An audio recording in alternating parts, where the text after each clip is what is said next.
In certain extreme situations, the law is inadequate. In order to shame its inadequacy, it is necessary to act outside the law, to pursue natural justice. This is not vengeance. Revenge is not a valid motive, it's an emotional response. No, not vengeance. Punishment. Tonight we have a chance to say, yeah, you're right.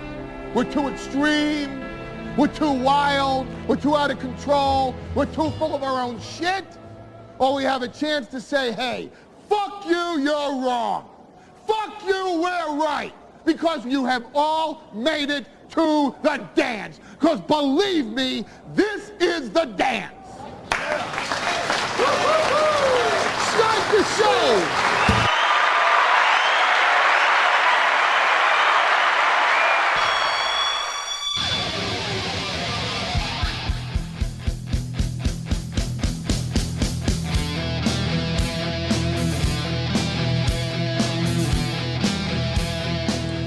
Good morning, kids. It's a wonderful Thursday, and it's the Steel Toe Morning Show for Thursday, January 23rd. I've got a couple more days until radio ratings come out, and I can call radio stations and bother them if their numbers were shit. Hey, would you like a guy who had the highest numbers in the area of the last 10 years? I can get this whole charges thing cleared up pretty quick. Just don't Google me for a good couple of years. It's been a rough couple. Hey, what's that? You know what I really don't want to hear? Because I currently talk with radio people, and we've been talking. I don't think it's any secret. We've been talking with certain radio companies, and One hurdle when I started talking to them again, not when I started talking to them again, but, when this whole thing happened and I was in the process of talking to these people is, making sure you weren't making excuses for anything that had gone on in your life, but also making sure that you just kind of owned it and got ahead of it. And then of the three places I was talking to, two of them I still speak with, so that's good.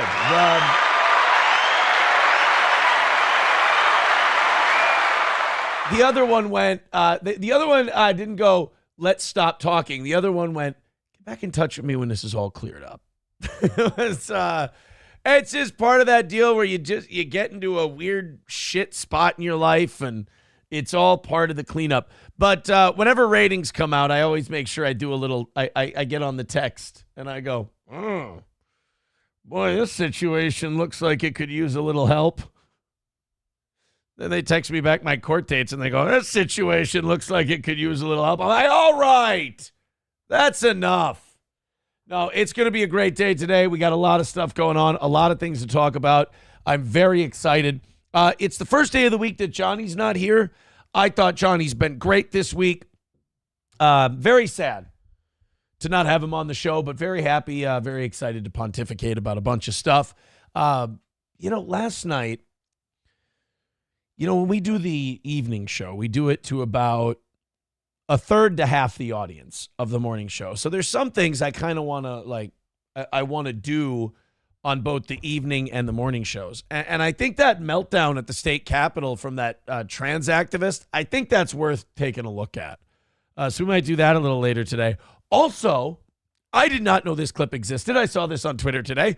Did you know that RFK Jr. once asked about about COVID, if it was engineered not to affect Jews and if Jewish DNA is different than everyone else's? I was blown away by this. I didn't know it existed. And now I like RFK Jr. more. Plus, we found out last night on the evening show that a school shooter blamed Ethan Ralph. That blew my... And Turkey Tom. Turkey Tom was named in a mass shooter manifesto. The creepy Twinkie-looking guy. What the fuck? Turkey Tom is one of those guys who like does quality production and video. But he's also one of these guys where you look at his face and his personality and you go, how did this make it? And you're like, oh, really good work. Like, I kind of understand the internet now. Like, if you're good at the technical and production aspect of it, that's more important than the personality. I really, because I come from traditional media where it's all about the personality. Who gives a shit about your technical skill? We can find that anywhere. We need a personality. And I always thought the internet was the same thing. It's not. Personality does not matter on the internet. If you got the look, the production, and all of that, people are retarded. You can trick them on the personality thing. And I can't believe that like Milquetoast Turkey Tom would be named in a school shooting manifesto, but he was.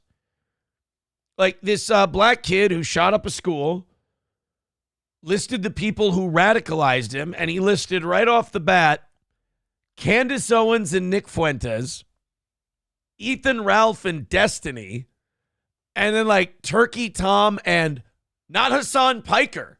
He listed Hassan Parker. So Hassan Parker skates by a simple spelling error. It's called plausible deniability. School shooter was radicalized by one Hassan Parker. I'd feel a little snubbed today if I was Sam Hyde, that you didn't get your kudos. But on the flip side of that, you also aren't blamed for a school shooting, which I would say if your career is in the public eye, you wake up and there's a day where you're not blamed for a school shooting. That's a win. Absolute win. So we've got all kinds of stuff to talk about today. The bishop, you remember the bishop from the Trump thing? The bishop from the Trump thing went on The View. So two of my favorite kinds of women were on The View. Yeah, or were married for one day. The bishop, who was a jerk to Donald Trump, and The View came together. It's nice when you can go to one spot for all your good clips. I also have to apologize to Jeremy. Jeremy, you see, in first place on the Chad Buzamak Top Donations board. He did message me this morning, and I did not respond to his Facebook messages yesterday. I apologize. I don't spend a lot of time on Facebook, so a lot of times I forget that I even have messages. But Jeremy did write me to let me know that I need to talk to him about marketing advice. He wants to give me some different advice on that, and I will listen. And he also let me know that there was too much cursing on yesterday's show. Of course, Jeremy wants to market this program to a larger audience. He thinks it's very good and should be heard by more people. I do not disagree with him on that notion, but he's got some pointers for me, and I'm a humble guy. I'll listen. But he did let me know that yesterday morning's show had way too much cursing, and that really sucks because I don't remember cursing a lot yesterday, which means if I am cursing a lot, it's unconscious, and that's never a good place to be. So, F me in the A, right? I don't know what you guys thought about yesterday's show. If there was I a filthy potty mouth? I don't know. Let's go to the audience here real quick, and then we'll get into things today. Zenman Build says, yeah, he almost makes it seem like Johnny is gone. Who? Johnny's. No, it's just he's not on. This is his first day of the week that he's not on. I'm going to miss Johnny today. Well, one thing I've known for years about doing this is that people crave drama even where it's not. And you kind of have to take that into account when you speak, because I sit here and I go, Johnny's not going to be here today. First day without Johnny. That's going to suck. I'm going to miss him today. And they'll be like, whoa, he's gone for good. And I'm like, well, no, it's just this one show. I'd really like to have him on. Oh, you're not fooling me, M. Holt. I know. I'm not trying to. Just telling you he's not going to be here today. Bigot on Socialist Media says, not difficult to trick people online. Really is. Well, I mean, they want to be tricked. It's kind of like being at It's kind of like being at a magic show. You know, people go in wanting to be tricked. So it's not difficult to trick people when they want to be. Oh, yeah, Snowcat Tish. Mr. Beast was on the school shooter manifesto as well. And speaking of potty mouth, that guy, that's one black guy who really liked that N-word. Oh, my God, was he all over it with the N-word? And he was talking about being a black Israelite. I thought the black Israelites didn't like that N-word nonsense. I thought they were against that. I don't know. I have a theory, and my theory is this. I think that school shooter guy was a little unstable. I think there may have been, far be it for me to diagnose before we know all the facts, but I think that guy might have been mentally ill. I'm going to go out on a limb. I'm going to risk my reputation. And I'm going to say there may be some underlying mental illness with that young man. If this show is so great, why is he whining about your language? Well, he wants to play it at his office. He wants to play it out loud in the office. He wants to share the show with everybody, but he doesn't feel it's appropriate to share the show with everybody, old Jeremy, if I'm cursing all the time. And now I see all you guys cursing in the chat. I don't think that's what Jeremy would like to see. I think you guys are taking what he said and your purpose. Again, I have another theory, and it's a sneaking suspicion that I have. I feel like you guys are taking what Jeremy said and purposely doing the opposite. Again, I don't mean to cast aspersions. That manifesto is proof that my speech-to-text app was a success, says Honky. Oh, yeah, they did not. If he did talk-to-speech, they did not mistake it for the word trigger. That's for sure. We've got a lot to cover today. Rusty Grammar says, someone donate Jeremy a spine transplant. I like Jeremy. Here's what I think people should donate. $260. As you know, we have a new policy. When you go over on a show, it goes to that show. So the morning show people went over by $80 yesterday. $80 you guys went over. It was fantastic. You now got that $80 thrown to this morning's show. So we're starting at $260 today. I'm excited. Thank you.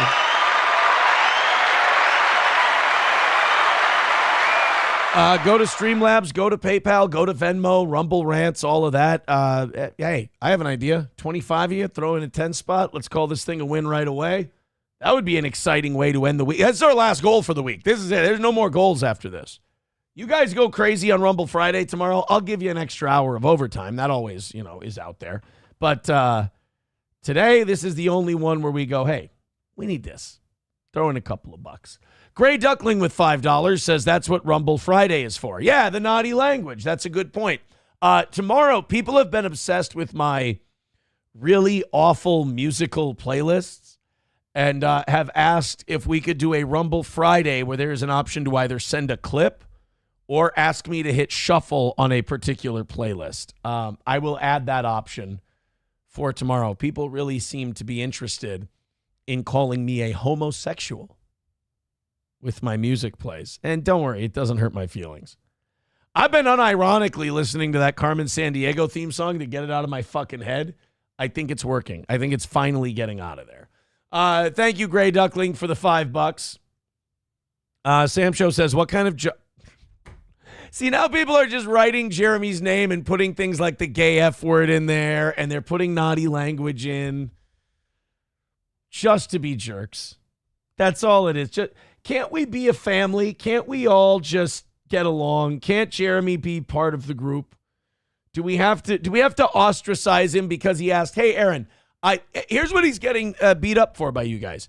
He loves me and he loves the show and he wants to be able to grow it and have more people hear it. What is the man doing wrong for you guys to call him gay F slurs? Can't we all just work towards the same goal? Wouldn't that be nice? Zenman Build says, no, Jeremy can't. Fuck off, Jeremy. See, that's not, I don't like when, don't say fuck off, Jeremy. It's not very nice. All right, guys, let's take a look at the Chad Buzamok Top Donations board. And then let's jump into today's topics. Jeremy is in first place with $200. Bandit is in second with 100. Front Porch with 90. And No Pen 15 with 85. And, hitting every goal but one this week, having an over 90% hit rate this week, and having our bottom two spots under $100 means a lot of you have been chipping in and a lot of people have been throwing in a little by little. I really appreciate that, guys. Thank you very much. Thank you so much. Annoyed Wawa Supervisor says, can't we just be a family? Fuck no. I know what happened last time that offer was on the table with you, Imholt. I'm a changed man. I'm a different guy. I really am. Bigot on social media says Jeremy is all right. Hey, there you go. That's a nice little olive branch toward my buddy Jeremy. And then Anonalas says Jeremy wears a baldo. I mean, that in and of itself is not an insult. And a text message coming in, and it's just an inappropriate Nazi reference that I can't read on the show. All right, so you guys are fired out of a cannon this morning. We should have a good one. I did not know that this RFK Jr. clip about COVID existed. If I did, I forgot about it. I think the kids call this based. This is RFK Jr. talking about COVID, talking about the vaccine, and talking about the Jew. Holy shit. I don't even think Sam Show would say this in a room full of suits. You know what? Let me strike that from the record and restate. I don't think Sam Show would ever be in this room. He definitely would say this in this room. Usually if you would say what RFK Jr. is about to say in this particular room, you wouldn't be allowed in this room. But here he is talking about COVID. This is our next Health and Human Services Director.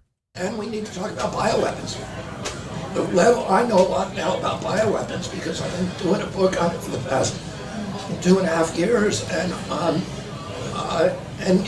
the technology that we now have to develop these microbes, we've put hundreds of millions of dollars into ethnically targeted microbes.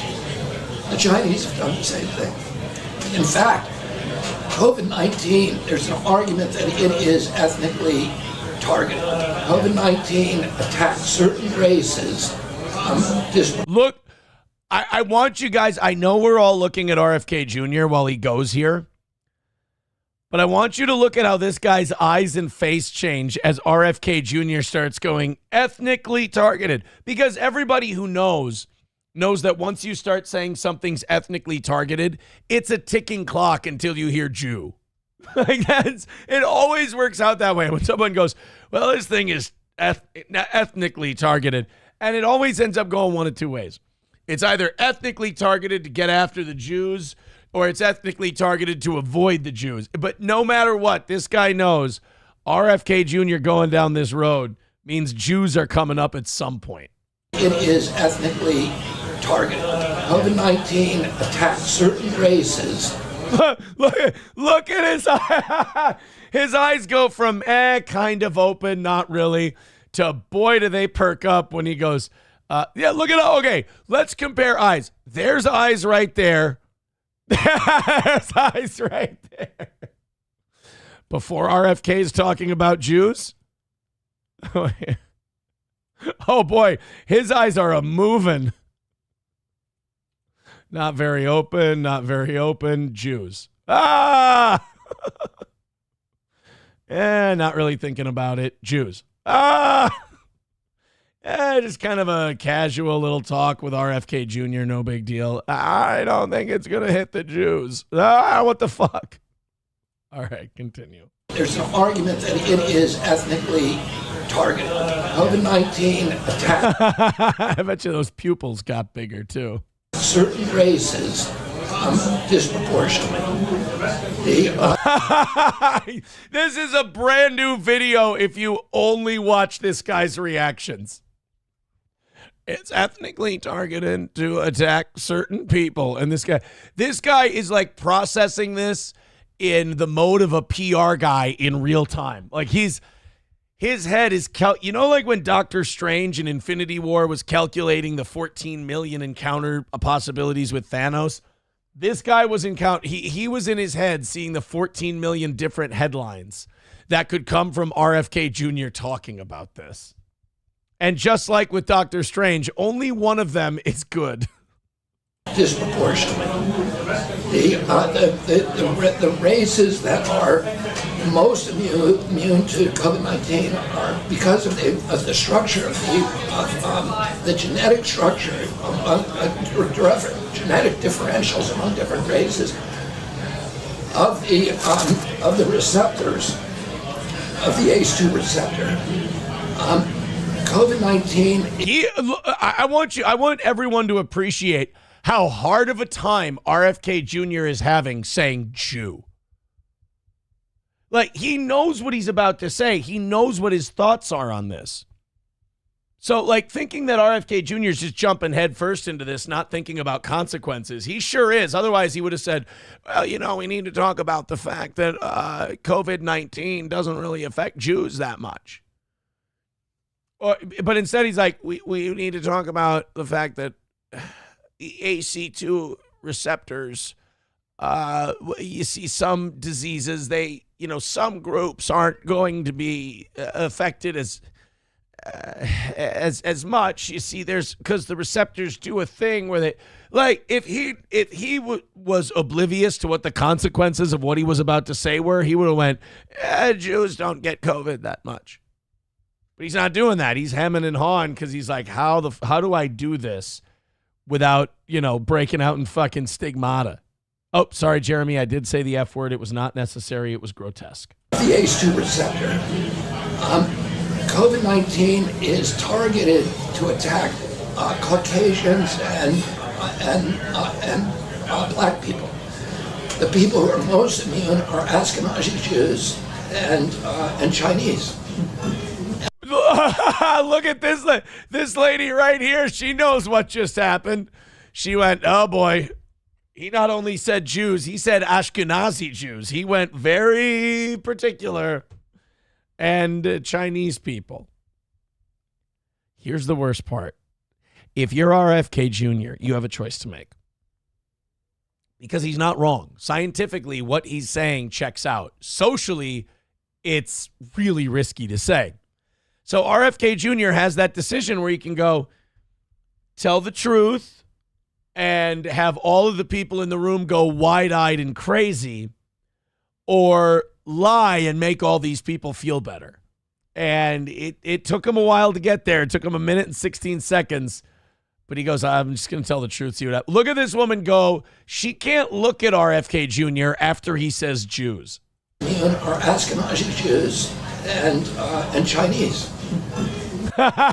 She just goes, oh, wow. Oh, I did not know that I was going to be sitting right next to this man when he started having this conversation.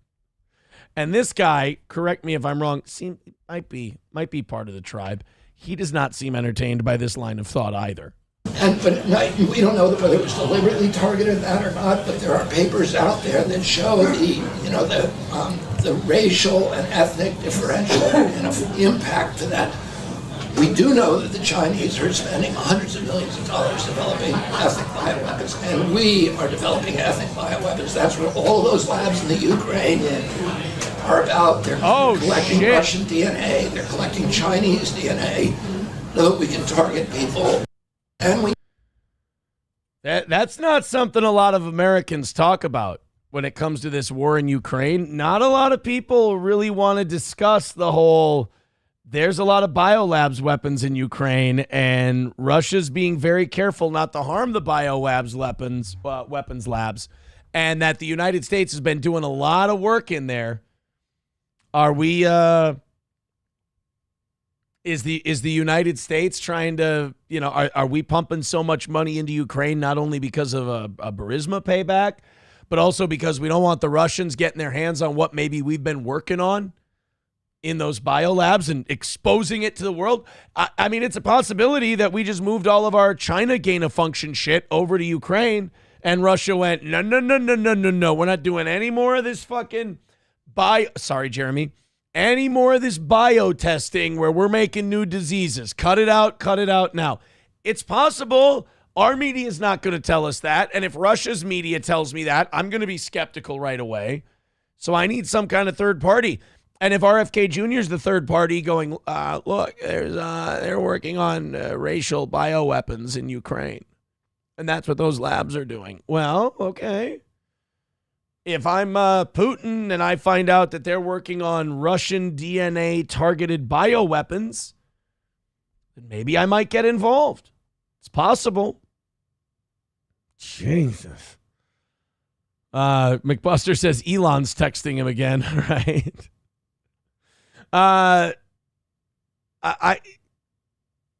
Let's go to Bigot on Socialist Media. He says we need to see more of RFK Jr. on the show. Los Federales says, Jesus, someone please auto-tune this muff. I have no ducking clue what RFK Jr. is saying. You know, for Jeremy's sake, if you guys wrote ducking, I think he'd really appreciate that. I think he'd appreciate you guys saying ducking instead of the F word today. But really, I mean, there's going to be a lot of Americans. You know, that's the thing about RFK Jr. He says a lot of stuff that's really true, but Americans are very superficial. So they hear the voice and they go, I'm not listening to this for the next 4 years. Even though the message you're getting from the voice is right on. Like he's nailing it.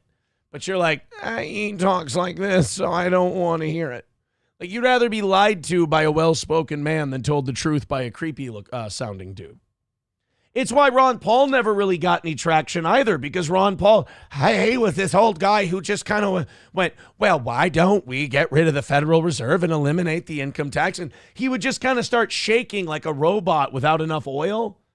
Like he would just kind of start seizing up when he would go off about these things. His eyes would get all big. He looked like a capybara, so people didn't want to listen to him. But if he would have worn a nice suit and looked like Brad Pitt, we would have listened to him say we need to bomb the Russians. It's an odd thing, humanity. Professor Tie-Dye with $1 says, I want to be like the immortal guy in his bonding method, but I'm worried on how clean your blood is. So I'm sending your half of the boner tracking device to Stoney's if you haven't seen the post. Yeah, we've got that for today. Have you guys seen the guy? Remember the guy who wants to live forever? And he's been taking his son's blood? Like they've been doing father-son blood transfusions because this Brian Johnson guy wants to live forever. Apparently he's been tracking his kids' boners. Which, I mean, and I talked to Patrick Melton about this, and he said, I do that all the time, and I don't even have kids. And I'm like, stop it. Knock it off. Stop. It's not funny, and it's not okay. Let's continue on. Oh, shit, I just lost it. Anonymous says, of course, he knows what Glowy Agency did to his dad and uncle. Well, Trump says he's going to release all that. We're going to find out what happened to old JFK and RFK Jr. That's going to be fascinating. I once again, I listen to this regularly. I was listening to Tucker Carlson's Fox News thing when he talked about when he kind of exposed the Nixon Watergate inside job. I always find that interesting that we never teach any of that stuff in school. I mean, you know why? All it took was Nixon because, Nixon recorded everything. So we have this recording where Nixon brings in the CIA director and he tells him point blank. Remember, before Watergate, Nixon was the most popular president in American history. People forget this. And he brought the CIA director in and he just told him point blank, I know who shot John. Meaning Kennedy. I know who shot John. Next day, some naval intelligence officer with top security clearance is writing at the Washington Post when he's never been a journalist before. He's covering the president. These guys break into the Watergate Hotel. 4 out of 5 of them work for the CIA. And this Washington Post intrepid reporter's top confidential source is the deputy FBI director. And before you know it, Nixon's out of there. Interesting. Trucker 18-wheeler with $1 says Jeremy is a ducking Jew Daggett. That's, Jeremy, at least they're using proper language.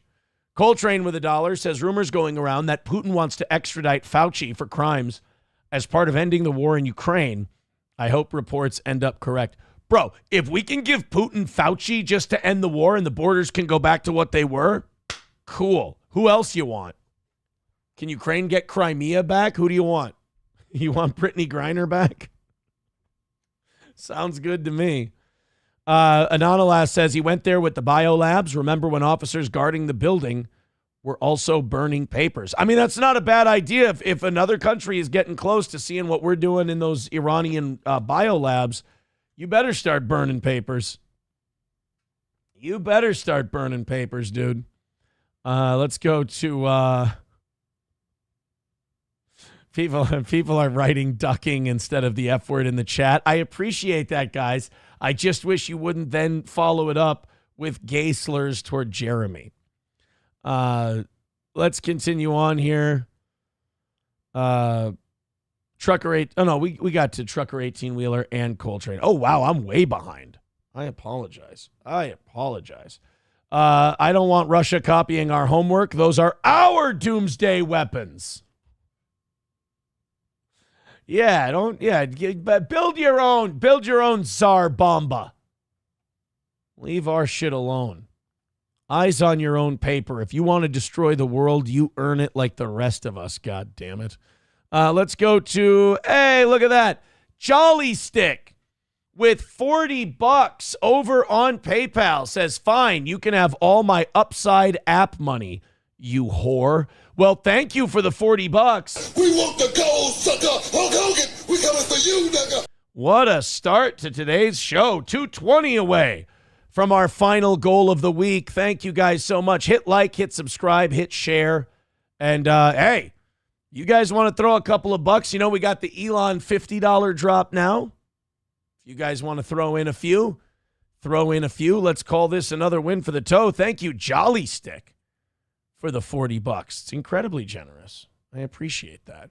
All right, let's do this Brian Johnson thing. This guy needs to be stopped. I mean, I know technically this guy's not doing anything illegal, but this is next level fucked up. I mean, I've heard of people being afraid to die, but taking your kid's blood, like taking the adrenochrome from your children and putting it into your body and then monitoring each other's erections in your sleep. Now, I'm not saying like he gets up and he like looks and takes notes. It's like an app. I don't know why there's an app for tracking boners. I wish we could, get an executive order to end that shit. But apparently you can study these things. You can study sleep apnea and boners. What a country. But before we get to that, I do have to say, I hate these. These are fucking terrible. Not necessarily just the brand, but just the sparkling waters. I hate these, but I made a mistake yesterday. So I had a very busy day. I went to the gym. I got a bunch of sparring in. It was very good. And the weight's coming off. Yesterday, weighed in at 222. I'm 7 pounds away from fighting weight. I think the planks in between the heavy bag rounds are really paying dividends. I feel better. I feel quicker. 222, 7 pounds away from 215, and just feel quicker and sharper in the ring. I really do. My conditioning feels better. And so tonight, there's an advantage of being a coach. Sorry for calling myself a coach. As a coach, you don't have to do all the calisthenics and the warm-up and the cardio shit that the fighters do. They have to go, do laps. They have to do up-downs. They have to do all these other cardio drills. It's fucking exhausting. I sit there with the other coaches, and we just kind of dick around on the heavy bags and just kind of, keep a sweat going for when we have to start sparring. Since I'm taking a fight in a month, I think it's only right that I join everybody else and I do all the cardio and the conditioning stuff. I think I should go into fighter mode tonight. I don't have to. I can hang back if I want to, but I think I should. I think you should go all the way. I don't think you should half-ass it. So yesterday I go in, I get my work in, and I bring a big-ass water bottle with me, and I forgot that when I filled up that water bottle, I emptied the 5-gallon Culligan jug. I emptied the jug, and I thought I had another one in the closet. I get home. I go in the closet to replace the water jug. I'm out. I got no water. I got to go to Culligan. I got to refill the bottles, right? It's not delivery day.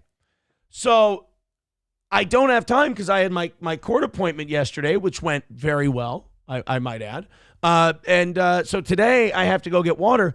I don't, this may sound a little bougie, whatever. I won't drink the water out of the sink. I don't think there's anything wrong with it. I don't think I'm going to get cancer. It's just, I'd rather not.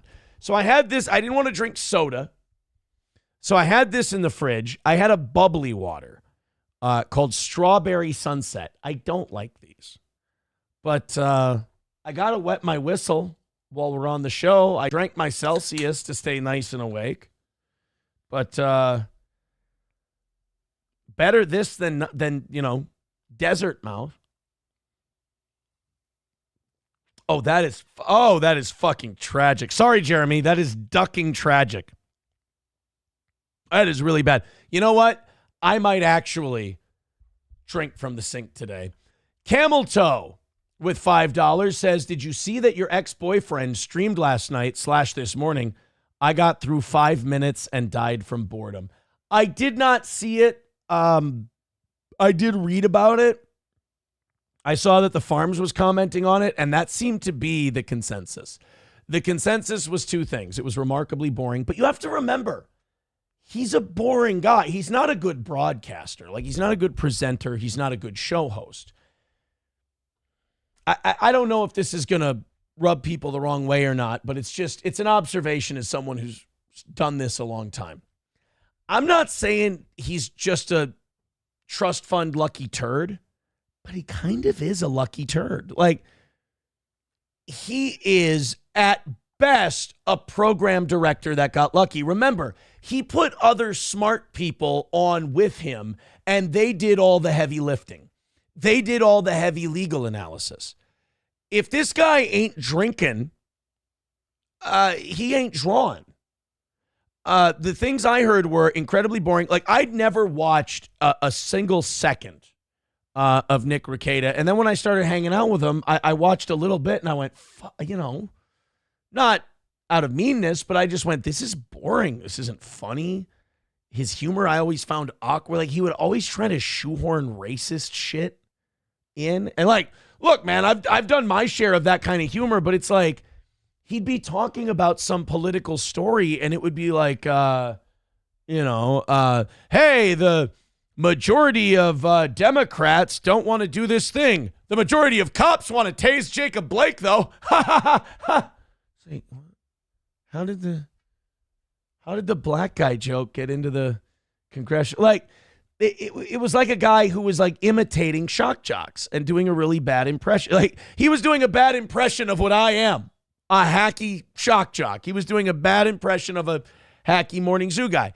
And I never found it entertaining. The thing that made him famous was bringing on really smart people to talk about trials. The minute he started going, let's make it the Nick Show, the numbers came down, he started falling apart, and he became more of a curiosity watch to people. And that's what he is now.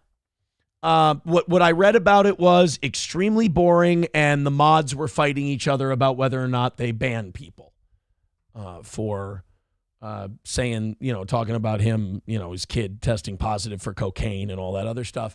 I guess I really don't have thoughts on it. But it's not going to be, there's never going to be a big comeback. I was on Kiwi Farms this morning. They said that he made, like, after the YouTube cut and everything, he made about $400. That's a little bit less than what Steel Toe makes in a day. If he can be disciplined enough to broadcast 5 nights a week, which I don't think he, has been able to do that ever, or if not for a long time, certainly not sober. When he's drunk or on drugs, he's a try-hard kind of a hack.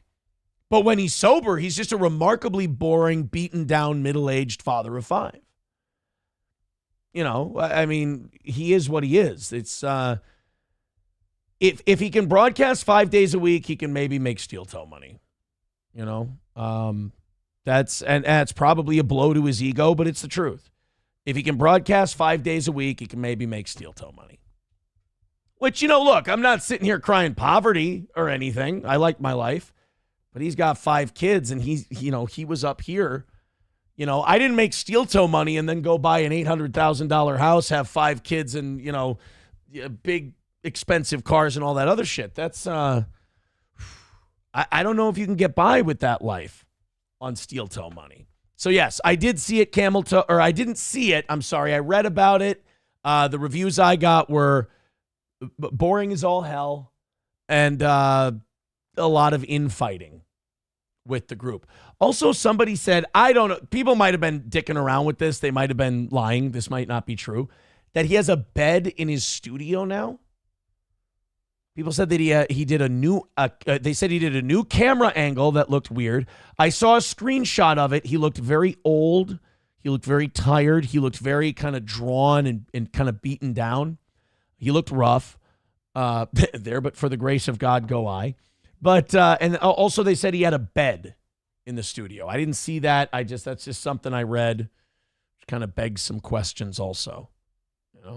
I haven't been married for a while. Maybe you need a doghouse bed. I don't know. It's been a while. It's been about a year since I've been married, so I'm not really sure. Gray Duckling with $10 says Jeremy is a gray ducking. Oh my. 2:15 away from today. Thank you guys very much. Let's see what the audience says, because I didn't see this stuff. I would rather see if people watched it, they could maybe give me a quick synopsis. Sam Show says, I just skipped Nick. Alyssa's dumb. She'll watch it and clip. Alyssa isn't dumb. Alyssa, watches boring shit so you don't have to. Dead Game says you pretty much said it. Okay. So the Kiwi Farms synopsis was pretty accurate. Well, I mean, those, I'll say this. Even when I was doing all my degeneracy and that bad evil shit I was doing, Kiwi Farms, goddamn, man, some of those guys, I got to admit, it was like they were in the goddamn room.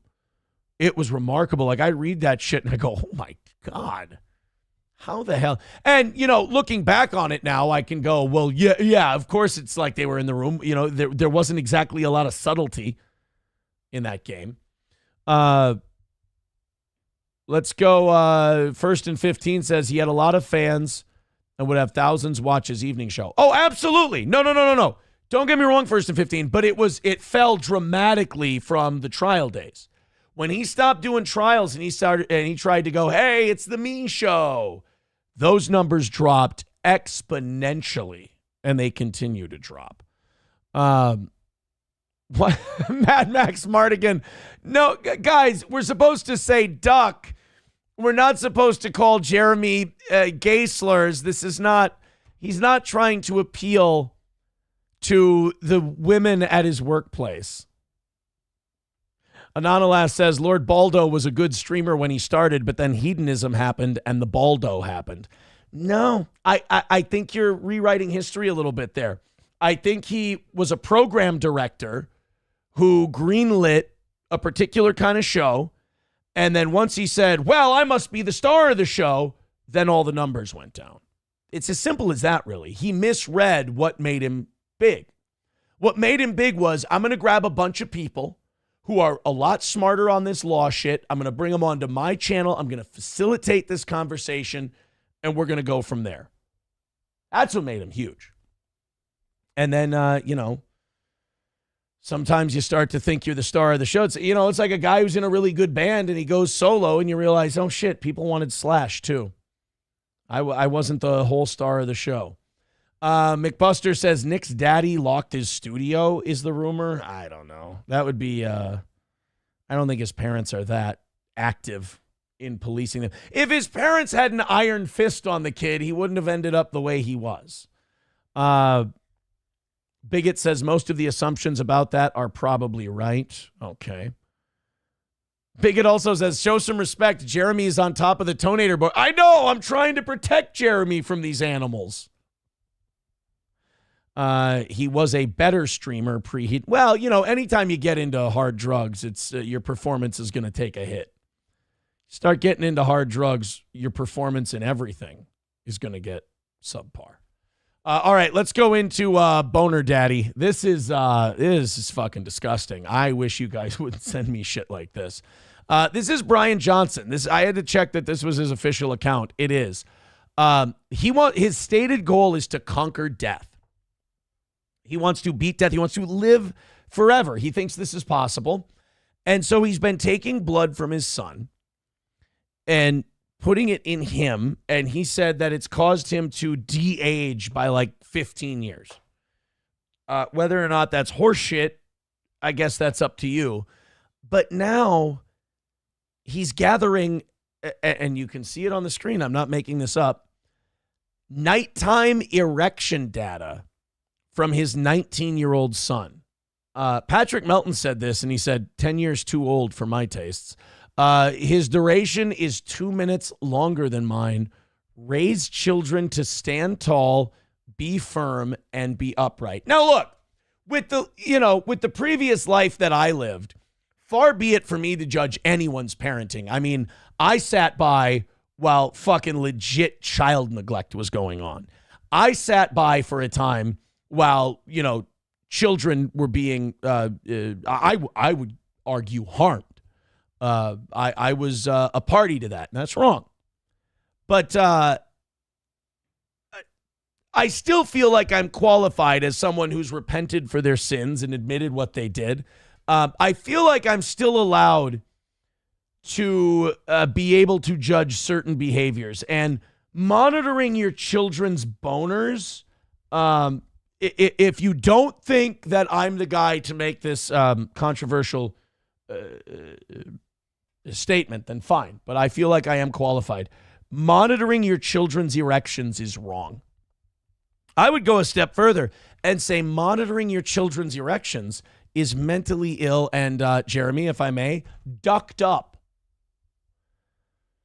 But he gathered this data and, he's a gross guy, but I don't think we should let off the hook the fact that there's an app that measures people's erections in their sleep. No. First of all, are we all getting 5 boners while we're asleep? What the hell? So I guess one of them is him and one of them is his son. Again, this is that billionaire who wants to live forever. Number of erection episodes, 5. Total duration of episodes, 182 minutes. 3 hours? Average erection quality, 94. How do you gauge that? Do you have a machine squeezing you for firmness? This is wrong. Like, I'm going to say that Brian Johnson is the second most wrong person in this equation because Brian Johnson can't do boner monitoring unless there's a thing that exists that monitors boners. That is number one. Sleep efficiency, 131. So then, so this is his son, the one on the right. Is, you know what? Who cares? Who ducking cares? We want the gold, sucker. Hulk Hogan, we coming for you, nigga. I'm still learning. I apologize. But yeah, no, that's not okay. Let's not monitor. I think taking your kid's blood is a step too far. I think the stuff he's doing with the adrenochrome and all of that, I think that's messed up. The boner monitoring, it's an understatement to say it's a bridge too far. Fauci's Pangolin says it's in the Bible, Aaron. Honor thy father and boner. Where'd you get that? Did you get that from the bishop who did that Trump National Cathedral mass? It sounds like something she might preach. Lander says we care, Aaron. This is earth-shattering information here. No, this is not okay. This is not okay. Phantom X says Aaron has never been bricked up at night. Then how did April have her way with you while you were sleeping? I mean, that's a fair point, but like, I didn't know I was getting 5 of them. And I didn't know they were all lasting like 45 minutes. This is, it's bizarre. It's bizarre. Guys, we've got Jeremy chiming in on your guys' taunts. You guys see, like, leave him alone. He says, oh my God, cuss all you want, just trying to help. I'm trying to cut down the cussing, Jeremy. It's all of them who are antagonizing and being dicks. It's these people. First and 15 says, why are we looking at any of this? Blame, who do we blame? They sent it to me. Blame it on, wasn't Zen Man. Wasn't Coltrane. Somebody sent a super chat or a rumble. Professor Tie-Dye. Blame Professor Tie-Dye for that one, first and 15. First and 15 says, this is not old school steel toe. You must not know about me. Coach Shit Show says, SP ever peg you with her witch's broomstick? Oh, is this Coach Shit Show being bitter that I embraced the coach thing and that I'm sorry I have I have to apologize for the weirdest things. Sorry I have a good sense of humor, and sorry I have a beautiful girlfriend. I apologize for both of those things, Shit Show. I did not know they were affecting you in this way, and I apologize. And does she peg me with her broomstick? No, because I make her sweep the floors with it like a woman should. Maybe if the two postmenopausal girls learned how to wield a broom, they'd find a good man. But they're too busy pining after me. Rumor is they're masturbating to my mugshot. I find that to be disgusting. I wish they would stop. They don't have my consent. Phantom X says, Aaron, ask SP if she has ever had dreams of churning butter. If so, then you've been rock hard while sleeping. Is that true? Like an Amish lady on a butter churn, and she's got 20 kids and they're out of butter and it's breakfast time. Oh my goodness, it's breakfast time. We kind of gave up on those guys. They had like one good outing on this show, and then they just kind of, they started showing their bellies and rolling dice, and I didn't get it. I didn't really understand it, but I really thought Devo and Upstate were going to be another Ed and Michelle for us, but alas, they don't all work out. They don't all work out. They have a giant fat head of your mugshot in the studio. Oh, yeah, there's definitely orgasms being had to the mugshot. And by the way, that's disgusting. I don't think that's a good thing. I don't think that's particularly psychologically healthy for either of them. I think they should stop immediately. They'd be happier people, but I'm not here to stop people I'm also not here to kink shame. There's a lot of women who see guys with mugshots and they go, I can fix them, and it turns them on. And, I do have that Mr. Steal Your Girl smile and that mugshot. I think this has been discussed at length. So I don't blame them. But, gals, I'm taken, and I do find both of you to be lacking both on the inside and the outside. I find you both to be it's not so much the ugliness on the outside that's disconcerting, because a good personality can outweigh that, but your souls are garbage too. And I think that should be allowed. I think you should be, okay. But I think the mugshot is as close as you're going to get. I'm not interested. I apologize.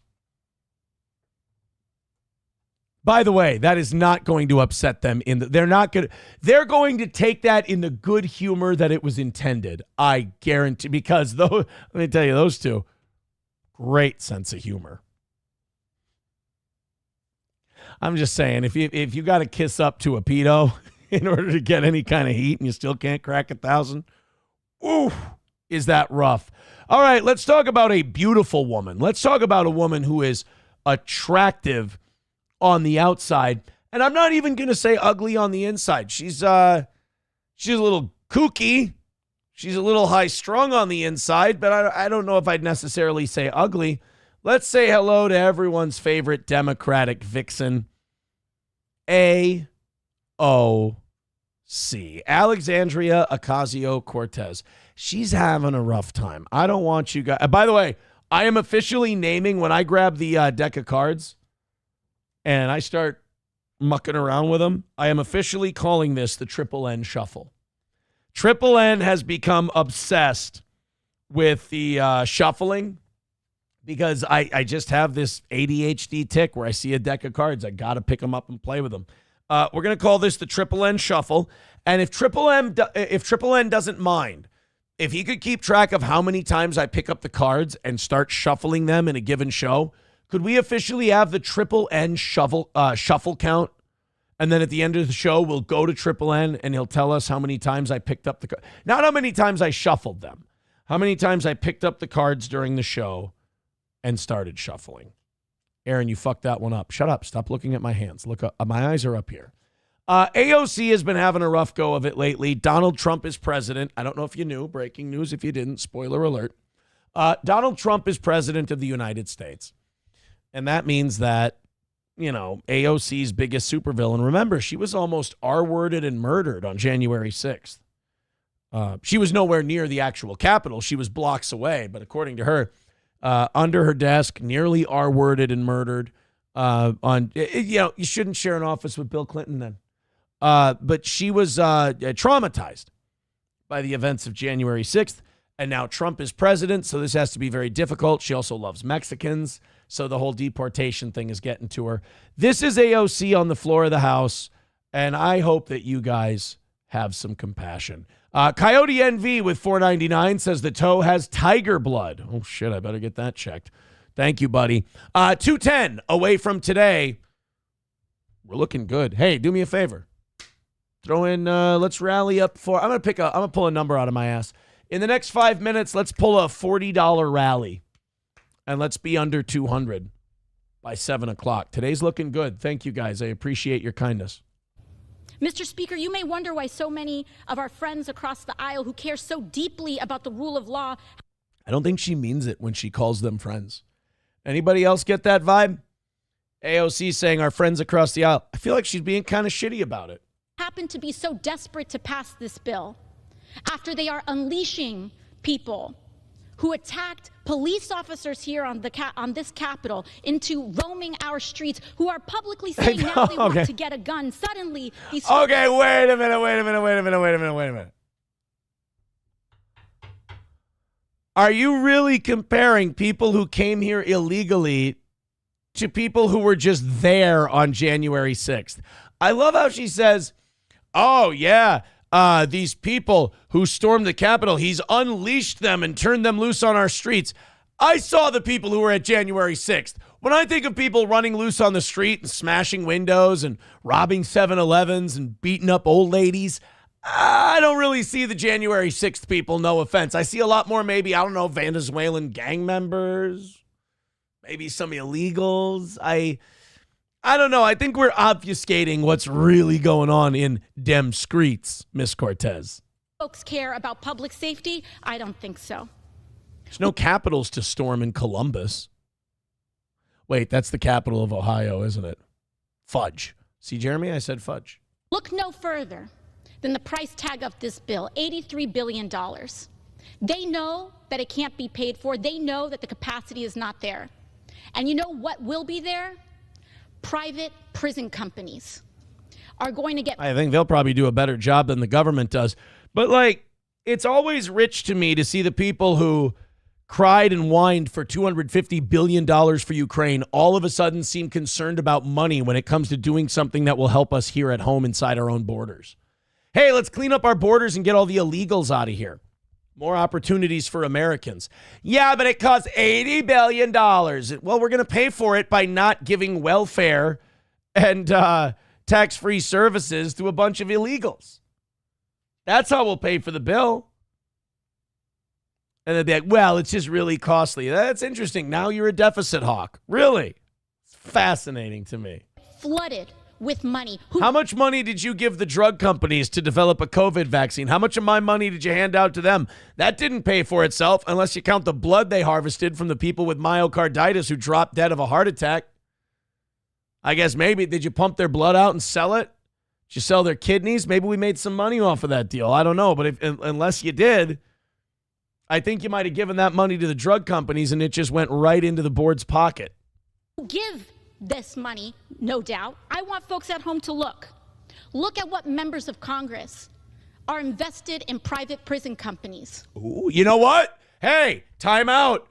Points to AOC. I like that. I don't think we should let the fact that we disagree with someone 99% of the time stop us from giving them credit when they're right. F&A, AOC, F&A. You like that, Jeremy? I agree with you. But here's the other thing. I think that's a ballsy take. I think that's awesome. Now here's what I want you to do. Every time there's some kind of healthcare initiative, I want you to look at what members pushing the bill are invested in insurance companies and medical supply companies. Every time you vote for some kind of funding for something military related, some venture overseas, I want you to look at who owns stock in Raytheon and Boeing. God damn, man, there's so many potential good guys in there that are oblivious to how things actually work, and that's a good thing. Like, AOC could use these powers for good, but she only wants to use them against Republicans. I agree with you.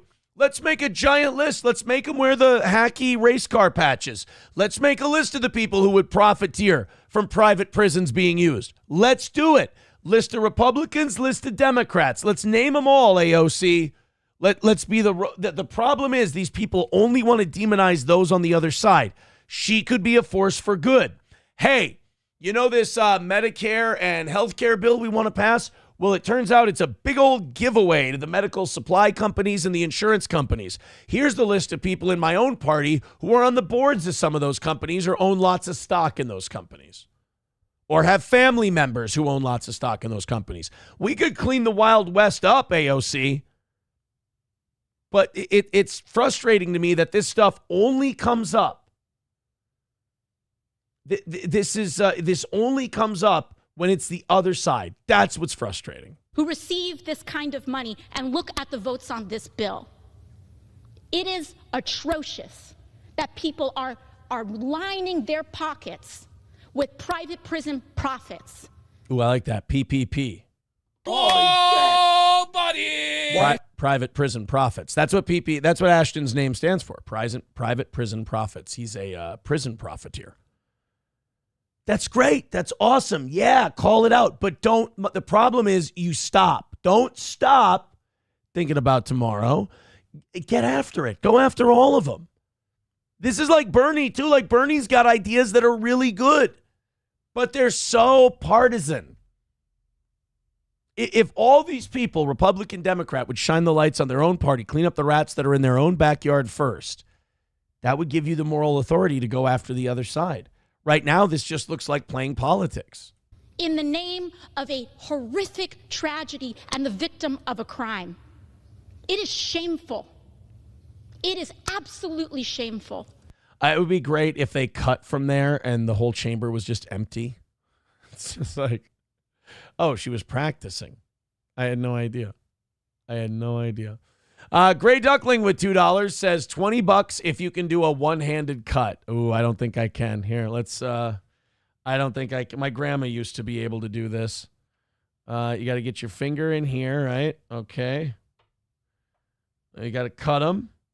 You mean a one-handed shuffle, right? Because I just cut the cards. I mean, I just gotta. Oh shit. Now I cut them. How do I get the one over the other? All right, so I got that. See, I dropped them. I set them down. I put them like this. Yeah, I can't do it one-handed. I can't. I'm sorry. I can barely do the flicky thing. Well, I mean, if you want to give me $20 anyway, I'm not against it. Like, when I shuffle, I'm like an infant. I spread them like this. I don't even do the thing where they go, I don't even do that because I'll fumble and fuck it up. I can't bridge either. I can do that, but then how do you do I can't do the bridge thing. I'm a very rudimentary shuffler. I can do this. That's it. That's Aaron's shuffling ability. McBuster says, Aaron, just go fish and call it a day. See, that's really more my speed. No Mayo with $9.99 says, thank you for an entertaining 2024, Coach. Glad I could do it for you, buddy. Best wishes and watch out for the monkeypox mafia. Oh, that's Is that what they're calling Patrick because of the facial sores? Guys, he doesn't have monkeypox. I mean, yes, he's probably gay, but I don't want this homophobia to become pervasive on this program. The idea that a man would fuck Patrick Melton. I think you should apologize to the homosexual community. The monkeypox he probably got from a bad transfusion. They thought he was a pig and they gave him the wrong blood. So no, I don't. The monkeypox mafia is good though. He is like a fat Andy Beckett. Gray Duck, has he addressed what his? Has he addressed what the? What do you call it? The sores, the open sores, the pussing sores on his face were. Has he explained why he looked like Freak Show from Harold and Kumar? Or is it the usual thing? Like whenever he has really sensitive feelings about something, he either has a meltdown about it or pretends it's not happening. See, he's got to learn from me. He's got to have the good nature and the good humor I have.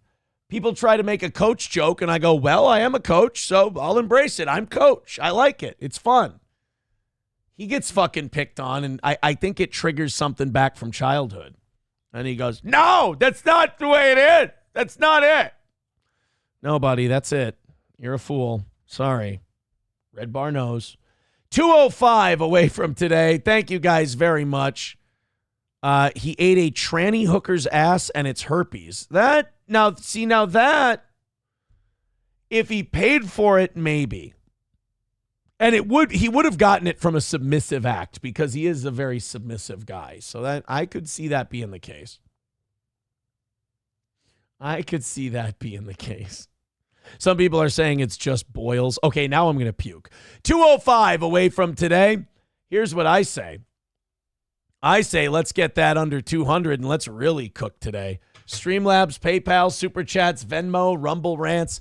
Only 2:05 left for the rest of the week. Let's do it. Let's get down and dirty and KO that goal, boys and girls. All right, we got the woke bishop. Remember her, the Marianne Buddy? The woman who stared at Trump and Vance and Melania and all them. And she was saying, you need to be nice to the trans people, like Jesus was. Whoa, wait, what? Like Jesus? I don't know if Jesus knew about the trans people, but she was telling Trump right to his face. She went, yeah, gay people are scared. Trans people are scared. You need to be more compassionate to them, like lecturing him on all that stuff. I don't know if the pulpit is the best place to be attacking a sitting president. I always felt like the clergy gets the favor of not having to pay any taxes. And Bill Maher made this point a long time ago. Shut up when it comes to politics. You don't pay the entry fee like the rest of us do, so keep it shut. I think that's fair. If church is one of all of a sudden, if the pulpit is going to become a political place, I think you should pay in. Like, I don't know, Steel Toe takes in a profit every year. I have to pay 20% of it as income to me. I have to pay basically what is a capital gains tax. So whatever churches don't spend at the end of the year, 20% goes into the coffers. And then you can wax intellectual about politics all you want. But, also the disgusting anti-Christian show like The View has her on and is now going to kiss her ass and be like, oh, look at this Christian criticizing Trump. And they'll use her and they'll go, hey, you hate Trump, so you and I are allies, Even though it's so brave of you to use the word of God to attack Trump on the illegal immigration thing. Let's say a pastor came out and told a Democratic president, like, I'm here to pray for all the unborn babies who you guys are advocating snuffing out and allowing people to kill. I want you to remember that there's probably a lot of unborn children who would really love to have a chance at life. And I want you to have compassion for those people while you make your decisions as president. Do you think The View would have that pastor on and give them a free forum to just go on and continue and talk about the little sermon that they gave? Of course not. I also think that pastor would be out of line dressing down a Democratic president in the middle of a religious service like that. So let's see what Marianne Buddy did on The View. She talked to Joy Behar, who, as we all know, right up there next to old Joel Osteen in terms of, being a good Christian. Ryan the Garbage Man informing us AOC has gotten a little chubby. I'm not going to tolerate that. I'm not going to talk. Oh, guys, we got a Jeremy. God damn it. It says, you have taken my sincere feedback and made a mockery of it and turned it into content. I have learned my lesson. There will be no more. I'm having fun. I'm having fun. I appreciate what you said. I'm having fun with it. The audience is having fun. Don't put yourself above everyone else in this crowd. We all goof on each other. We all make fun, Jeremy. Don't do that. That's not fair. Because we've been really nice. We've been really kind. And even though I'm making a joke, I am making an effort to do what you asked. You are one person. But I value your opinion, and you're incredibly generous to this program. So I try to tone it down a little bit for you. Name another host who would take one person. Any other host would be ripping you apart right now, shitting all over you, or telling you not to listen. I'm making a goddamn effort. And in making that effort, I'm having a little fun. I'm literally looking at my phone while I'm yelling. What the hell is wrong with me? Jeremy, you're no offense, buddy, and I appreciate you and thank you very much. You're kind of out of line. You're kind of out of line. None of this has been malicious. This has all been fun. And I've responded in kind, and I've done what you've asked me to do, and I want you to have a nice listening experience. Look, chat, if I'm in the wrong, please let me know. I really feel like I've tried to be accommodating. I really feel like I've tried to be nice. I really feel like I've bent over backwards to be respectful on this one, Jeremy. That's not fair. That's not fair. And I want you to keep listening, and I want you to enjoy the show. I really do. But that's not cool, man. People are busting your balls. They're having a little fun with you. Anytime you say don't swear so much, you know this audience. They're like a bunch of teenagers. They're going to swear more. And it's kind of funny. I mean, god damn, I don't know. It's wild, man. It's wild. Look, man, I treat the audience as paying customers, and I want to do two things with the paying customers. I want to take their concerns seriously, and I want to have some fun with them.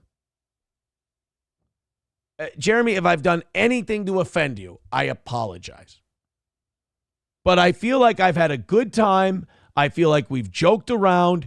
It's all been very above board, and I've also made a sincere effort to accommodate you.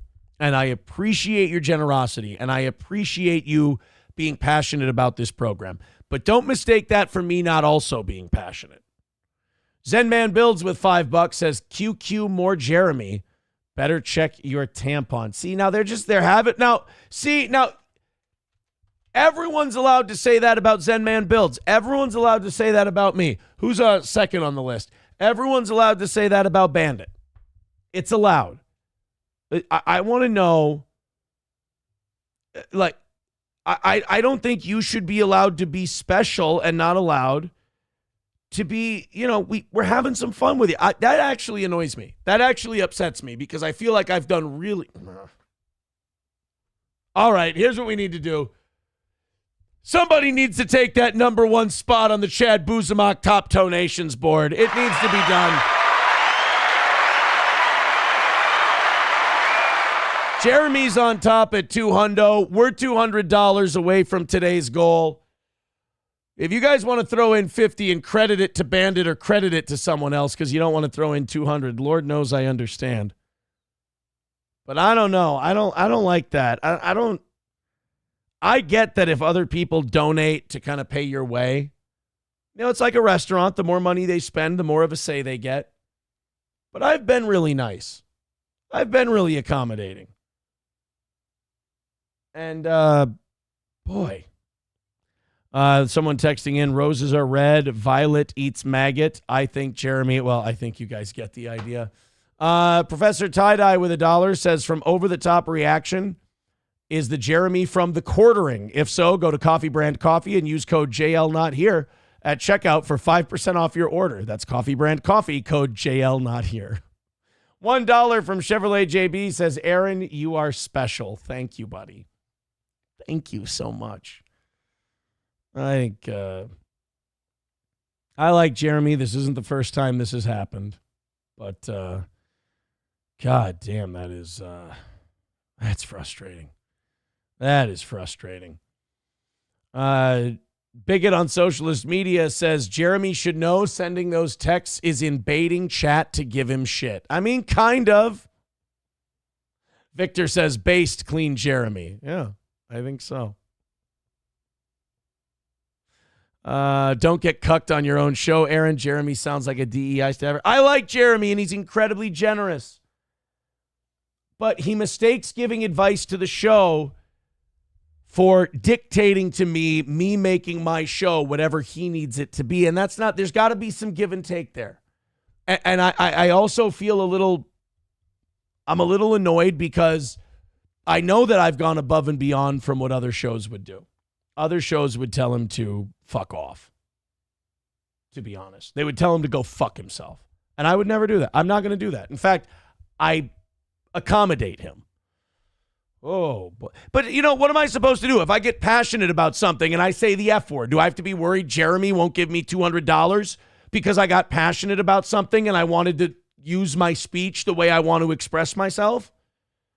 Or if I read something from Jeremy who gives a lot of money, do I have to worry that, the audience made fun of him, so now that's my fault? Well, then should I not read anything Jeremy sends in? Well, that way am I ignoring him? Honest to God, I feel married a little bit. I feel married. King Kong Dong with $5 says, Jeremy smells like the dingleberry Aaron cut out last night. Also, F word. Guys, we don't. What dingleberry? We don't need to. Why do you need to put me in the line of fire on this whole deal? Chips and Diff says, SP is the only one that controls this show. Get it right, Jeremy. See, whenever someone says that, I want to make SP right in so I can go, fuck off. You don't know what you're talking about. 195 away from today. Thank you guys very much for your generosity. Throw in a couple of bucks. I want someone to take over that number one spot. That's, sitting there going, you made a mockery of me. Name one person on this show who is above mockery. Now, I would understand if I was like Patrick Melton and every time someone gave me a little shit, I had a fucking meltdown. I would understand. You would have a leg to stand on to say, hey, I wrote in and you made fun of me. But who allows themselves to take more shit than I do? And none of this stuff was malicious. Nothing anyone was writing was malicious. It was all having a good time with you. They were all having fun. You said don't swear so much, so they started saying the F word in the chat. That's funny. That's silly. Professor Tie-Dye with $1 says the only time Aaron lets things gets dictated to him is when the black drag queen axes him. Is the dictate good? That's not.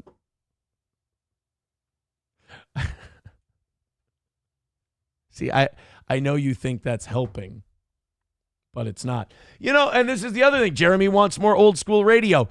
What's more old school steel toe than yelling at somebody?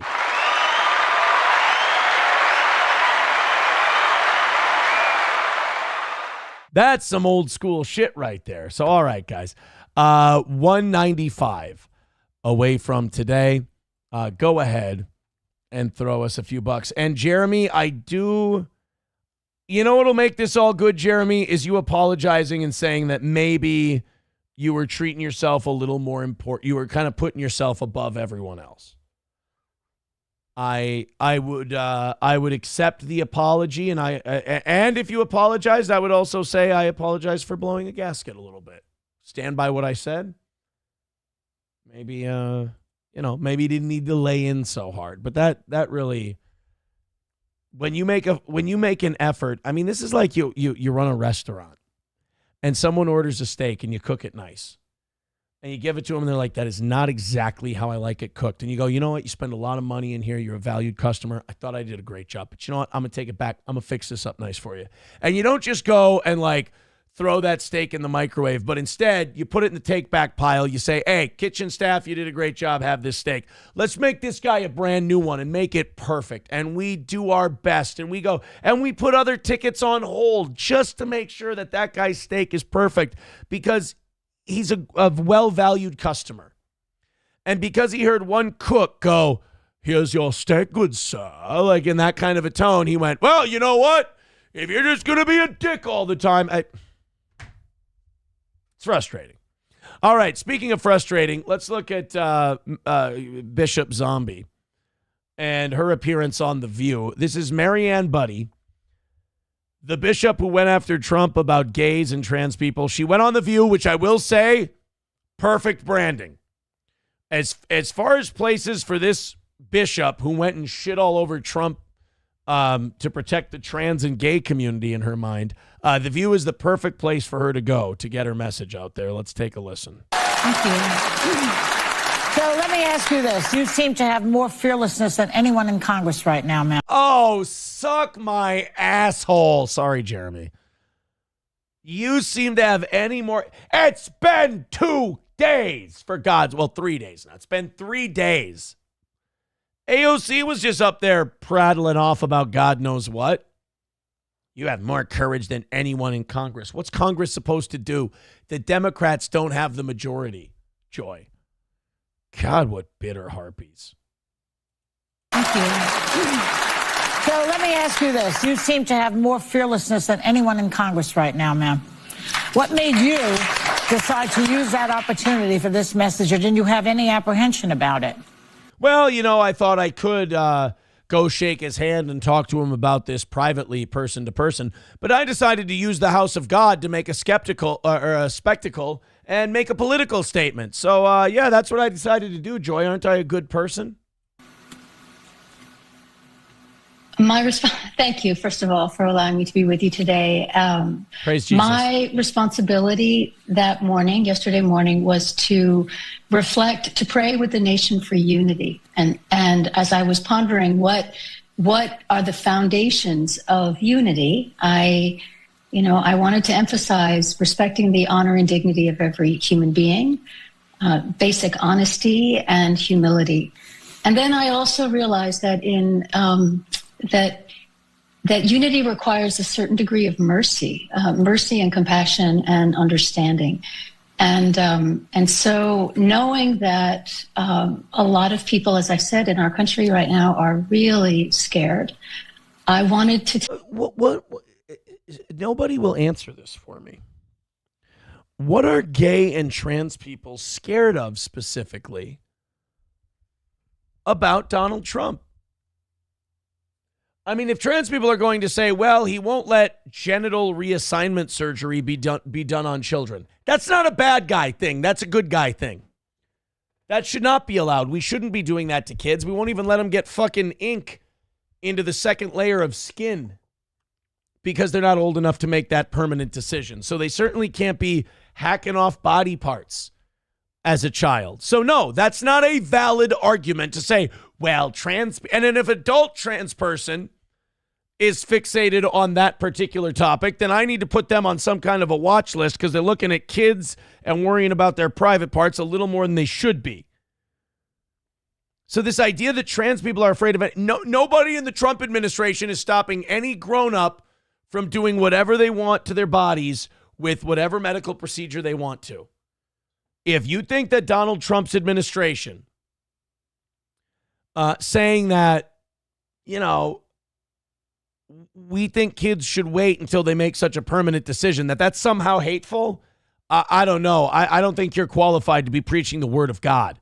I don't think you should be leading spiritually a group of people. I mean, although I will say churches and putting kids in danger kind of has a long hand-in-hand history, so maybe you're right there, but not in the way you think you are.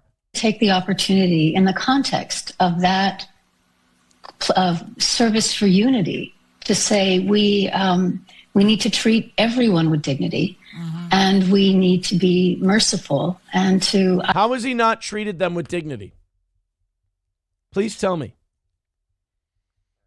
There's nothing he's done that's taken away their dignity. Oh, he won't let people with penises go in the women's bathroom. That's reasonable. There's a lot of women out there who don't want that. It makes them feel uncomfortable. It makes them feel unsafe. I thought women feeling unsafe was something we valued in this country. I thought that was something that we were supposed to listen to. Believe all women, all of that. Okay, so that doesn't count. If the woman has a dick, then she takes precedent. Baffling to me, but okay. I was trying to counter the narrative that is so divisive and polarizing, and what narrative? In which real people are being harmed. Okay. How? Nobody ever says how. Oh, they're being harmed. How? They just are. Not good enough for me. Sorry. I don't know. I feel like most people in the country are this way. I feel like there's a real silent majority in this country that go, how? How are gay people and trans people being, taken advantage of or victimized or whatever? And lefties will just go, they just are. Nope, sorry, we're not moving on. I know you want to move on in this conversation. We're not doing it until you explain to me exactly how. Because you can't. Because everything you come up with boils down to special treatment. That's what it is, special treatment. Coyote NV with $4.99 says the toe takes more crap than a Taco Bell toilet. A-Team with $1 says, Jeremy, comment, don't read the chat, donate, and enjoy the show. Look at that. Puerto Rican prostate puncher with $1 says, roses are red. Aaron wishes he was funny as Bob Saget. I mean, in fairness, who doesn't? Hey, Jeremy. I'll fucking kill you, you fucking faggot. That's not. Professor Tie-Dye with $1 says, Jeremy, what Aaron is saying is that unlike Chrissy, you're putting the cart before the horse and not the horse pulling the cart. Trucker 18-wheeler with $1 says, pay the gay away. I like that. Pay the gay away on the toe. Coltrane with $1. Whoops, there we go. Coltrane with $1 says on the deportation papers he should put her name and picture in reasons for deportation. Grand Poobah with $5 says he stole the YMCA theme song from them. That's cultural appropriation, and I, for one, will not stand for it. Oh, shit. She's causing a civil war. 185 away from today. Thank you guys for that. Appreciate that. Lander says, I can fix her, guys. I bet you can. I bet you can set her straight. You get in there and you rewire that brain of hers, my man. Streamlabs, PayPal, Super Chats, Rumble Rants. We're 185 away from today. Last goal of the week. What do you say we all drop in right now? We celebrate a win. And like I said, Jeremy in the lead at $200, but Jeremy doesn't like that you guys have been, I'm not even going to say making fun of him. You guys have been teasing him that he keeps telling me to watch my language. And you know what really sucks is I even wrote him today. I wrote him personally. I said, I'm trying. I'm doing my best. And then he goes, well, yesterday I had too much cursing in it, so I'm trying to curse less today. And then the audience, makes fun of him for keep continuing to press the cursing thing. And then he writes to me and he goes, you've used me for mockery and content. Who don't I do that to? I'd use Bandit of 71 gave me $100 this week. If he said something weird and goofy that made the audience laugh, we'd make fun of that, and I think Bandit would be fine. Here, I'll grift for a second. I do it to anyone who gave me $100 or $50. Any of you go to PayPal, Streamlabs, or Venmo right now, you give me $50 or $100. With that $50 or $100, if you say something dead game just gave $5. If you say something dumb, I'll make fun of you. Let's give it a shot. There's the grift to hit the goal. Throw in $50 or $100, and I'll show you how much I love you by responding to the purposely dumb thing you say. Dead Game with $5 says retard day pass. Well, I mean, we honor those here. Big time. We honor those here. 180 away from today. So that's the grift today. You go to PayPal, Streamlabs, or Venmo, and you throw us $50 or $100, and I'll show you that I'm an equal opportunity offender. Gray Duckling but you have to say something stupid with it. Or tell me what to do. Gray Duckling with $2 says, for the swear jar. Oh, thank you. Yes, my potty mouth. Maybe what I should do is I should let Jeremy go on the show and wash my mouth out with soap. I think, wouldn't that be fair? Trucker 18-wheeler with $1 says, I was used yesterday. They did. That's true. Remember, they made a gay joke. They said, you and Zen Man, or you and who? They said, or you and Ryan the Garbage Man? I can't remember. You and somebody were, what was it? You guys were at a truck stop blowing each other? Gray Duckling, that was it. Trucker 18-wheeler and Gray Duckling were at a truck stop, and they were filleting each other when they were supposed to be working somewhere else. Which I will say, if true, wildly irresponsible. Wildly irresponsible. All right, let's go into the next thing. That bishop lady really bugs the hell out of me. Female bishop who demanded Trump protect trans kids and migrants previously protested it. Oh, no way. No way. This is too perfect. All right, so we're finding out that this lady is just completely textbook. I want you to guess. This is Pastor Marianne Buddy. I want you to guess where this woman of God was when this interview was taken. Why did you want to come out here and send Their message. It is a message of a call for justice, for swift justice for George Floyd.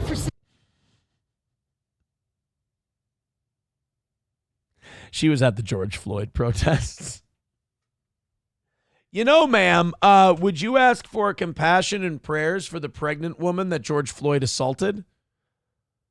Would that be something that you would ask for compassion for, or Systemic justice for all brown and black people who have been under the knee of this country in ways that we have witnessed time and again. This is really, name 3. Like in this last couple of years here, name 3. George Floyd is not one of them, because the narrative on George Floyd has been broken so many times that it's not even funny. I'll give you the guy in the guy who was running away. The cop shot him in the back. The cop shot him in the back and then dropped his taser next to him. I'll give you that one. I think that was Atlanta. I'll give you the Chicago guy who got lit up on the street. Outside of that, I don't know. Most of these cases, body cams come out, full story comes out, and all the white ladies end up looking a little, like they jumped off sides a little bit. wrong. And this rising up, this spontaneous uprising of people, mostly half my age or younger, they're the ones we should be listening to. And no, oh my God, no, absolutely not. We shouldn't. And by the way, I'm closer to that age than I am to her age. And I'm telling you right now, don't. We got a lot to learn. We got a lot to learn. They're angry at the president. They're so angry. They're angry at the president. So what is your message to President Trump today? Well, I've given up speaking to President Trump. Oh, you've given up. Nice 3M filtration mask. Boy, you were really hitting deep on COVID. I've given up speaking to President Trump. Well, it's not true, not accurate. 5 years later, here you are. We need to replace President Trump. We need leadership that will lead us in the ways that this country deserves. Yeah, we need a guy who's going to embezzle money from the taxpayers and give it to his family members. That's who we need. And then pardon them when he's all done doing his crooked moves. That's the guy we need. So so she's exposed. This lady's just a political hack masquerading as a child of God. She's got a history of being an anti-Trumper, if you will. So attacking the president that the majority of the country voted for, that was about unity, she says. Huh? It's interesting. Got a fascinating way of pursuing unity in this country. I want to propose that we become a united front here in the United States of America. That's a great idea. How are you going to do that? By taking someone you really, really like and are looking forward to his leadership and ripping the fucking shit out of him in the middle of a church. Oh, yeah, that should get everybody all on the same side. Grinch Girl writes, I've been trying to tell you what to do for years. You have always responded with fuck off. I assumed it was because I'm a girl. Totally justified. Turns out you don't listen to anyone. Don't listen to any. I know she's trying to rile me up, but don't listen to anyone. I bent over backwards. And I've been to, oh my God. Aaron, we like the old school stuff. Don't do the drama stuff. Done. I don't fucking do it. I don't ever do it. And then I mentioned one thing that I think is interesting. I thought you said you weren't doing drama stuff. I hold back on a lot of shit I'd like to do on this program because the paying customers ask me to. So then to hear a Grinch Girl go, you don't listen to anyone, bullshit. You know how different this show would be if it was just the Aaron show? It'd be a lot different. But you know what I like to do as a performer? I want to give my paying customers and my audience what they want. I want to give them what they want. And the audacity, and Grinch Girl, write me if you're just kidding. If you're just kidding, then you got me. But the audacity of someone like Matt's girlfriend to go, you just don't listen to anyone. You know, it's interesting. I bend over backwards to accommodate one person. And then if I don't do it 100% their way, oh, you just don't listen to anyone. You know the fucking horse shit that I would be talking about right now if I didn't listen to any of you? If I didn't say, hey, I want to keep the paying customers happy. I want to keep the people who keep this show on the air happy, so I'll do more of what they want me to do, and I do. But I think Grinch Girl is just joking. She does need to write back in, though, and confirm. Yeah, she says, I'm just kidding, and I don't pay anything either, LOL. Well, you need to change that because that was very rude. You owe me $50. I'm sending you a bill. You ain't getting my money, says Lifetime movie chat segment. Yeah, that makes me more adorable to the ladies. That's what the research said. That's what the research says. All right, guys, let's hammer it out. What are we at? 180 for today? Oh, that seems doable. Everybody jump in on PayPal, Streamlabs, and Venmo. Lander says, Sam is spot on. We demand some fucking Ed and Michelle. I just did Ed and Michelle last night, and you know you're getting Ed and Michelle tomorrow. What do you people want from me? You know, while all of this is coming in, there should be dollar bills attached to it. If you're going to make me get on the pole and start dancing, I feel like I should at least get a couple of bucks for shaking my ass.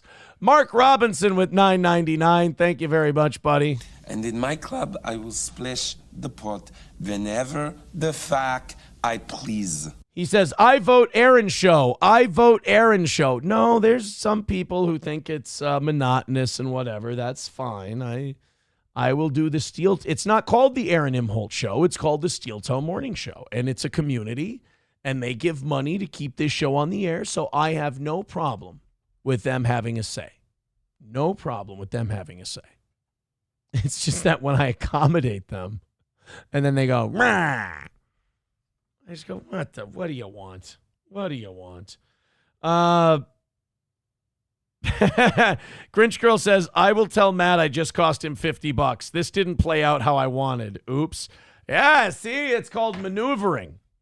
You know, you could just ultimately win this whole thing by not giving me $50. I wish I had that power to go, you owe me $50. Boom. And then it just comes my way. There'd be no more goals. You guys want to hear something interesting? The planet is burning down. We are all contributing to it. We're gonna melt. We're gonna die. We're gonna cause hurricanes. We're gonna cause landslides. We're gonna cause earthquakes and tornadoes, and we're gonna cause wildfires and more damage. I mean, we're really just, forgive me, Jeremy, fucking shit up right now. And it's all our fault. Because remember, man-made climate change is a thing. And man-made climate change is causing the core Earth temperature to rise, which is causing the ocean waters to rise, which is creating super hurricanes. As a matter of fact, this is such settled science that it goes back 50 years. Let's watch a news report from the mid-1970s letting us know how this warming is going to cause these superstorms and burn down the country and burn down the planet. And we are a plague upon this rock, and we're all causing it to go away. Let's go to the mid-1970s. Our anchor is Robert McNeil, and he's going to report on how this warming is crushing us. This is settled science, you guys. For the second year in a row, it's been a very rough winter in the northern hemisphere. This week, unusually heavy snowstorms have blanketed Italy, France, Switzerland, and Scotland. Wait, and today, at least 15 deaths there are reported. What? In this country, at least 129 Hold on. deaths have been attributed to storms which struck the eastern half of the country recently. I don't understand this. This guy's talking about cold. I thought we were in a warming trend. Now, for those of you who think that I'm just being sarcastic and I don't understand how climate change works, you understand climate change doesn't happen in 50 years. It's a centuries, if not millennia process. So this idea that, oh my God, it's been the worst storm in 50 years. Yeah, that doesn't register when you're researching climate. First of all, climate is technically a man-made creation. The timeline on climate. I mean, a change in 50 years is not something to register scientifically. A change over the course of hundreds of years, thousands of years, maybe we can start looking at that as a trend. But you understand, in the cosmic reality, a 50-year trend is a blip. It is not an appropriate sample size, as this report is showing. Does all this extreme weather mean that our climate is actually changing? Well, some scientists believe that a new ice age is on the way. God damn, that is fascinating. That is positively eye-opening. You mean a new ice age? This is only 50 years ago. So wait a minute. You mean 50 years ago we were headed for a new ice age, but it all turned around in half a century in Earth time, as long as the Earth has been around, billions of years. In that 50-year period, it went from human beings are causing a new ice age to human beings are now burning the planet down. It's not unfair for people to be skeptical of your bullshit when it doesn't seem to be based in science. This selective use of what science is the opposite of scientific. Others argue that, on the contrary, our world is warming up. Oh. Tonight, the evidence that our climate may be changing, and what, if anything, we could do about it. Jim? Robin, they're probably... Holy shit, they just did their editing was wild back then. Wouldn't be all of this concern about what the weather's doing now if it wasn't for last year. National Geographic called 1977 the year the weather went wild. If you live out west... Okay, but over the course of billions of years, you're going to have a year or two where shit gets a little hinky. Oh my God, we're having once every 75-year storms. Yeah, that checks out. That's going to happen. Doesn't mean the planet's burning down. It doesn't mean us driving our cars is going to cause everyone to die. It just means that this year was a little off from the other previous 74. But do you understand what 74 years represents? Okay. I have, how old is the Earth? I think it's 4.7 billion years old. Am I wrong about that? Let's take a look. How old is the Earth? 4.543 billion years. I was about to say I was really close, but when you think about it, I was 157 million years off. So when I say 4.7 billion years and it says 4.54, you go, wow, Aaron, you were pretty close. Not really. Is a whole 157 million years off. That seems to be a ways. Let's say you had $4.5 billion and you spent 75. Let's say you bought a really nice remote control. Shit's expensive now. And let's say you spent 75 bucks. Let's say you went grocery shopping, you spent 75 bucks and you had $4.5 billion. Would that $75 that you just spent out of the 4.5 billion be indicative of how you spend your 4.5 billion? Would that represent a trend? No, it wouldn't. So why do we take the last 75 to 150 years of the weather we've been experiencing and extrapolate it out and go, well, this has had an impact on the last 4.5 billion years? No. Landers says the Earth is too old for Melton. Not if you take away the word billion. It's kind of the perfect age for Melton. 4.543. Yeah, just take away the billion. He'll sniff its hair. But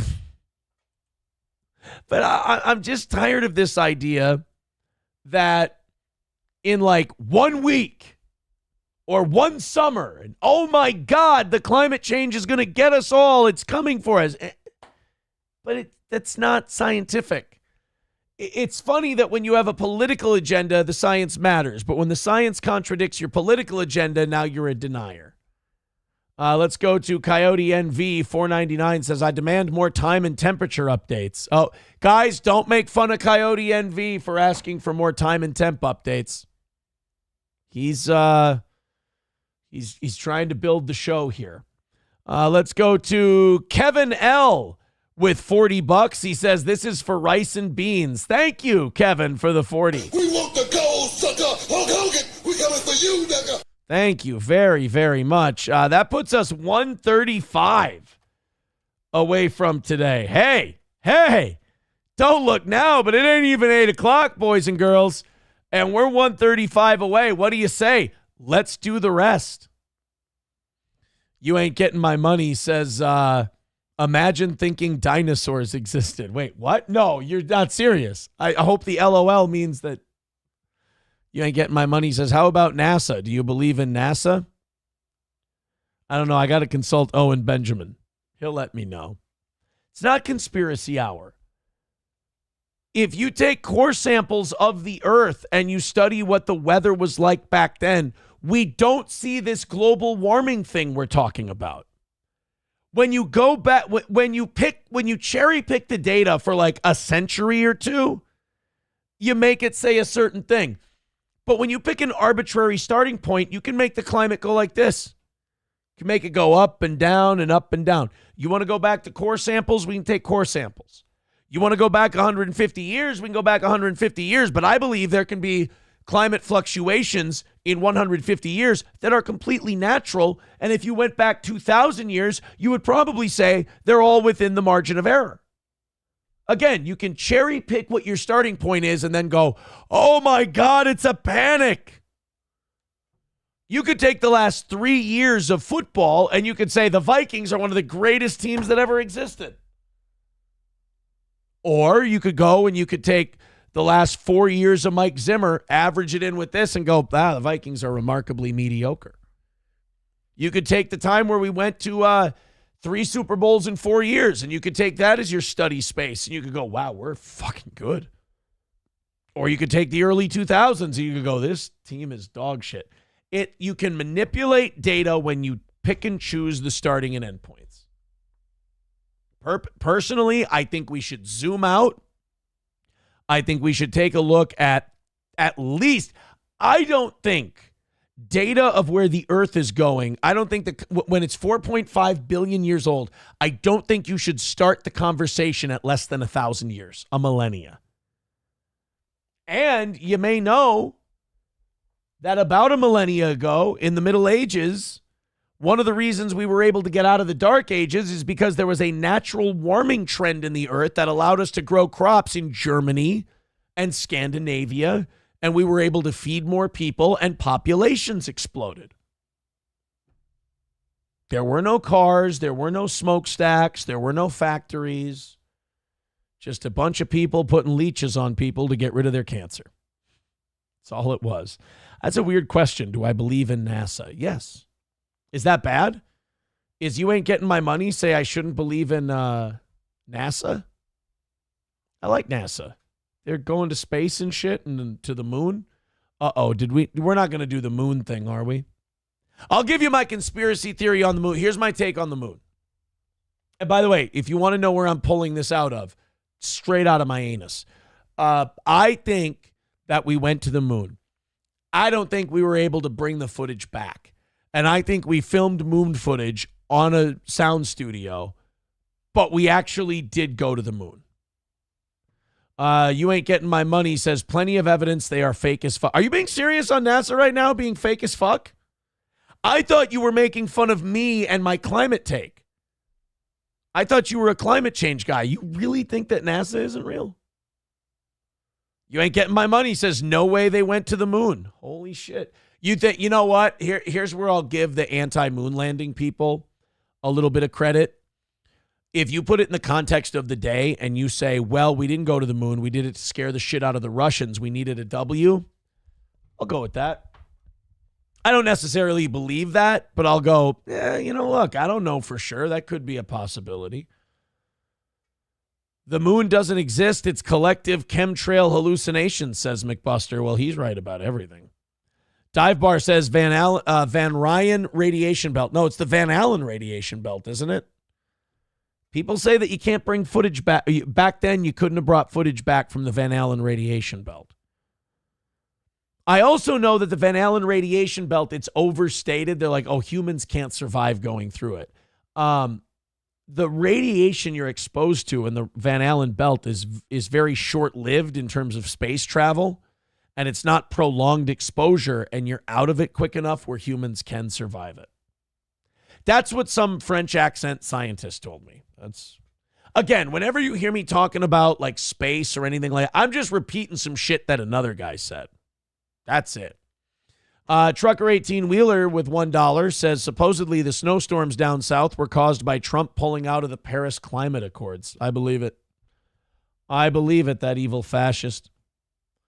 Landers says lead shielding would weigh too much. It's thousands of miles, Aaron. Eaton Clam says the Von Erich radiation belt. That one blew its head off. The Van Erich radiation belt killed itself, unfortunately. Their theory is that they go fast enough. It doesn't matter whether you are subjected to radiation. All right, let's see. I just want to get their take on it. Can humans go through the Van Allen belt? Yes, humans can pass through the Van Allen belts, but the belts can be dangerous. The belts contain charged particles that can damage human bodies. The Van Allen belts are a result of Earth's magnetic field and extends hundreds of miles into space. The belts are made up of two nested donut-shaped regions of high-energy particles. The inner belt is made up of protons, while the outer belt contains both protons and electrons. The belts can be dangerous to satellites and astronauts. The amount of damage done by the belts can range from none to lethal. So, how do astronauts pass through the Van Allen belts? Astronauts have passed through the Van Allen belt safely on missions like the Apollo missions and the Space Shuttle missions. Astronauts have been able to survive long-duration missions in low Earth orbit. The internal space station provides a lot of shielding. The Apollo missions minimized the density of the belts, avoided hot spots, and sent astronauts through sparse regions of the belts. You guys are not going to turn me into a space travel denier today, but that seems a little weak. That seems, you know what that sounds like? God damn it. You guys are not going to turn me into fucking NASA deniers today. I know this is a good time for you guys to attempt, and I don't mind you attempting, but you're not going to do it today. But those reasons that they just gave, those sounds like the reasons you give your partner when they're asking you annoying questions you don't fully know the answer to, and you just want them to stop asking you questions. Hey, how do we get through the Van Allen radiation belt if it could be lethal to humans? Like, we just picked the soft spots and we went through there. Shut the fuck up. I don't know.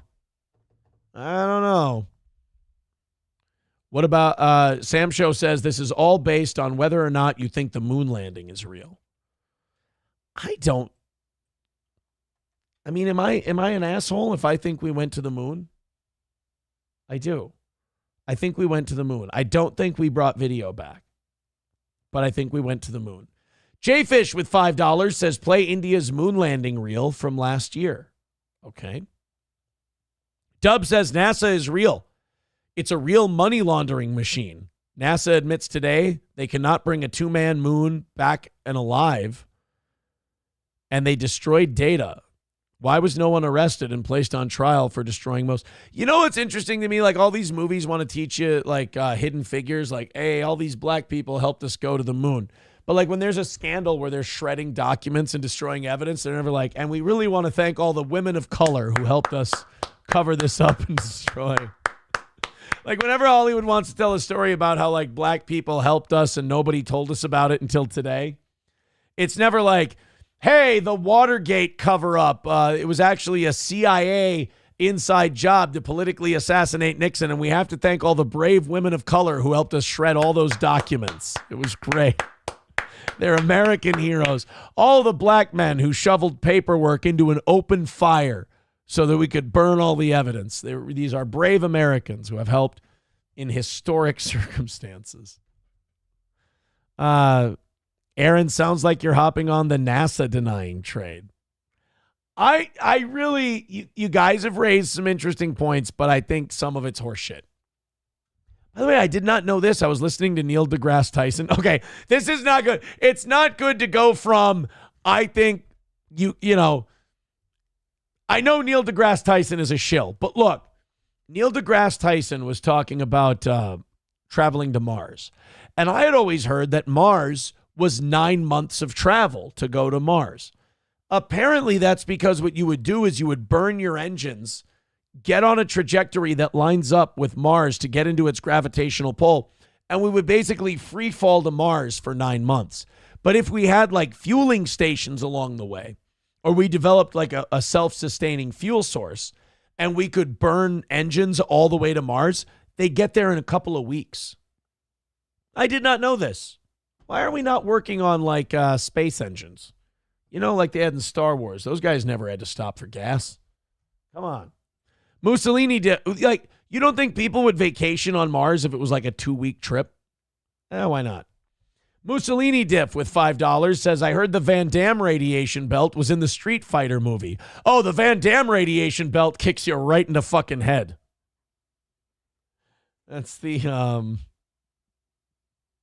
You know what I heard? I heard that the Van Horn radiation belt has really good shooting range for a forward. It's a Keith Van. Anybody for a Keith Van Horn reference today?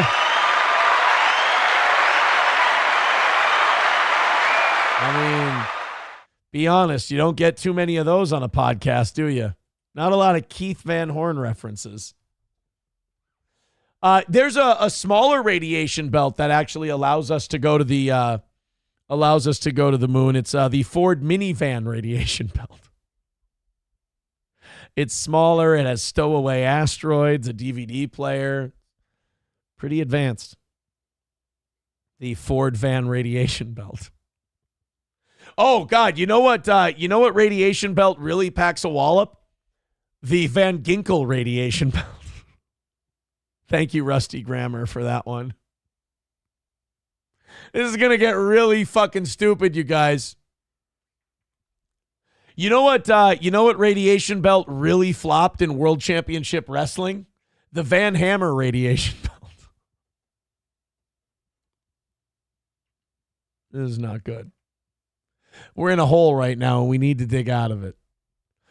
King Kong Dong with $2 says 9/11 was an inside job to destroy certain paperwork in the Pentagon during an investigation. No plane hit the Pentagon. Oh, Das Optic Nerve letting us know that I didn't realize, you guys, how many radiation belts were out there outside of the Earth. But apparently there is a radiation belt that will take an astronaut's ear off. According to Das Optic Nerve. Did you know about this radiation belt? You go through it and you lose an ear. It's called the Van Gogh radiation belt.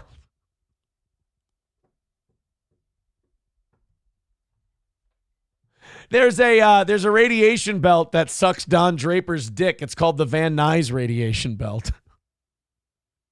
It's a deep cut because in like season 3 or 4 of Mad Men, when Don was divorced and he was dating around, there was a young girl named Bethany Van Nuys that he was sleeping with for a little bit. Dr. Silverwolf with $10 says, I tuned in for that joke. You know, there's a eating clams with a great point. I forgot about this radiation belt. There's actually a radiation belt that will make you play dominoes. Yeah, it's the Van Morrison radiation belt. Oh, domino. Did you know that if you ever need to kill a vampire, there's a radiation belt where you can kill a vampire through space travel? Thank you, McBuster. It's called the Van Helsing radiation belt. We've got to be running out of these, right? There can't be any more left. Oh, Sammy Johns actually went through. Sammy Johns went through a radiation belt once, and he gave a girl a ride in his wagon. It was called the Chevy Van belt.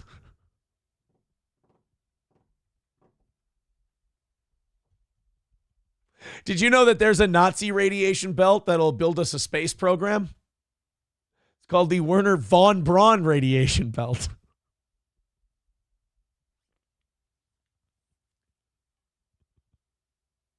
Did you know that there's a radiation belt that plays a really good backup quarterback in a 90s football movie? I know that's a very specific radiation belt, but it's the Vanderbeek radiation belt. You know. Did you know that there's a radiation belt that orders around Arthur Morgan and tells him which banks to rob and shit? It's called the Vanderland radiation belt. Dutch's last name was Vanderland in Red Dead Redemption 2.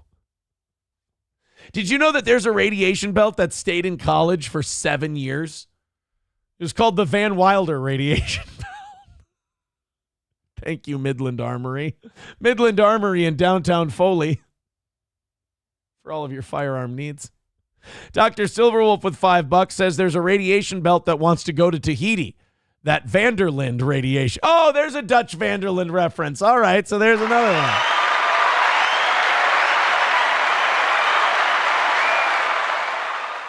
one. Dive Bar says the Van Miller radiation belt talks too much. Oh, there's a radiation belt that can sack a quarterback like nobody's business. It's the Von Miller radiation belt.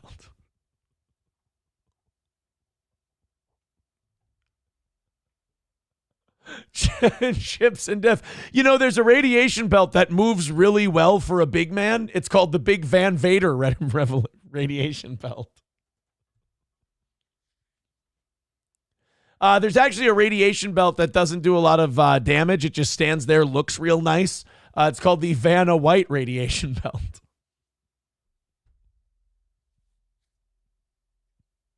This is fucking retarded, you guys. I mean, this is really stupid. You know what we should do? Knock out the gold of this bit. 125 away from today. Thank you guys very much for your generosity. 125 is our number. Streamlabs, PayPal, Venmo, Super Chats. The McBuster saying there's a radiation belt that sounds a lot like Led Zeppelin. It's called the Greta Van Fleet radiation belt. Did you guys know that Honky lets us know there's a radiation belt made of dark matter that makes you cry when Donald Trump becomes president? It's the Van Jones radiation belt.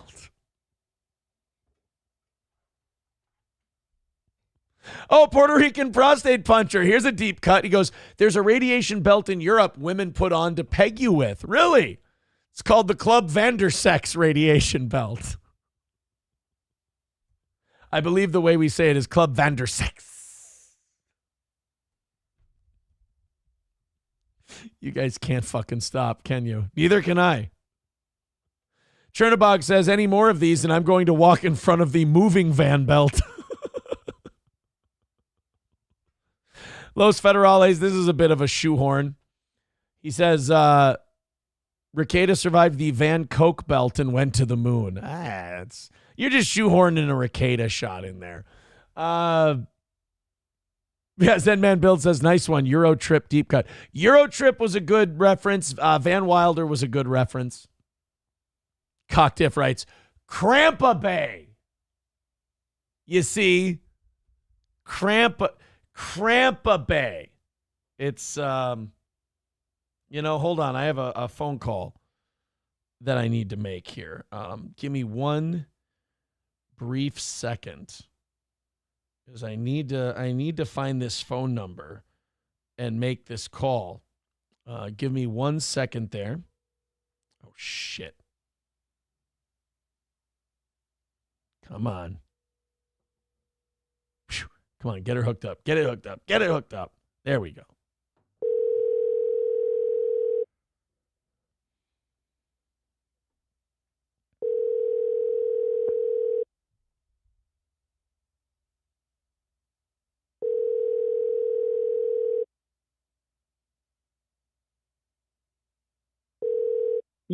Shoot. Hey, do me a favor, Ryobi, if you're listening right now, could you call into the show when you have a minute? I would really appreciate that. You know, I feel bad. There's this radiation belt that has to play the SEC, and they're not a school that's equipped to play against the top level SEC teams. It's the Vanderbilt radiation belt. Okay. I think I'm done. Rusty Grammer says there's no reason for this bit to be this funny, but it's so retardedly classic, and I love it. Trucker 18 Wheeler says, have you heard about the radiation belt that sells shoes? Really? It's just called the Vans radiation belt. I think we're done. Oh, also, Honky says that Vanderbilt radiation belt we talked about also constructed a new railroad to space and gave us gay F-word Anderson Cooper. Oh, yeah. Big John Stud with a good one. Did you guys know that there's a radiation belt that just murders bitches and throws them in the ocean? It's called the Vandersloot radiation belt. All right, is this Ryobi? Yeah, man. How did I know you were calling me? I needed to tell you something. Do you know about this? You know about this Van radiation belt bit we've been doing? Yeah, I've been listening. It's I feel like we've kind of been stretching this bit a little bit. I feel like I'm going to get a Crampa Bay. That happens.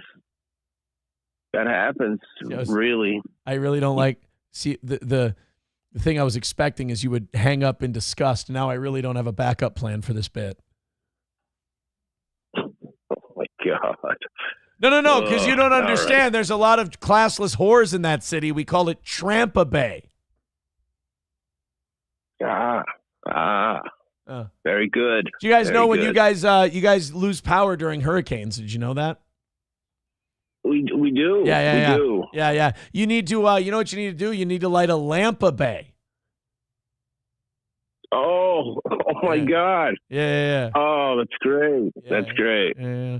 Hey, I need to just tell the audience, I remember a couple years ago for the anniversary show, I've never seen someone more excited to come sit down with a group of people and then by the end of it be so happy to not sit next to them anymore. Hey, that was me. Yeah, that was you. You were like, hey, I'll come sit by Gino and Aaron and April and all these people. And then by the end of it, you're like, I really wish these fuckers would die. I want them dead with this Tampa Bay thing. Yeah, you guys were having so much fun. I just let you go with it. Thank you. I appreciate that. And thank you for having fun, letting me have fun with this bit. Now, if you'll excuse me, I got a lot more people that are writing in about these radiation belts. I'm learning a lot about space today. Indeed. All right, good luck. People are like, is Johnny coming back? Gray Duckling with $10 says, moments like this, I miss the Hong Kong bit. 191 Redbird with $5 says, I was going to give you $10, but after the last 5 minutes, go duck yourself. The Brandon Network says, hack hole. I've upset people. What? I've hurt those closest to me. All right, we got more. Did you know there was a radiation belt that became the governor of Minnesota? It's the Jesse Ventura belt. Well, he certainly didn't win many wrestling. That's for sure. Puerto Rican prostate puncher says Chinese factory workers get sucked into the conveyor belt. They just die though. Did you know there's There's a Van Allen belt that Matt Foley lives in. That's the Van Down by the River belt.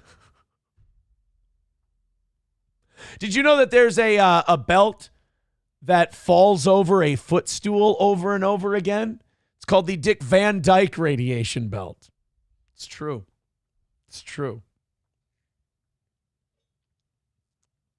Just making sure. Here we go. All right, we're all caught up.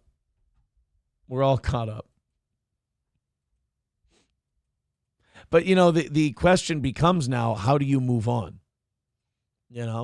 This when we do bits like this on the show, it's not that much different than recovering from a natural disaster. Everyone comes out of it going, yeah, but how do we move forward after what's happened? And that's, honestly a fair question. How do we move forward? The answer to that question, we find out together. All right, the YouTube numbers right now are reflecting the effort being put into today's show. 115 away from today's goal. Hit like, hit subscribe, help us out, throw us a couple of bucks. 115 away. You guys are doing great today. Thank you so much for your support. We got a little Sam Hyde on the show this morning. Old Sam, Sam has been, he's still very funny, but Sam has been doing some he's been dabbling in some political commentary lately. And I think what Sam is showing is that he's always been underrated as an analyst. And I think the deal is with Sam Hyde that he doesn't want to be like a political analyst. He wants to be wacky. He wants to be funny. And he doesn't want to be I imagine Sam Hyde is the kind of guy who goes, if people are looking to me for their feelings, we're fucked. But when he does decide to sit down and he does decide to put something out there and it's serious, there's a little humor in it, but it's mostly serious. He really does nail it. And I think one of the biggest things about Sam is that he's fearless, naturally. He's not trying to be politically incorrect. He's not trying to be anything but authentic. And you can feel when he gives these commentaries that the beliefs and the words are his own. He's not trying to be shocking or anything like that. He's just telling you what he believes. Some people's brains just work in a really fascinating way. And you see that in Sam Hyde's comedy. It's just different. So it makes sense that when he does political commentary, it's going to be pretty good, but it's also going to make some people remarkably uncomfortable. In this clip we've got today, this is Sam Hyde kind of speaking out. You can tell Sam's a little nervous about guys like Vivek Ramaswamy, and he's really nervous about Elon Musk. His thing is he doesn't like people coming here from other countries and telling us about America. And when it comes to Elon Musk, I agree with him. I think Elon Musk should be way more of a spectator in this process than he is. I mean, the hand thing didn't help him either. But Sam Hyde raising a really good point here in this next clip about who your countrymen are. This is, again, when Sam Hyde decides he's not doing a comedy bit and he's going to tell you a little bit about what he thinks. I don't care about what an Indian says. I'm not willing to have a discussion about the definition of what an American is. I'm not interested in hearing somebody else's proposal for what an American is. Everybody knows what an American is. If there's a degree or two of variation between Americans, what an American is, it doesn't matter. Anytime you try to argue in good faith with somebody who wants to steal from you, you try to argue in good faith with somebody who is not going to Iron Man your arguments. You're going to give them every intellectual consideration possible. They're going to give you none. Anytime you even open your... That's a good point. If there's someone who's got an agenda, then their conversation with you is not an honest one. It's just they're using rhetoric to deliver this conversation to a certain point. They already have the destination in mind. They're not interested in your opinion. They're not intellectually curious about what you might believe. They're not gathering ideas. They've already made up their mind. They have a destination in mind to this conversation, and you're not going to derail them off of it. And if you're not following the conversation they want to have and going to the destination they want, then there's really no point in giving them the benefit of the doubt. And there's no point in treating them with rhetorical respect or intellectual respect, because they're already playing a game of manipulation with you. That makes a lot of sense. Your mouth to do anything that's not derision, you're losing. You're accepting their proposition that what you know, the same way you know that the sky is blue, what an American is, when you accept that your knowledge of that can be affected by somebody's paragraph, you're already losing. It's a good point. It's like, I hate when, when in school, the teacher would make you show your work for 2 + 2 = 4. Like, hey, show your work. They do that a lot now. Like, I remember when my daughter was in first or second grade or whatever, and they would go, what's, 2 + 2, or they would do a really simple math thing. Okay, now write out why it's that way. And it's like, no. I don't have to convince you that 2 + 2 = 4. You either know or you don't. It's that John Hamm line. I don't have to tell you about Jesus. Either he lives in your heart or he doesn't. Some shit we just know to be true. So if you go, well, this, because this person is American, and they go, well, what's an American? Fuck you, you're already playing games. You can't have that conversation with people. We all know what an American is. This is, as they say about climate change, this is settled science. We know what an American is, and Elon Musk is not one. There's a real danger of there being a civil war in that whole MAGA camp, because you have the believers, the true believers in MAGA, and you have the pragmatists and the tourists who think they can get something out of it. And if you don't, it's dangerous to go after the pragmatists, because pragmatists have a tendency, since they're not true believers, to just bail. They can cause a fracture and a rupture in this whole MAGA thing. Trump is in a weird spot, and I don't know if he knows it. Because if these grifters like Vivek and Elon Musk decide to go self-preservation instead of preserving the tenets of MAGA, they will go self-preservation every time. So if it becomes too personally costly to them to pursue this movement, they will bail. It needs to be Trump's job to patch the cracks and patch the holes when he sees them, or, appoint someone who will do that. Because guys like Steve Bannon see guys like Elon Musk and they go, interloper, grifter, phony, fuck him, he's evil. I mean, Steve Bannon said he's evil, and he's going to turn on these the MAGA types one of these days. And I think he's right. When you're the wealthiest man in the world, you like to play by your own rules. You don't like to play by other people's rules. And if push comes to shove, you'll just take your hundreds of billions of dollars and go home. So these people, when they come to you, when you see them, the only thing you should have to say to them is, hey, faggot. That's it. It's a conversation ender. You don't have to have the conversation of what is an American, I suppose. That's all you need to say. You don't need to say anything else. Within your community, within your Discord, within your friend group, whatever. I'm so happy that he hates Discord. Discord is to be hated. Discord is fucking gross. I think Discord, and I think greasy, unwashed hair. That's what the mascot, a head of greasy, bedbuggy hair, should be the logo for Discord. You can have whatever discussion you want. But if it's an outsider who's here telling us how to do business, that's not in the game plan. That's not part of the show. That's not happening.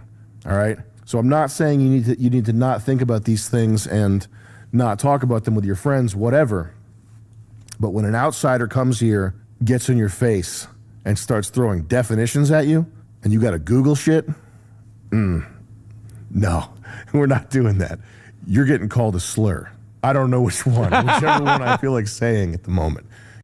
So it's so much fun. I've been a fan of Sam Hyde for a long time. And it's so fun to watch his evolution, because there was the early sketch stuff, $1 Million Extreme, the TED Talks and shit like that, the stand-up comedy open mics. And then there was, I almost said Meta World Peace. That was a basketball player. There was $1 Million Extreme Presents World Peace, and that was a really entertaining show. That was Sam and his guys really digging into sketch comedy and kind of revolutionizing that and changing that. But the world wasn't ready for that. So they got demonized and they got sent off. And Sam took some time, and he kind of didn't reinvent himself, but he just kept evolving and kept becoming sharper and kept adding, like Iron Man, just adding shit to his suit of armor. And now he's become kind of this Swiss Army weapon. He can do a little bit of everything. And to watch him become a social commentator, I'm here for it. I'm excited to see where that goes, because the guys who are reluctant to be it are the ones we need to be it the most. He's intelligent, but also commonsensical. And I think that's a dangerous approach to confront, because, like he said, there are conversations he just simply will not have with you. And I think that's smart. But yeah, I mean, the Elon Musk worship, I have to say, I don't get it.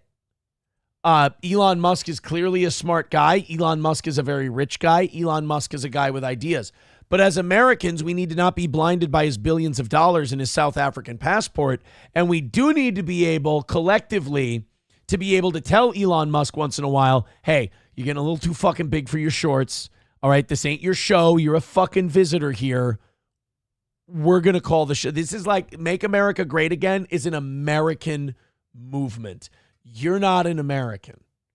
So you're welcome. You can help us. Kind of like when Malcolm X came back from Mecca. He was like, white people can help us, but they can't join us. That's kind of the tact Americans need to have with the Elon Musks of the world. You can help us, but you're never going to fully be in this group, in this club. I like that. Keep that guy at an arm's length, for sure. But it's so fun to watch Sam Hyde kind of continue to build what he is. And then to end it with, you're getting called a slur if you come in here and pull that shit. I've been waiting for this moment for a while too. You know how we've all been kind of theorizing that the mayor of New York City, Eric Adams, has kind of got a raw deal from the city of New York, that they kind of railroaded him, that the Democratic Party was fucking over Eric Adams because he had the audacity to speak out against the way New York City was handling immigration. And he came out, he went, this is fucking unsustainable. The city can't afford this. We need to we need to clear these illegals out of here. And then boom, all of a sudden, when he stopped being a good, loyal Democratic soldier, now he has corruption charges and campaign finance charges. It's kind of like holding. They say you can call holding on every play in football. I feel like you could call a campaign finance violation on anyone. That seems like the one they like to pull out when they're trying to get somebody. Well, Eric Adams went on Tucker Carlson's show, and I got to say, I'm hoping that Trump gives Eric Adams a pardon. I think he deserves it. I think this guy is being fucked with. Because I remember when Eric Adams came in as the mayor of New York City, and he said, I want to solve the homeless problems. I want to get rid of the tents. I want to get rid of all the tent cities. And I want to do something about immigration. And none of that has happened. None of it's taken place. And there's clearly a pushback going on against him. Let's take a look. Because you complained about allowing tens of thousands, hundreds of thousands of illegals from foreign nationals who have no right to be here to come into your city, and you have to pay for it, and you complained, and this indictment was punishment for complaining. Is that what you're saying? That is clearly my belief, and based on several aspects of it, that I can't go into detail, but there are other aspects of it that shows me that I was targeted because of that. Yeah. That's the most frustrating part. And I do hate that about our legal system. Eric Adams can't fully defend himself publicly. I know of a similar situation where someone was targeted legally, not for the thing they did, but because there was an agenda behind it, and it was a total vengeance plot, and you can't fully defend yourself on it publicly. And also, you shouldn't defend yourself publicly on it. You should defend it in the court system, because you can have a lot more success there. But that is frustrating. I get it. I understand. You get, there's an agenda behind a thing, and it's not really the thing. It's not being presented honestly, but it is nice that people see it. So if we could just walk through and leave out the parts you can't talk about, of course, but this happens at the beginning of the Biden administration, which is close to the beginning of your administration. All these foreign nationals start showing up in New York. They have no money, they have no jobs, they have no place to stay, and you have to deal with them. And the taxpayers here have to deal with them. So you go to Washington. What were those meetings like? Sharing with them that this was a problem. Who did you speak to? I spoke with Julie Chavez, is one of the personnel, Perez, another personnel. I spoke with the president himself. Adams is kind of a dangerous guy to be doing this to because, like, he still has a term to serve. Like, he's not done yet, is he? He's got another year or two. And he's openly in rebellion against his own party, and he's exposing what he thinks is a really dirty move they pulled. And Trump is kind of sympathetic to him. Like, Trump can pardon this guy and prop him up. So I think they kind of overplayed their hand. I know they wanted Eric Adams to get in line on the illegals and shit like that, but the guy was doing what he thought was best for the city, and he got bullshit charges because of it. I spoke with the president first. Then the president came here to New York City. The governor and I sat down with the president. And I said, Mr. President, I'm not sure what they're telling you about this problem, but this is a terrible problem that's playing out on the ground that we need to fix our border, and we need to just stop allowing people. That's what it was. He went right to the president. And he said, something needs to be done about this. I don't know what they're telling you. And then you find out that the officials in the city of New York are telling the president, that's fine, it's good, there's no problem at all. Then the mayor goes, holy shit, you guys have been telling Washington that it's totally fine. I'm going to tell them that this is a nightmare, this is a problem, and it needs to be dealt with. Then city officials were probably getting calls from the federal government, and they went, fucking Adams, we got to take this guy down. To come into the country with no destiny. We don't know what we're doing with them. And they were stuck. There was some that were coming here that were almost 6 months to a year, in some cases 2 years, without any work authorization. Like, what do you do with someone that cannot provide for themselves for that long period of time? And that pisses me off because you'll get so many people who are, not anti-illegal immigration. And they'll go, what? These people don't take up resources. What? These people don't even have Social Security cards, so how can they get resources? They're getting resources. The taxpayers are subsidizing them. These people are here for a year or 2 years. They have no work. They have no job, but they're still gaining weight. They're still eating food. They're still clothed. They're getting money from somewhere, and it's probably us. Well, what do you do? We had to house them. We had to feed, clothe, house, educate 40,000 children, hold them into a shelter system, the complete package of what you would do for an adult that can't take care of themselves. What is the major problem, do you think? Too much hormones. Yeah, that's part of it too. I get it. And so you tell the president and his aides this, and what do they say? Basically, be a good Democrat, Eric. Wow. Be a good Democrat? That was the basic overall theme. I mean, they might as well have said boy. They might as well said get back in the field, boy. Go be a good hand, boy. I mean, there are parallels to Uncle Tom. There are parallels to slavery here in the way Democrats treat black Democrats. Eric Adams goes, hey, we've got this illegal immigration problem. What should we do? Just go be a good boy and do what we tell you. One of his aides told me that, listen, this is like a gallstone. It'll pass. It's like a gallstone. It'll pass. Yes. It'll hurt now, but it'll pass. Well, you pee it out then. Right. Why do you have to? Right. I believe him. I believe him 100%. The crime that Eric Adams is charged with and the crime Eric Adams actually committed are two completely different things.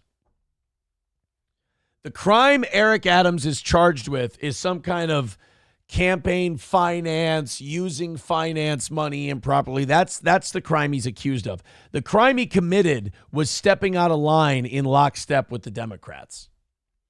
That's the actual crime he committed. Buffalo Jockey with $1 says, Aaron actually thinks a minority is innocent. It's good to see you grow as a person. Thank you. Tell Jeremy.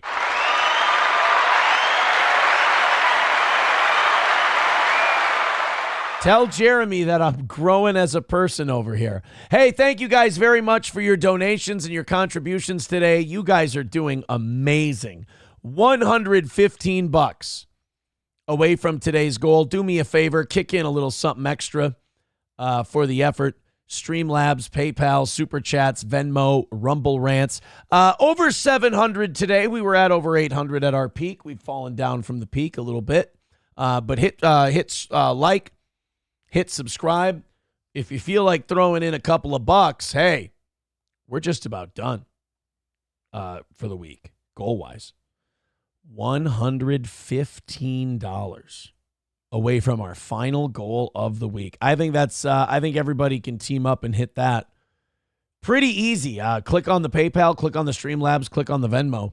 And thank you guys very much. Midland Armory in downtown Foley, Minnesota, midlandarmory.com. Our friends at Midland Armory have a great selection of knives, optics, parts, and gear, and all of the equipment you need for sport shooting, hunting, personal protection, self-defense, defending your home, defending your family. Talk to Derek and Tracy at Midland Armory in downtown Foley and see what they have for you. They can answer all your questions at Midland Armory in downtown Foley, Minnesota, or online at midlandarmory.com. Stoney's Bar in downtown Rockville, Minnesota.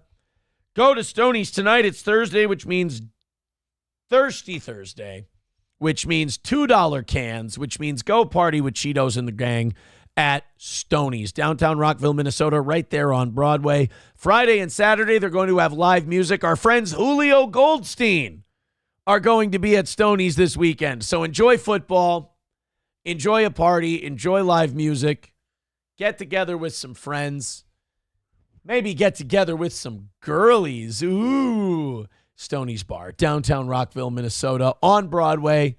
That's Stoney's. And All Care Towing, you know, it may be warming up my aching ass. -8 right now. Here. Oh, wait, it just changed to -7. Heat wave a-coming. It may be warming up from where it was a couple of days ago, but it's still very cold. It's still slippery. There's still ice and snow out there. So if you end up going in the ditch, you know, shit happens this time of year. Contact my friends at All Care Towing. You know, if you get in an accident, who knows? Your car won't start again. It's this cold out. You need to not dick around. You need to go with the people that get there the quickest. And that is no doubt All Care Towing. All Care Towing, 320-253-5203 for All Care Towing of St. Cloud. Again, visit All Care Towing when you need a tow or any other kind of automotive service that requires a pickup. It is All Care Towing. All right, let's continue on here. We've got Sam Show says, what was that sound? What happened? Was there a sound? Was there a noise that happened? I don't understand. Now I'm worried. Should I be fucking dog is curled up in a ball. He's a circle. Just passed out sleeping.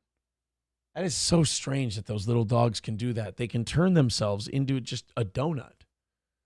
It's like he can sleep with his nose in his asshole. Not that it's something you should do. All right, guys, let's get under $100 by 9 o'clock. Let's, we're only 15 away, for goodness sake. I start drooling. When we get under 125, I start drooling. I'm like, oh my God, we're almost there. Let's just do it now. I'm like a little kid on Christmas. I'm like, let's just open it up now. Let's just do this thing. Streamlabs, PayPal, Super Chats, Rumble Rants. Let's do it. Throw in your couple of bucks. Let's call it a final win for the toe for the week. It looks like America is getting a one flag policy under the Trump administration. Now, under the Biden administration, the non-straight activist flag and the colors of Black Lives Matter were routinely hoisted above American embassies and consulates, along with the American flag. Well, the Trump State Department reportedly issued a one flag policy on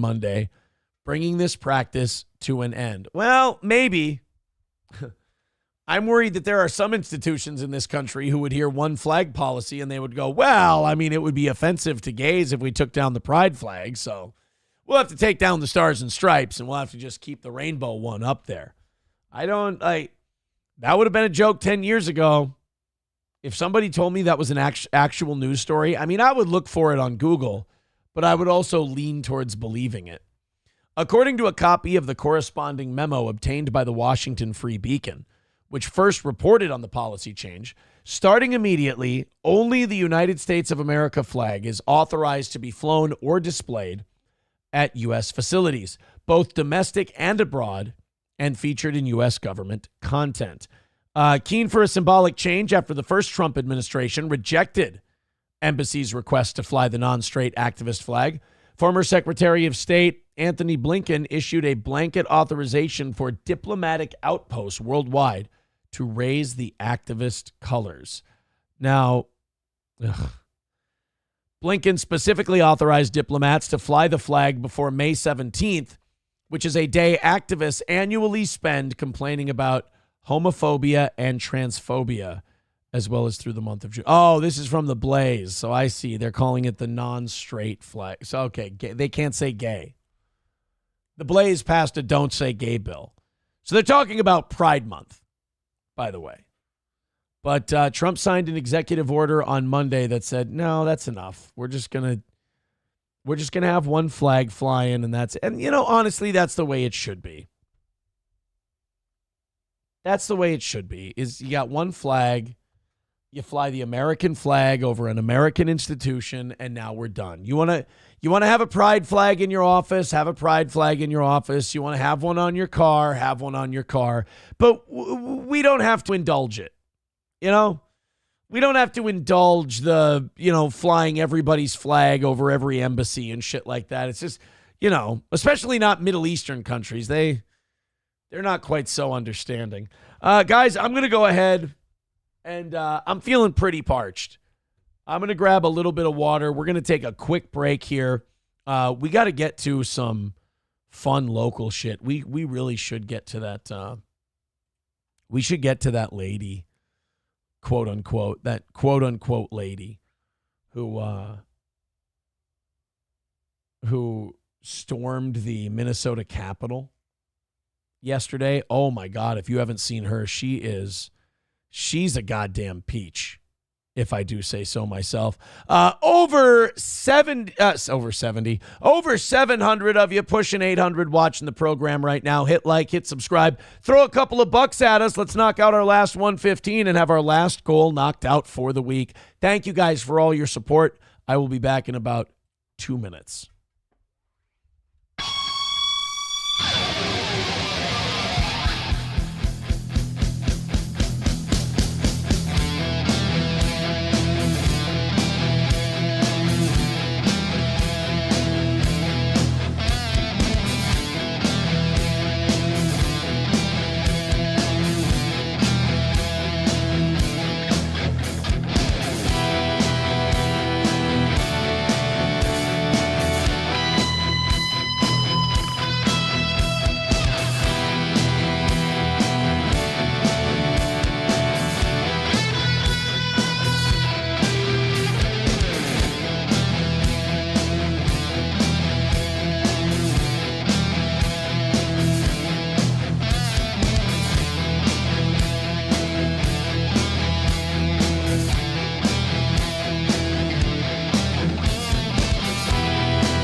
right.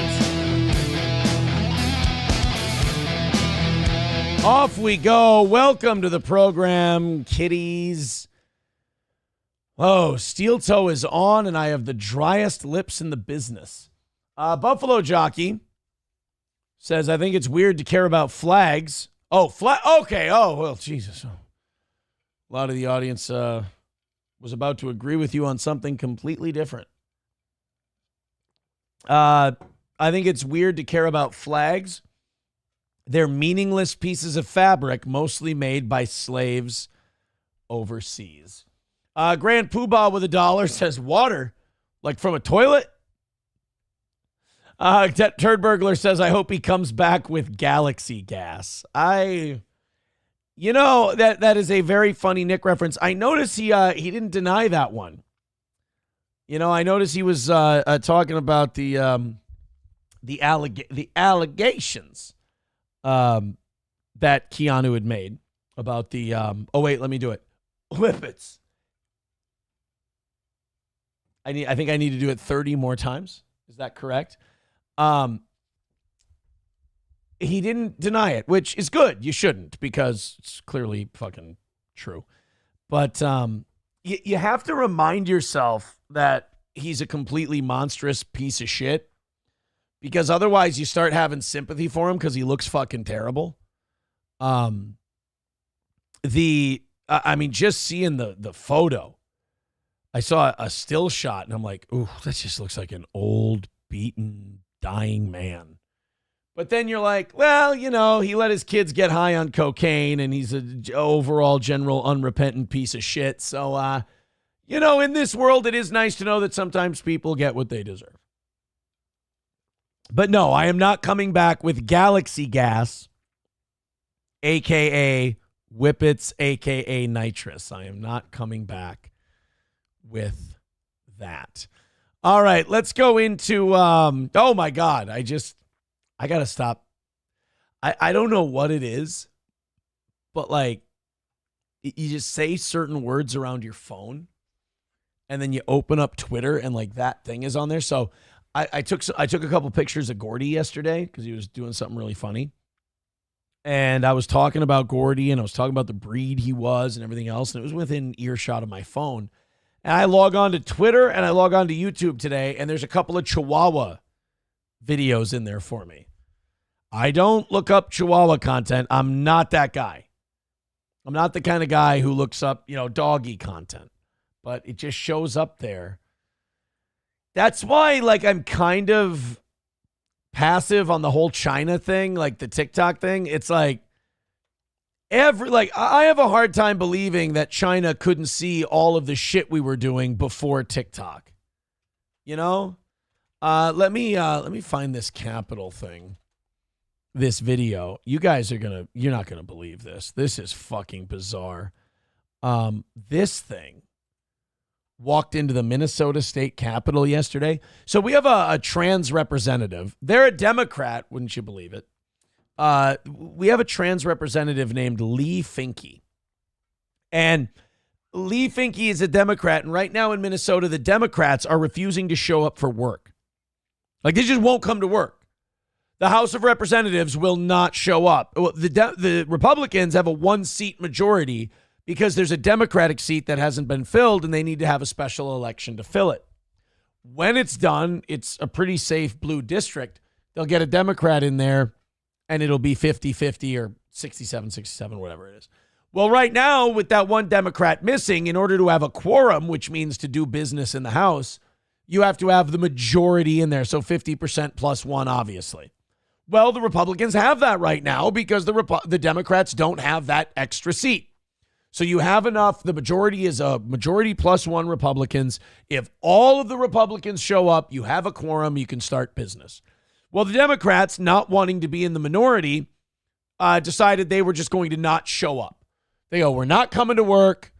We're boycotting. We're on the run. We're on the lam. We're refusing to show up. We're going to keep cashing the checks from taxpayers. We're going to keep enjoying all the perks of being a representative, but we're not going to go do the actual job. So the Republicans said, well, suck my dick. We're going to start doing shit. We're just going to go. We have the majority. We have a quorum. We're going to do business. Democrats threw a goddamn pissy, hissy fit over the whole thing. And so this Representative Lee Finke, this trans legislator, brought a bunch of like antidepressant-addled weirdos into the Capitol, and they were led by this big Jabba the Hutt, dare I say, signs of mental illness person. And they went on this 9-minute rant inside the Minnesota State Capitol.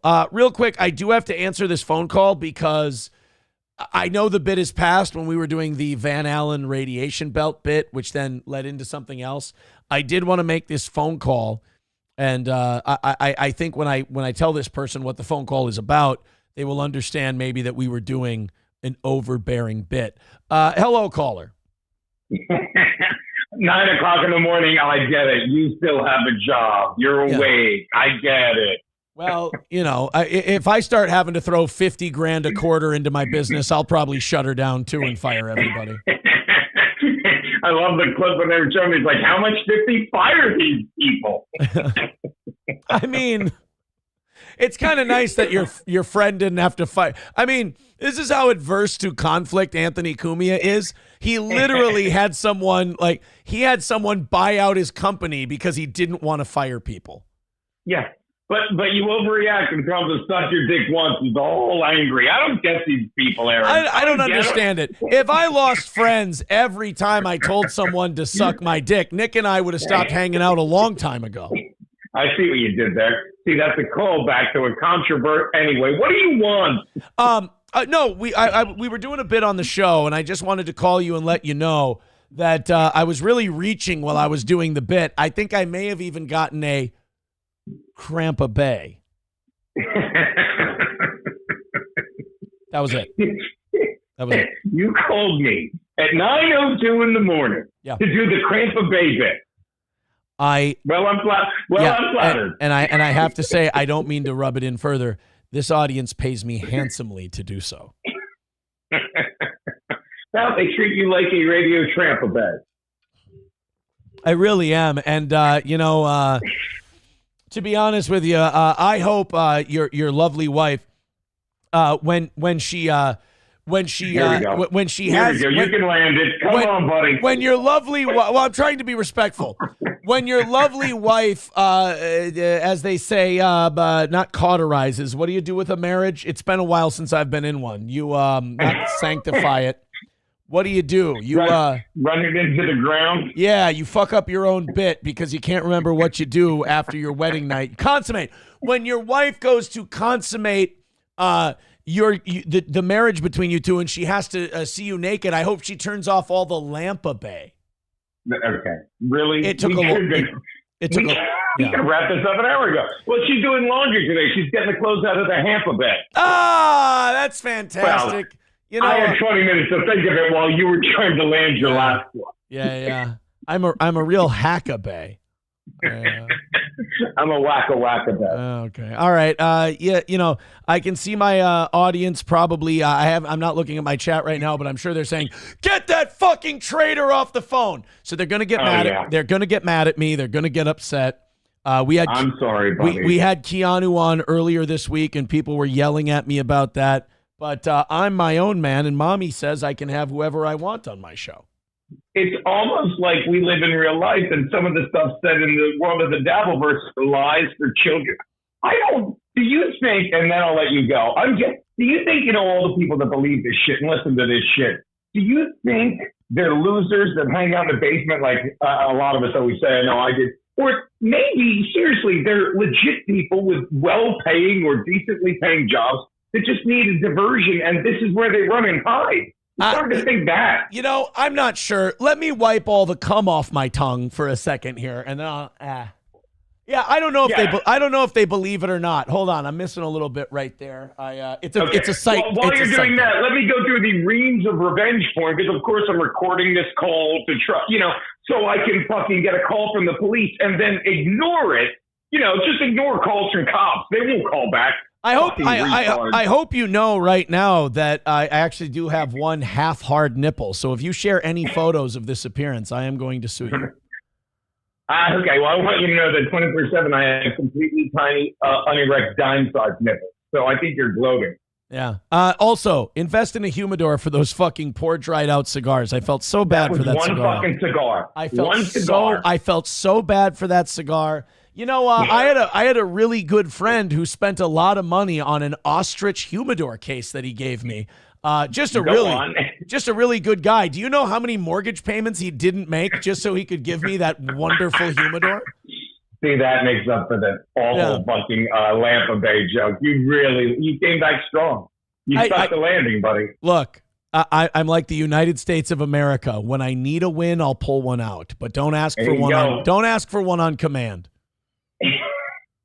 All right, buddy. Well, this is a good chat. We should do it more. All right, let's. You and I can both go back to enjoying our football off seasons. I know. I know. All right. J.J. McCarthy area. Later, buddy. Later. Bye. That wasn't Gino. Don't worry. I know you guys think that was Gino Bisconti. It 100% wasn't. It was not Gino. That was as Adas Optic Nerve says, that was 1-800-DIAL-A-WAP. Believe it or not. Dial a WAP. All right, let's go back to that monster. This invaded the Minnesota State Capitol. So apparently this is not an insurrection. This is this is something else. This is a Weight Watchers meeting. So you have all these depressed children, these lost boys and girls, and they thems. And they're being led by whatever this was. And they're just screaming. All they're doing, they're not coming in with a point to make. Jabba has a bullhorn, and they're just screaming at Republicans. Now, she has been screaming the F word at these Republican lawmakers for 2.5 minutes. This is a 9-minute clip. I'm going to play it from where we left off last night so that you guys can not only, we're not replaying something from the night before, but we're also getting you guys all caught up on what this was. It is so interesting, to even point out that there's a bias in this country seems kind of silly because it's just so self-evident. To point out that if a bunch of people walk in a rope line inside the United States Capitol, it's all of a sudden an insurrection. But when a bunch of angry, depressed weirdos walk in and start screaming right in politicians' face in front of a bullhorn, that's not an insurrection. That's just, traumatized trans and non-binary people having their voices heard. I would argue, because see right here, just out of shot, these are all state legislators. They're in a committee meeting. I would say that there were far more politicians in immediate physical danger in this situation here than ever were on January 6th. These Republican legislators are in more physical danger than any congressperson on January 6th was. This thing could inhale and eat them by accident. I can't hear you. Speak up. Use your big boy voice, motherfucker. What? What? I can't hear you, motherfucker. What? Exactly. Shut the fuck up. It's a real mature political point they have to make. Literally, I mean, when they hit that siren button, it's the political equivalent of la, la, la, la, la, la, la. You're not supposed to be here. Oh, God, it's Dante from Clerks, all grown up. Brian O'Halloran, come on down. It's Trans O'Halloran. I'm not even supposed to be here today. Yeah, that's what the Democratic lawmakers are saying, actually. But they are supposed to be there. Go to work. This is our fucking house. We are the citizens. You're not taking our rights away from us. You're not fucking moving in silence. You're not coming and having your fake little fucking meetings. It's not a fake meeting. The other side refuses to show up for work. This is the time that session is held. By the way, if this is your house, you do have the squatter look down pat. We're done. I have to sit here and... We're done. Do you promise? Because this video is another 6.5 minutes long. I don't know if you're done. This is also something you never hear this person say at dinner. Watch all you motherfuckers, including you, talk shit about my fucking community. Call us fucking tricksters. Literally argue in a House committee meeting that we should deserve to fucking die if we have sex with a man and he doesn't know we're trans. I mean, I'm going to be honest with you. If you have sex with a dude and you don't tell him you're trans, that is a bullshit fucking move.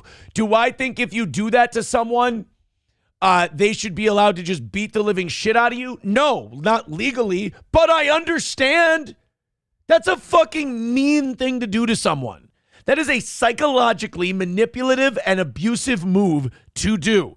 Just because you're trans doesn't mean you're protected from every piece of shit thing you do. I don't want you talking about sexuality to kids. And if you're going to hook up with someone and you know that they're a man who prefers a woman with a vagina, and you don't tell him you got a dick, that doesn't make you a fucking victim. I mean, it could end up making you a victim, but that's a shithead. That's a really shitty move to pull. And then to think you have to have the audacity to then say that you should have the right to do that and then yell at people who say you shouldn't. Wow. I mean, that's beyond entitled. That's something else. Go fuck yourself, dude. I'm done with it. I'm so done with. You know how spazzed this person would be if you repeated that statement back to them? Like if you went, hey, go fuck yourself, dude. I am not a dude. I am a man. I am a lady. And you will show me respect. You got a 75% chance of beating me at sacrifice. But Kurt Angle has a 33% chance, but he knows he can't beat me, so he's not even going to try. Big Papa Lump over here. All y'all bullshit. You want to drag me out? Be my fucking guest. Come get me. But it's going to be on the news. Drag you out? I don't have access to a crane, motherfucker. You want to drag me out of here? No, not in the least. Harpoon, maybe. We'd have a shot. Batarang? I don't know. But a grappling hook? Possibly. But certainly not drag. I don't want to pull something. It's cold out. Everyone's going to know what the fuck y'all are up to. And we're done with it.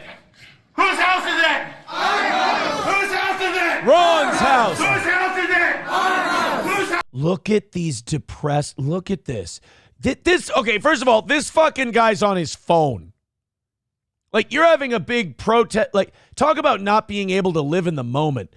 You're storming the Capitol and yelling at Republicans. And that man is playing Galaga. He thought nobody would notice, but we did. I mean, dude, look at these depressed. This is sad. Like, you're just taking mentally compromised people and just dragging them in here. And they're all wearing masks. Christ almighty, you guys, it's over. If you're wearing a mask at this point, you're doing it as an accessory to get attention. House is it? Our house. What do we want? Quorum. When do we want it? Now. You have quorum. What are you talking about? What do you want quorum? That's what the Republicans did. They showed up for work. There's more of them than there are Democrats, a.k.a. 51%. And they voted to start business. That's called a quorum. I mean, then again, you guys can't even get gender right. So, math, I guess, it's not that far of a cry. What do we want? Quorum. When do we want it? Now. What do we want? I'm sorry. I know I'm supposed to be respectful. I know I'm supposed to just take this at face value. But when you're wearing, like this person is, let's go back just a little bit. When you're wearing earrings that are a skull hand with a middle finger on it, I have a hard time believing that this gender thing is 100% scientific and just the way your brain chemistry is, and not a fuck you to mommy and daddy or a fuck you to society or whatever. I'm sorry. I'm sorry for thinking for myself on that one. What do we want? Quorum. When do we want it? Now. What do we want? Quorum. When do we want it? Now. What a nice lady. I mean, one of the only women I've ever met who growls. Yeah. She's out of breath. She's gassed. No. It's the political version of rope-a-dope. Right? We will not comply. We will not comply. We will not comply. We will not comply. EC dub. EC dub. EC. Oh, sorry. I thought we were doing chants. If you're not a wrestling fan, you shouldn't be in there doing chants. This is awesome. This is awesome. I want to go to the next protest, and I just want to start chanting, Fire Russo. Fire Russo. Oh, we're not doing... No, that's not what we're doing. Okay. Sorry. I thought he was... Vince Russo would book this shit. We will not comply. Leave. This is bullshit. You do not deserve to be here. You know it. All y'all fucking liars. This is our goddamn house. You do not have quorum. We did not spend our literal blood, sweat, and tears fighting for equal rights in Minnesota. You have equal rights. You're sitting in the goddamn Capitol obstructing everything. You're doing shit that if a bunch of heterosexual white males did, they would be tear gassed, tased, maybe even shot. Ashley Babbitt died doing pretty much what you're doing right now. So don't sit here and go, we don't have equal rights. No, you just don't have extra attention. Let's be honest about what this is. You can't get enough attention. We don't get mad enough about you. We don't give you enough attention when you yell, so you're going to grab more for yourself. This is mental fucking illness. This is not a political position. You don't respect my community. I don't think about your community. I could not leave you alone more than I do. Y'all stomp all over it in your little coup attempt. This is bullshit. I'm done with it. I wiped your mouth. Sorry, I'm getting hungry. I apologize. What do we want? Quorum! When do we want it? Now! What do we want? Quorum! When do we want it? Now! Oh, you almost fucked that up. You almost fucked up your if you fuck up your chant, you should have to leave. What do we want? Ooh, can I guess? Quorum. Quorum! When do we want it? Let me get now? Now! Yes. What do we want? Quorum. All right. When do we want it? Now! What do we want? An NFC championship.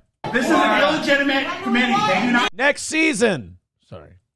be here. We need to have everyone be here as they do. Y'all want to have your little fucking fun with the cops? We're going to be here too. What do we want? When do we want it? Look at how nice they are being. They're just like, hey, we've given you 5 minutes now to just rant and rave and pontificate. Do you think you could wrap this up? Fuck you! Fuck you, you piece of shit. Dude, that's trans community's answer to everything critical.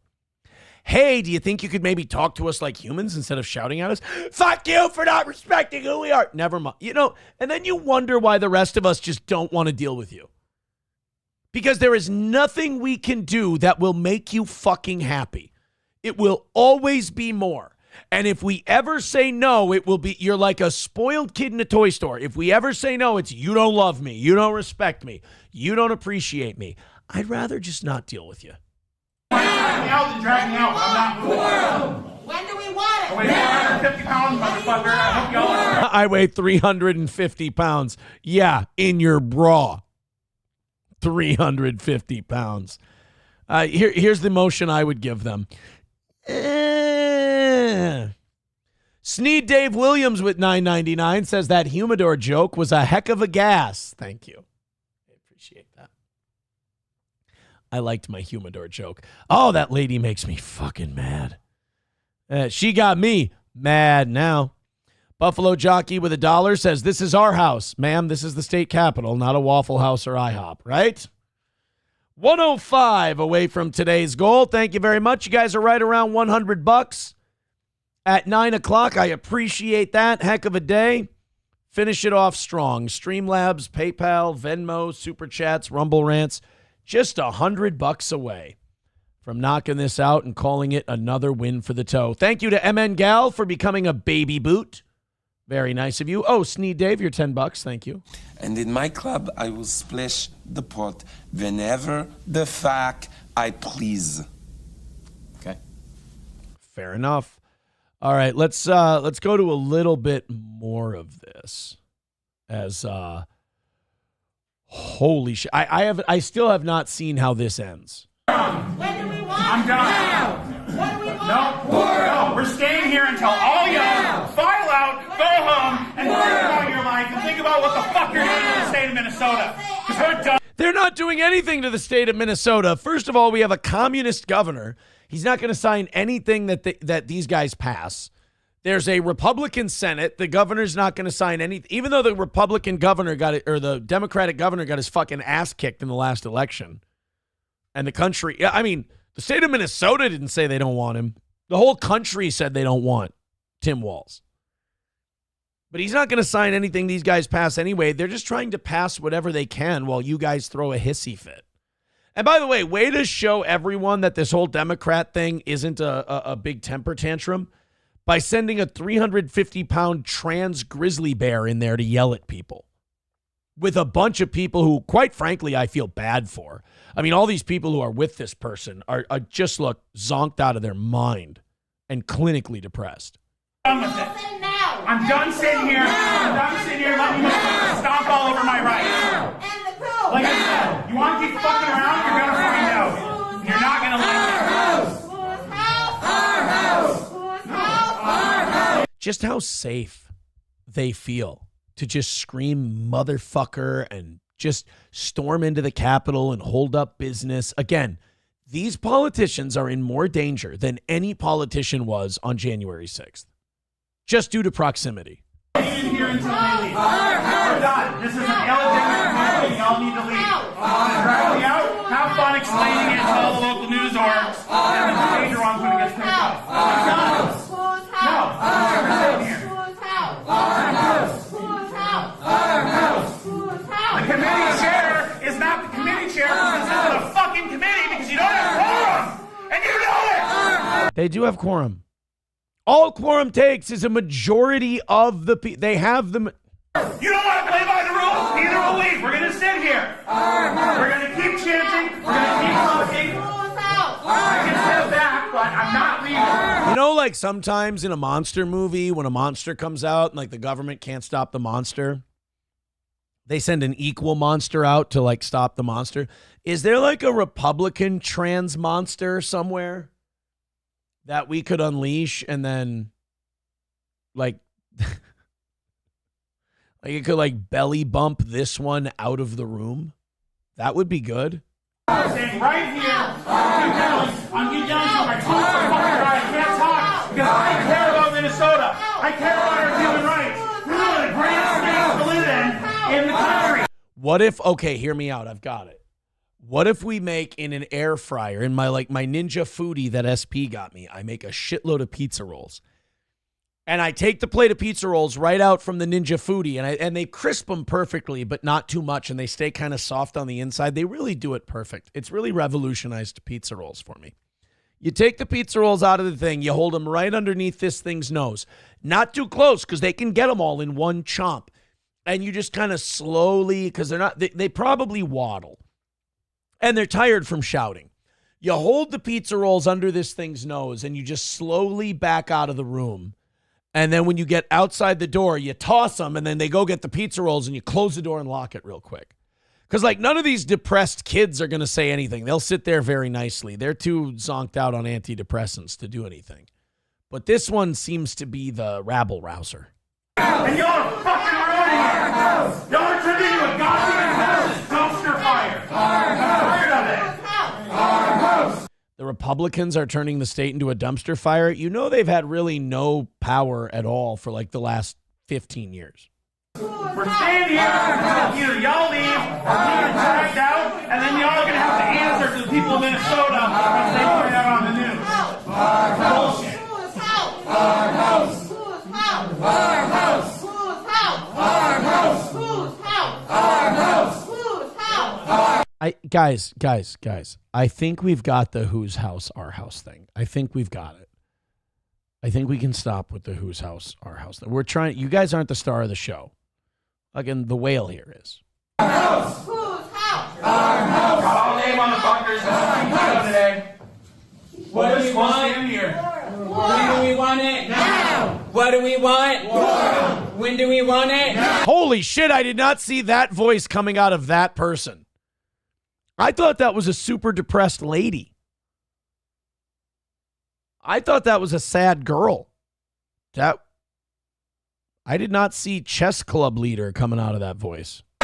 What do we want? Quorum. When do we want it? Now. What do we want? Quorum. When do we want it? Now. What do we want? Quorum. When do we want it? Now. What do we want? Different chromosomes. Quorum. When do we want it? Whenever the doctor has really appointment time, I guess. Now.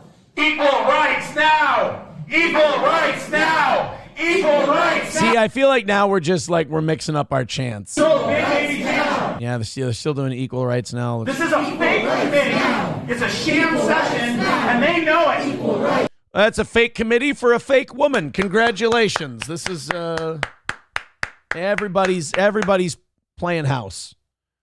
This poor guy. Fucking Darlene's boyfriend from Roseanne. Poor David, just sitting here.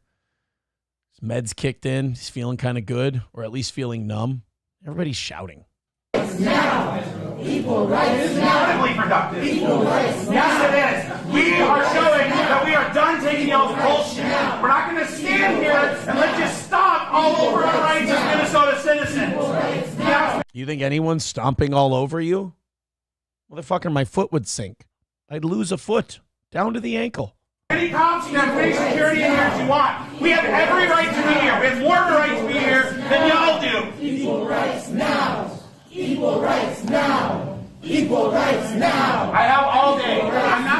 I liked this crowd of people better when they were walking through the streets of Alexandria going, emo tap, emo tap. I really thought that was their magnum opus in terms of performances, but I could be wrong. You guys want to stick this out to the very end? Quorum so we can pass some actual legislation instead of this fascist bullshit. I'm done. The governor's not signing any of this shit anyway. Don't worry about it. I care too goddamn much about this state. The state that we... You don't care about this state. You want to fucking exploit it. Stop with I care about this state. If there's one thing the trans community has proven, it's fuck everyone else, me, me, me. I mean, they said it in this fucking rant they went on. You won't let me go home with a guy and lie to him about my genitals. You think it's okay for that guy to get upset at that? Yeah, it's fucking okay. If he likes pussy and you pull out a dick and you're like, I don't see the big deal. If you don't think that's going to piss somebody off, you got another thing coming. I'm just trying to tell you for you. Ain't going to be no sweat off my back. About work and fought for it after. I care too much about the trans refuge state. I care too much about bodily autonomy in Minnesota. By the way, when these fucking creeps... And in my club, sorry. When these people say equal rights and bodily autonomy, you know what they're talking about. They're talking about allowing children to have mutilation done to them. And that's another thing that weirds me out about that community is their obsession with kitty genitalia. Enough. No. Like I said, they can't drink a beer, smoke a cigarette, get a tattoo, do a lot of things that are a lot less permanent than that. We're not letting you get your hands on our children because you brainwash them first, turn them against their own parents, and then send them to the doctor. Fuck that. It will always be a no as long as people like me have a breath in our lungs.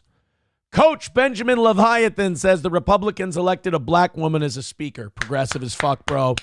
Progressive as fuck. Gray Duckling with $5 says, sir, just because you can't see your dick doesn't make you a woman. By the way, nice tits. Sneed Dave with another $10. And in my club, I will splash the pot whenever the fuck I please. And we got Mussolini Diff with $5. Says, don't touch the behemoth. They will call their lawyers Hagen and Doss. I think what they're trying to say is this person is really fat. $90 away from today's goal. Our final goal of the week is now officially down to double digits. $90 away today. Thank you so much. Trucker 18-wheeler with $1 says, I thought Melton wouldn't go to the Minnesota Capitol. Well, he'd better while he can still leave the state. $1 from Buffalo Jockey says, you use your air fryer to make pizza rolls? Yikes. Clearly you lied to your doctor about getting to 215. I was at 222 yesterday. Woke up at 223. On my drive home, I may have had an energy drink and a sandwich. Came up a little bit, but we're getting close. We're getting close. Cottonwood says forward to the seal clubbing. That's no. Oh yeah, dive bar. They could have done a fuck Millie chant. For sure. Oh. Did you notice that? One of my studio lights just burnt out. Right, live on the show. One of the studio lights just, its life ran out. Actual steel toe wearer says you would trade your son for Rogan level fame, and no, never in a, Jesus, no. That is a horrific thing to say. That's not even, I was going to say you're making me do a Sophie's Choice. That's not even a Sophie's Choice. I would never do such a thing. Oh my goodness. All right, guys, $90 away from today. Do me a favor. Click one of those links. Throw in a couple of bucks. Let's call this another win. Let's wrap it up for the week and call it another win for the toe. Thank you so much. Doom Clone says your lighting needs work anyways. That's a sign, Aaron. Yeah, so I have like these big, like portrait, like family portrait photographic lighting. And it's too much for in here. And then I have lamp lighting. And that could do a little better. And then I have 3 different sets of like studio lighting, but it's just like, it just seems like there's no middle ground. It's either not quite light enough or it's like washout lighting. And I don't know. I gotta do some, I gotta do some tinkering, if you will. I don't mind the way it is now. Doom, though, Doom has admitted on numerous occasions he's got a little bit of the tism when it comes to some of that stuff. Let's go and let's talk about something truly important on the show today, and that is proper service at a fast food restaurant. You know, I just feel like the art of service is gone, and that people don't take it seriously anymore, and that, whatever happened to the days where when someone, at a drive-through, they handed you your bag of garbage food that was going to kill you young, and they went, have a great day, and thanks for coming. And you went, hey, you too. It doesn't happen anymore. Let's go to this next one, a great illustration of the lack of good service here in the United States, and hopefully Trump can do something about this. Facing charges after police say he shot a fast food employee over cold fries. Well, I will say this in his defense. How the fuck do you let the fries get cold? You make them in a hot thing. You dump them into a hot thing after they're done in the hot thing. And then you just put them in a little cardboard sleeve. You hand them to the guy. How the fuck do fries ever have a chance to get cold? Aren't they, like, they go from the fryer, right? And then you dump them in a thing that has a hot light beating down on them. How the fuck do you have to be like the highest magnitude of retarded to let fast food fries grow cold. Now, does that mean that a customer should be able to shoot the worker who let the fries get cold? I don't think I'm qualified to make that judgment. I think we should let the audience decide. If fries are cold, do you get to shoot a guy? Should you shoot a guy? No. You can ask for new fries. You can say these are cold. Should you shoot the guy? Morally, no. Should you be allowed to ethically? There's many people who would probably say yes. I'm guessing, though, judging by the person they arrested, the gun was probably held sideways and the impact was somewhere in the thigh or shin region. Just be glad they didn't hit a 3-year-old by accident. James Wooten turned himself days after police released these surveillance images of him. It happened 2 weeks ago at the window. You ever thought of running security at the state capitol in Minnesota, pal? I think I might see a way out of this for you. He's on Dixie Highway. Now, according to court records, James Wooten got into an argument with a female employee in the drive-thru over cold fries he was served. Police say he then went into the store and exchanged gunfire with the employee. Wait a minute. Exchanged gunfire? That would mean that the employee would have to shoot back. I'm going to assume that this guy doesn't know what exchange gunfire means. Because an exchange means you give me, I give you. I'm going to assume that this guy's using that term wrong.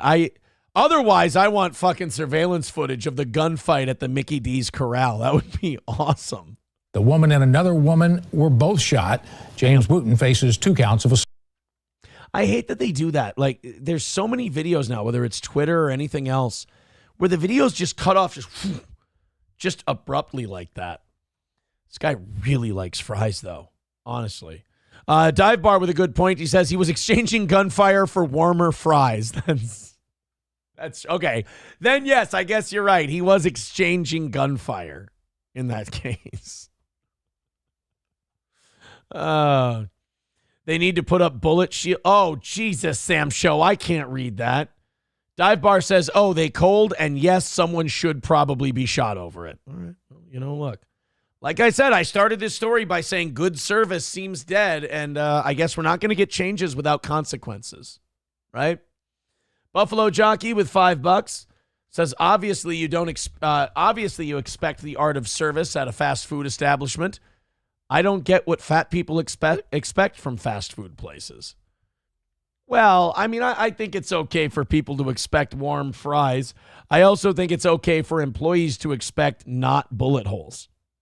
So, I mean, I ask you, is there really a good guy in this situation? Doom says, one time I got cold fries and I just got sad and ate them like a good white. I'm white, I'm white. That's all. That is the ultimate, end time civilization, browbeaten, cucked out white guy thing to do. You have a legitimate gripe with the establishment and you could probably get this solved easily, but you just instead sit in your car and imagine what the conversation would be. I would totally tell him this as you just sit there and shovel cold fries into your depressed mouth. Well, I don't really want to inconvenience anybody. They're fine. I like them cold. That's end of civilization whiteness right there. Prime civilization whiteness is, hey, young fella, these fries are cold. How do you expect to move up in this world if you can't even take a simple food order? I want you to make sure those fries are hot, and I want you to do it ASAP. That's when we ruled the world, And here comes DEI, and the DEI breeds white depression. White depression leads to more DEI hires. DEI hires leads to cold fries. Leads to more white people depression. It's a vicious cycle. Do you see what Donald Trump is saving us from? Exactly. $85 away from today. Thank you guys very much for your contributions. It's an $85 goal. The last one of the week. And we're 40 minutes away from the end of regulation. Let's knock it out. Let's do 30 minutes of overtime. And maybe some Ed and Michelle, speaking of French fries. They went to a gas station Indian buffet. And I'm really nervous that they're going to like it. Because we watched the Pita Pit one last night. And the Pita Pit looked like a soggy fucking microwaved joke. And those two Midwestern pigs just gobbled it up. Loved it. And then they went to a Bon Jovi and Journey tribute show at the place next door. Ed and Michelle, you know what? Ed and Michelle lived the life that I should be living. Just boring, lame Midwest. Just be who you are. You're white. You're from the Midwest. Go shove a fucking soggy pita in your face and then go watch the Monsters of Rock. That's what you ought to be doing, Aaron. We're going to do, oh, God. Sam Show, you might want to skip this next one. As a matter of fact, I'm going to ask that Sam Show please remove himself from the program during this next story. Chevy Fan says, Ed reviewing a hot dog while hiding from gunfire would be hilarious. He would mildly criticize the gunfire, but boy, would he love that hot dog. All You Can Eat Negro says they need to go to a great white concert in Rhode Island. Boy, there's an aged reference. Buffalo Jockey says, I only go to fast food places a few times a year, but when they pay retards a measly $15 an hour, you can't expect anything but cold fries because they rightfully don't care. Sam Show says, the life you should be living, where you just eat shit and have a show on the internet. Good news. Thank you. Thank you, Sam Show. I appreciate it. All right, let's, Sam Show, you're not going to like this. And I'd really ask that you not go to the place that we're about to play this CBS New York story from. Frank House is opening a full-scale, first time in history, the Anne Frank House is opening a full-scale recreation of the rooms Anne and her family hid in during World War II and the Holocaust. See, I feel like this is too much. I don't need to see the depressing, cramped little room that Anne Frank and her family hid from the Nazis in. Like, that's a little too close. It just seems like with all the Holocaust stuff, usually as we get further away from a tragedy, like we kind of lighten up. It seems like with the Holocaust, the further along we get, the more guilt kind of just get hit in the back of the head with it, like that guy in Brazil with the shovel. You know, it's like, hey, it's, been about 80 years since we liberated the camps. We can probably ease up a little bit. Hey, congratulations. We have this square foot by square foot recreation of the depressing attic that Anne Frank and her family hid in while the Nazis tried to find them and kill them. Why would you do that? That's going to bum me the fuck out. Exactly. Oh. Before they were murdered by Nazi soldiers. Jesus. Alan Devlin takes us inside the exhibit ahead of Holocaust Remembrance Day next week.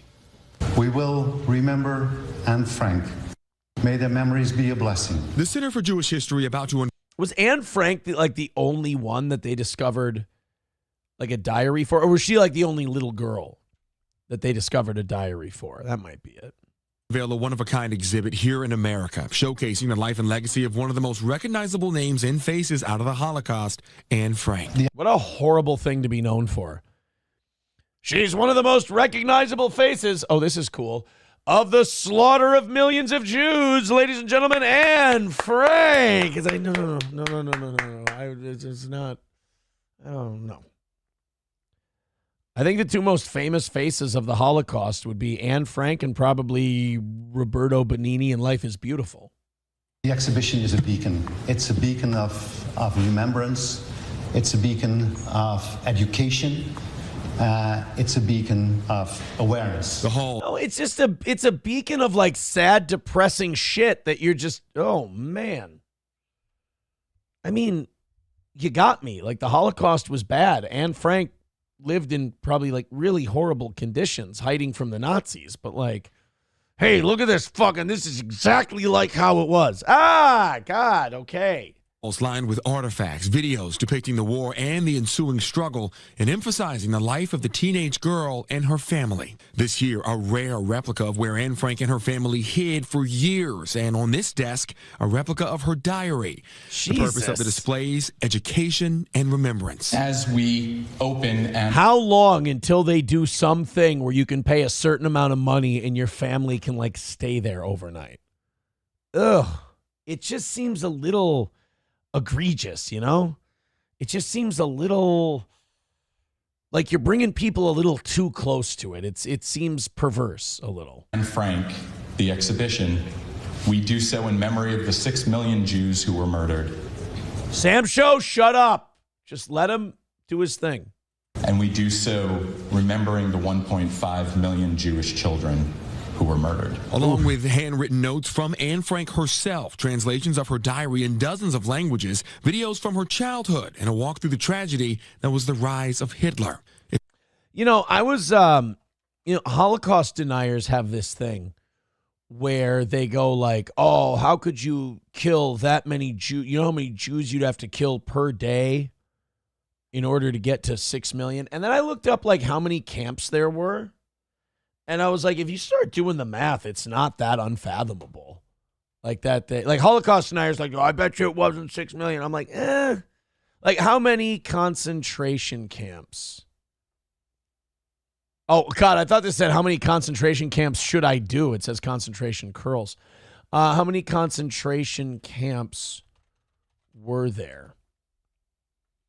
23 main concentration. So let's just say, I know there were more than 23, but let's say there were 23. And let's go 6 million. And they were like really going hard in the paint on killing them. 43, 44, 45. So let's say 36 months, 6 million divided by 36. That's per month. Divided by 30 days. 500 per day divided by 23. So each camp would have to do 240 a day. That doesn't seem that crazy. Like if you're hell bent on killing everybody, that doesn't seem like an insurmountable number. Tridio with $2 says, fun fact, Anne Frank is a fictional person. I don't think you're thinking of Anne Frank. I think you're thinking of Frank from Always Sunny. That's a fictional character. Buffalo Jockey says the Holocaust was bad. Cool it with your hot takes, Aaron. Well, you know, I'm a hot take kind of guy. I mean, if you can't handle the heat that comes from this show, you need to find somewhere a little less controversial than this program. Jesus, some of you guys are not getting the point of why I did that math assignment. Von Kaiser says, no, that's not crazy. No. I didn't mean, if I said that's not crazy, yes, it is crazy to kill that many people a day. That's not what I'm saying. What I'm saying is that's not like a number that's unbelievable. Like if a group of people wanted to kill all day long, like 247 per camp per day it's not an undoable number. Dive Bar says 10 an hour. Oh boy, you know what? When I grabbed this story for the show today, I thought we were all going to have a little fun at Sam Show's expense. I did not know it was going to get this heavy. You guys are, let me say, you guys are fucking on one today. $85 away from calling it another win for the toe. We got a half hour, guys. Why don't you go ahead and knock that number down just a little bit more? Click one of the links, Streamlabs, PayPal, Super Chats, Venmo, Rumble Rants. I got to say, we got a lot of 20s, 30s, and 40s this week. We still, front page, still holding tight at third place with 90. No Pen 15 Fathead at 85 in fourth place, and that actually still holds. Where's Coyote at here? A-Train's there. Coyote, there's Coyote. Well, Coyote's at 80. So Coyote's right on No Pen 15's heels. So it's close. But yeah, everybody throw in a little bit. And let's call this it's our last one for the week. I always get really excited when the last goal of the week is in double digits, so I get a little, hey, come on, what do you say? Everybody. Buffalo Jockey with $1 says killing 240 Jays a day doesn't seem that difficult. That's the slogan of Aaron's Nuremberg-themed restaurant. Guys, no, I was just saying math-wise. I'm not saying that like it wouldn't be difficult psychologically for me or... Oh, boy. Sam Show says, Aaron, you knew what you were walking into. You prefaced this with my name. Yeah, but I thought you were going to be the only one. I didn't anticipate. Rex start quoting me. Each camp would have to do 240 a day. That doesn't seem that crazy, Aaron Imholt. No, I meant crazy in terms of achievability. I didn't mean like it doesn't sound like a bad idea. If you're going to do this to me, could we at least bang out the goal early? I'm not even against the abuse. I understand. I'm not even against the goof. But at least I'd like to be well paid for my efforts. All right, what's next? You know, scam stories are my favorite because I get to judge the people who got scammed. And I get to decide if I'm like, oh, you know what? This is one of the rare people I feel some sympathy for. Or if it's like, how could you be this fucking stupid? And spoiler alert, usually when it comes to these scam stories, I'm on the side of, how could you be this fucking stupid? This is called the grandson scam.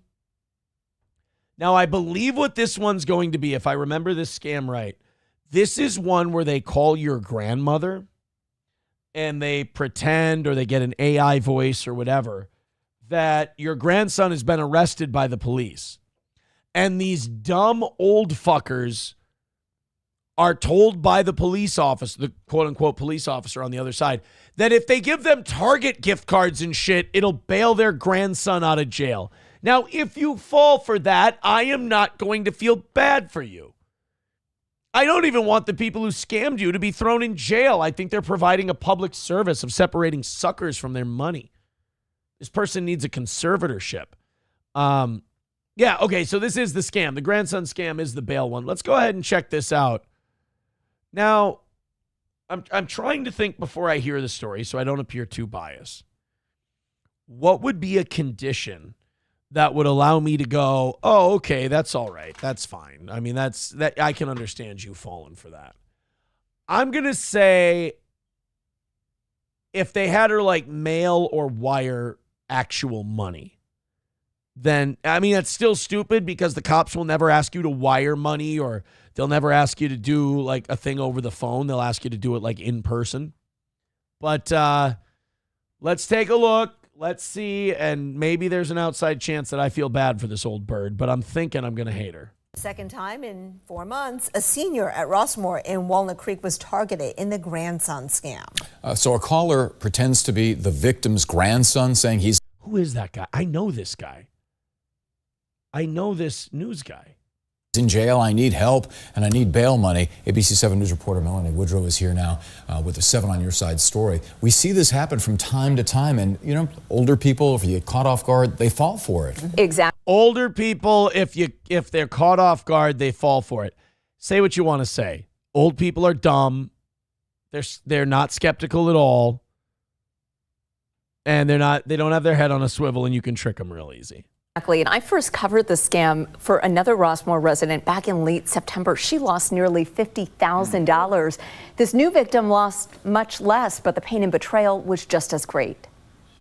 How did they get my phone number to start this whole thing? Correct. There you go. Now stop. Good.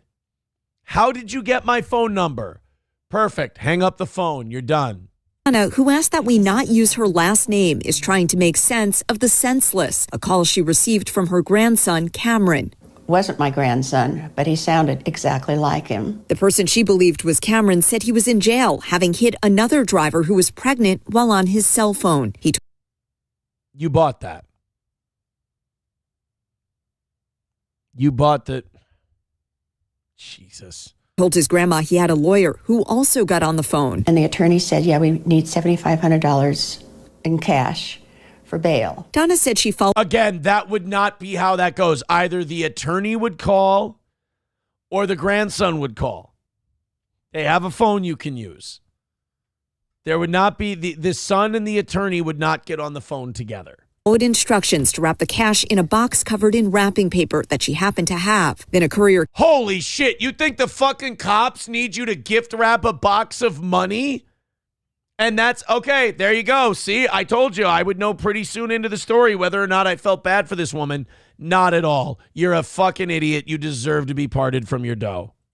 Came to Rossmore, a gated community for adults, to pick it up. The front gate said we can't let him in without a last name. I never got a last name. I looked out the front window and his car was out there already. They had let him in without a last name. She handed. Oh, it's their fault.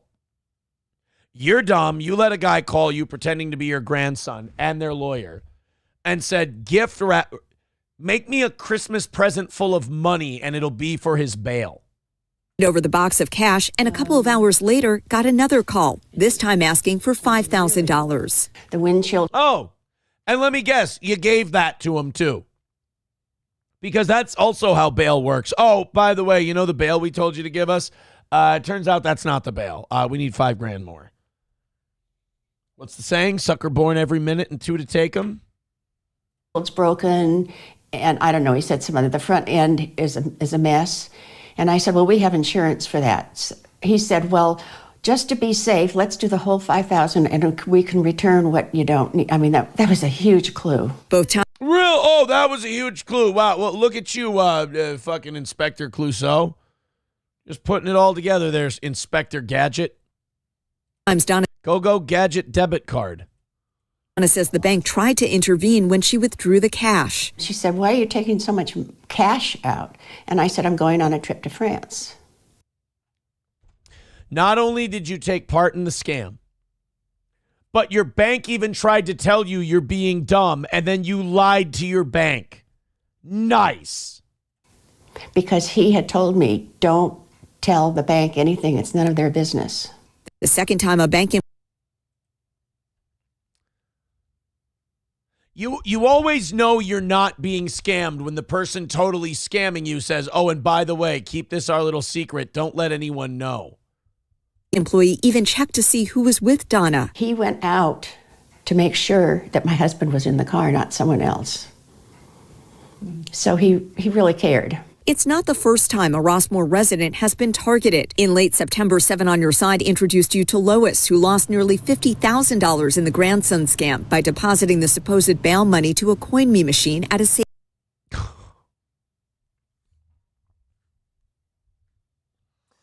They told you to deposit 50 grand into a Coinstar machine to pay bail for your grandson, and you bought it? Why are you reporting these stories like I'm supposed to feel bad for these people? I don't get it. This is insane. Like, being old doesn't excuse this either. Like, you don't turn 75 and become a retard. You had to be this dumb when you were 50, if that's the case. Safeway. The money went to the perpetrator's crypto account and was immediately gone. Supposedly, we're rich, we're retired, so we don't need the money. Unbeknownst to them, that's just the opposite. Not unbeknownst to them, they don't give a shit. She probably still thinks they work for the bail bonds. I don't understand why the bail bonds company would screw people over like that. It's a guy who looks like Vivek Ramaswamy, ma'am. He's coming here on an H-1B visa. God. I don't understand why they would think they need the money so bad. They don't give a fuck about you. You're a stupid vessel to get the cash from. We're retired. It was Donna's daughter-in-law, Cameron's mom, who realized she was being scammed. And I said, Donna, I hardly let her answer. Donna, I know what this is. It's a scam. It's a scam. Stop everything. Stop everything. Her response was just utter astonishment. She just... You know what?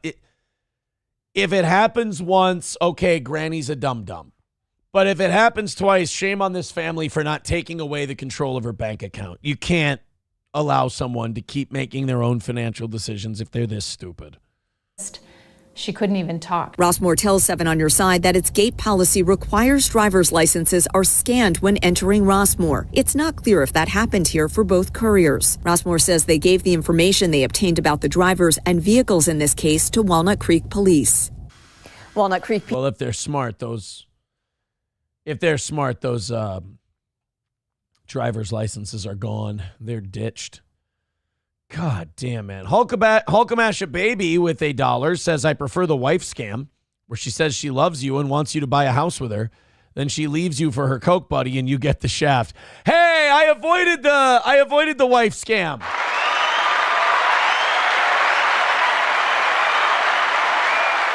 I didn't fall victim to the wife. My wife tried to get me to buy a house. I love that one. Somebody sent me a thing yesterday where Nick was like, oh, he left poor April, and he's trying to play like she's the victim. She sent me a big, long text. She's like, we can just buy, what we do is we'll buy this house, and then we'll figure things out together, and we can put everything back together after we buy this. Just sell your children's house and move into this other one and give my Coke supplier $350,000 so he can pay his mortgage. I didn't know about this at the time, but this was the scam that was being run on me. Give my Coke dealer $350 grand so we can stay in the white powder, and you and I will figure it out. And I went, nah, I think I'm going to go ahead with the divorce, thanks. I think I'm just going to have the papers drawn up and you can just sign those. Well, my Coke dealer says you need, my Coke supplier says you need an NDA. Nah, you know what? For the last time, but not the first time, tell him to suck my dick. Really, really dealing with high-level operators here. I tell you what, people blasted on Coke, they come up with the best ideas. In their minds, high-level shit. Yeah, Dive Bar says, the old Coke dealer scam. Unbelievable. And he said, April is so much smarter than Aaron and Keanu. Look, I'm not going to speak for Keanu, But to act like I didn't sniff out her bullshit like a fucking bird dog is insulting. Insulting. Two people try to run a housing scam on you, and you're like, you know what? I don't think the stains are coming out of that shower. I got a shower that doesn't have fucking red stains all over it. Now, if you're going to fucking dox the name of private people, you're no offense, you're pretty bush league. Thank you for the $1. I appreciate it. But no, it's just like doing the kids thing. It's just kind of weird and creepy and a little, I don't know. I don't fuck with people like that. They're just kind of, I mean, it's kind of the difference between internet and real life. People who touch grass and live in the real world, they know that that's a fucking creepy thing to do. People who live on the internet, I mean, as sad as it is, they just don't understand basic human interaction. That's too bad. $85 away from today's goal, but good luck with your legs. Dive Bar says, you guys have oddly colored iron in your water.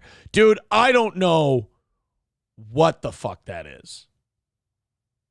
I don't know what I've never seen that in any house before. I don't know.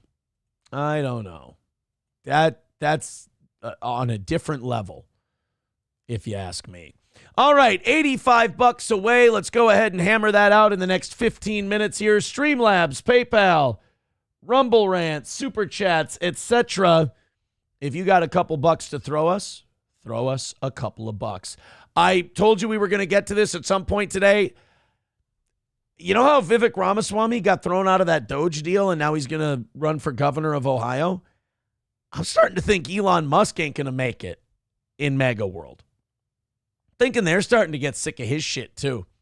Elon Musk getting more and more unpopular, now disliked by a majority of Americans, according to a Wall Street Journal poll. I mean, I don't think the hand raising thing helped him very much. I don't think the immigration stuff helped him very much. But a recent Wall Street Journal poll found that Tesla CEO Elon Musk is becoming more unpopular in the public's eyes as the prominent Trump ally begins his leadership of the so-called Department of Government Efficiency, Doge. Which, coolest thing about Doge is that the Doge thing how do you put this? Self-cancels. You know, I would like to see that with every government department, every government agency. Is like as soon as it's created, it has a death date. Like Doge is July 4th of 2026. It's done. It's dead. Whatever streamlining you're going to do of the government, whatever you're going to do to get the government back on track, you'd better have it done by the 4th of July next year or tough shit. I like that a lot. Just kidding, LLC says, all right, you sold me. If you didn't fall for it, you got to be really dumb to get scammed. Thank you. See, that's...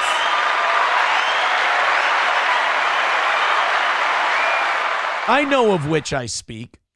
A poll conducted by the newspaper just before Trump was inaugurated shows that Musk's popularity is falling after taking the reins over Doge.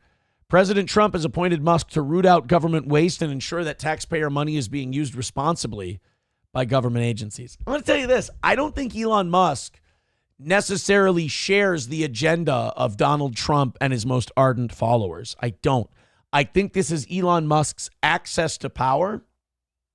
And don't get me wrong, I think he liked Trump more than he liked Kamala Harris, but I don't think he's down with the whole thing. This is the same Elon that said that, you know, the MAGA people were all just a bunch of racists. I don't know, man. I wouldn't. Elon running that agency, the closer we get to it, like taking effect, the more nervous I get about it. I don't think I fully trust Elon Musk. And then I saw all of the tech guys at the inauguration sitting around the Trump family and stuff. That makes me nervous too. That makes me feel like Trump's going to be running some kind of fucking oligarch friend system. And I don't like that either. I worry about all these billionaires being around him. I think numero uno Josh Denny fan, I think he's got it right about Elon. You can't trust this guy. I think he's got to be kept on a short leash. I think in some ways he's got Trump snowed. Because you got people on the far left who hate his guts just because he associates with Trump. And then you have people on the MAGA right who are like, I don't know, this guy just kind of came around late in the game and he wants us to trust him. And he's got, now all of a sudden his rockets are going to be all over the place. He's got access to the halls of power. I'm not sure. I'm not sure we want to trust this guy. And again, I don't blame him. I don't blame him. It'll be interesting to see what he does with Doge. It'll be interesting to see, what he says should be cut from the government. But I'm not 100% sold on Elon.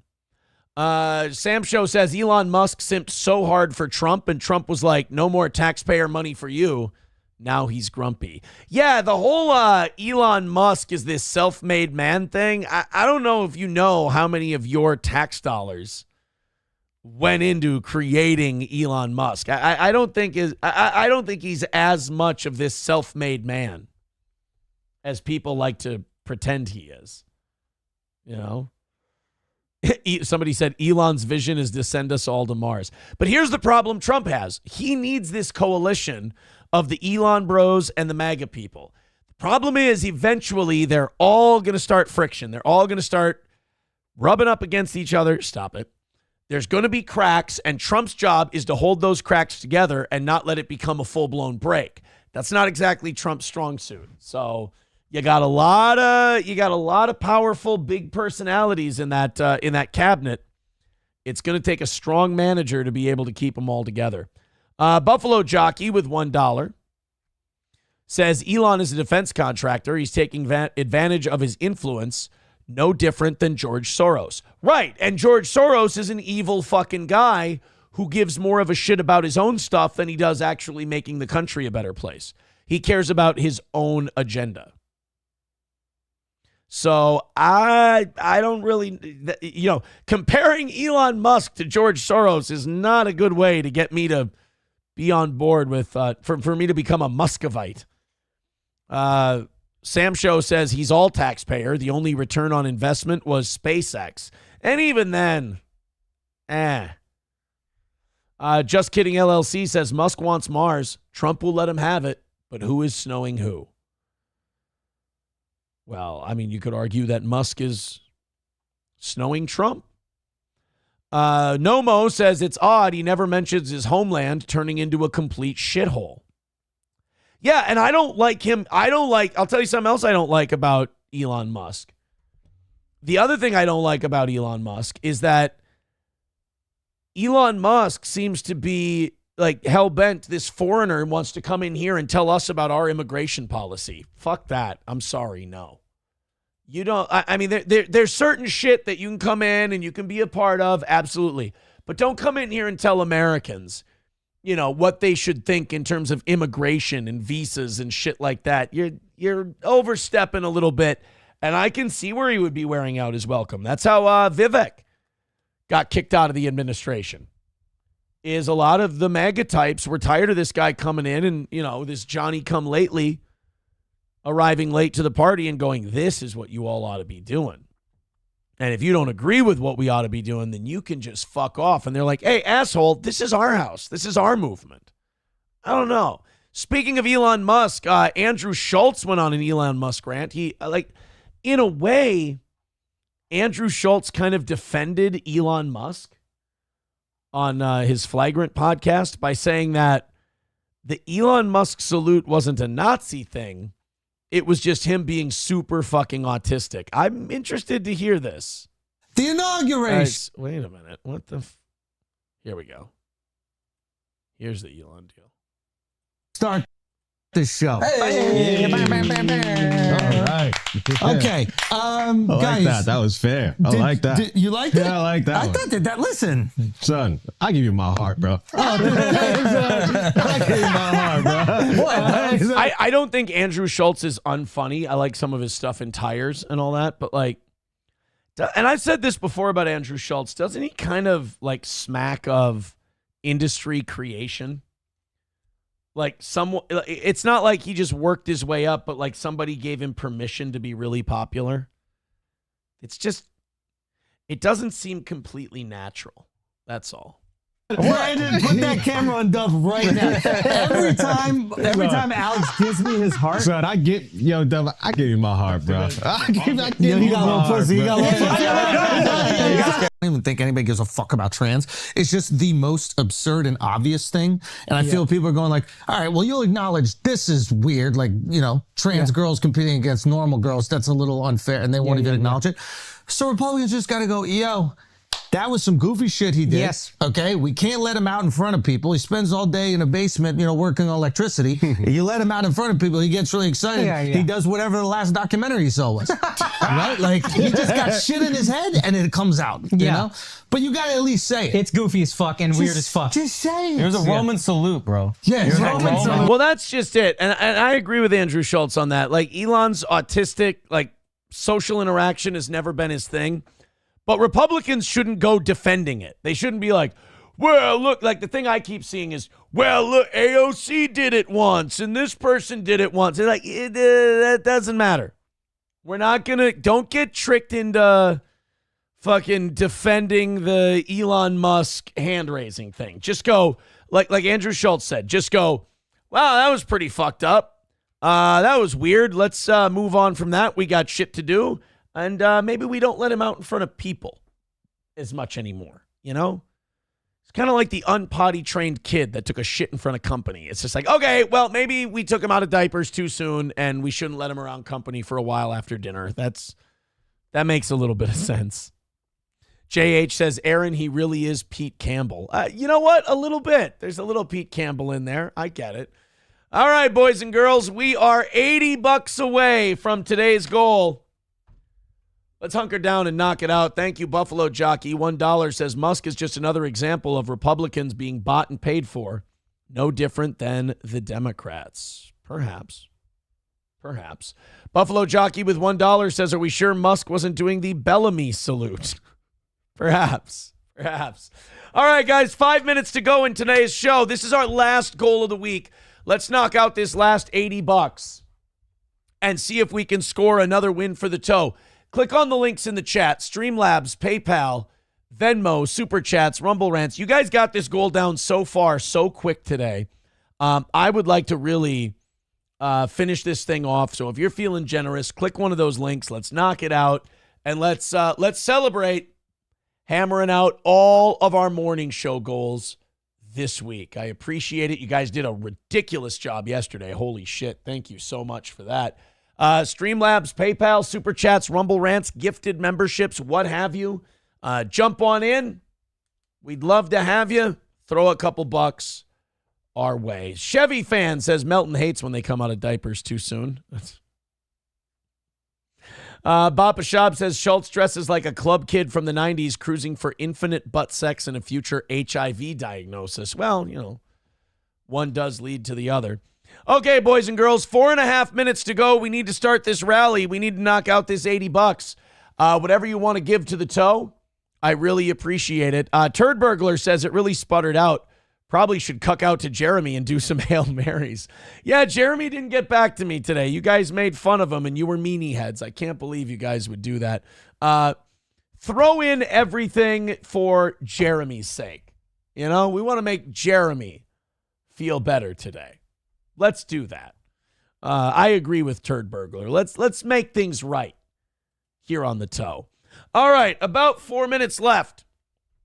Get down to business, guys. It's $80 and it's the whole week. Streamlabs, PayPal, Super Chats, Rumble Rants, Venmo. Start a fucking rally here. What do you say? Let's start a rally up. It's in double digits. We can do this thing. 30 minutes of overtime on the line. We're either done in 3.5 minutes, or we're adding a little time on for you today. Come on, you're making me fucking nervous. We're not gonna fail the last day of the week, especially when it was a smaller goal and you guys really kicked it in the ass early on. Come on, go ahead, throw it in. $80 left to go. Coming up on the 3-minute mark. That would be about 2.5 minutes into this rally, and it doesn't fucking exist yet.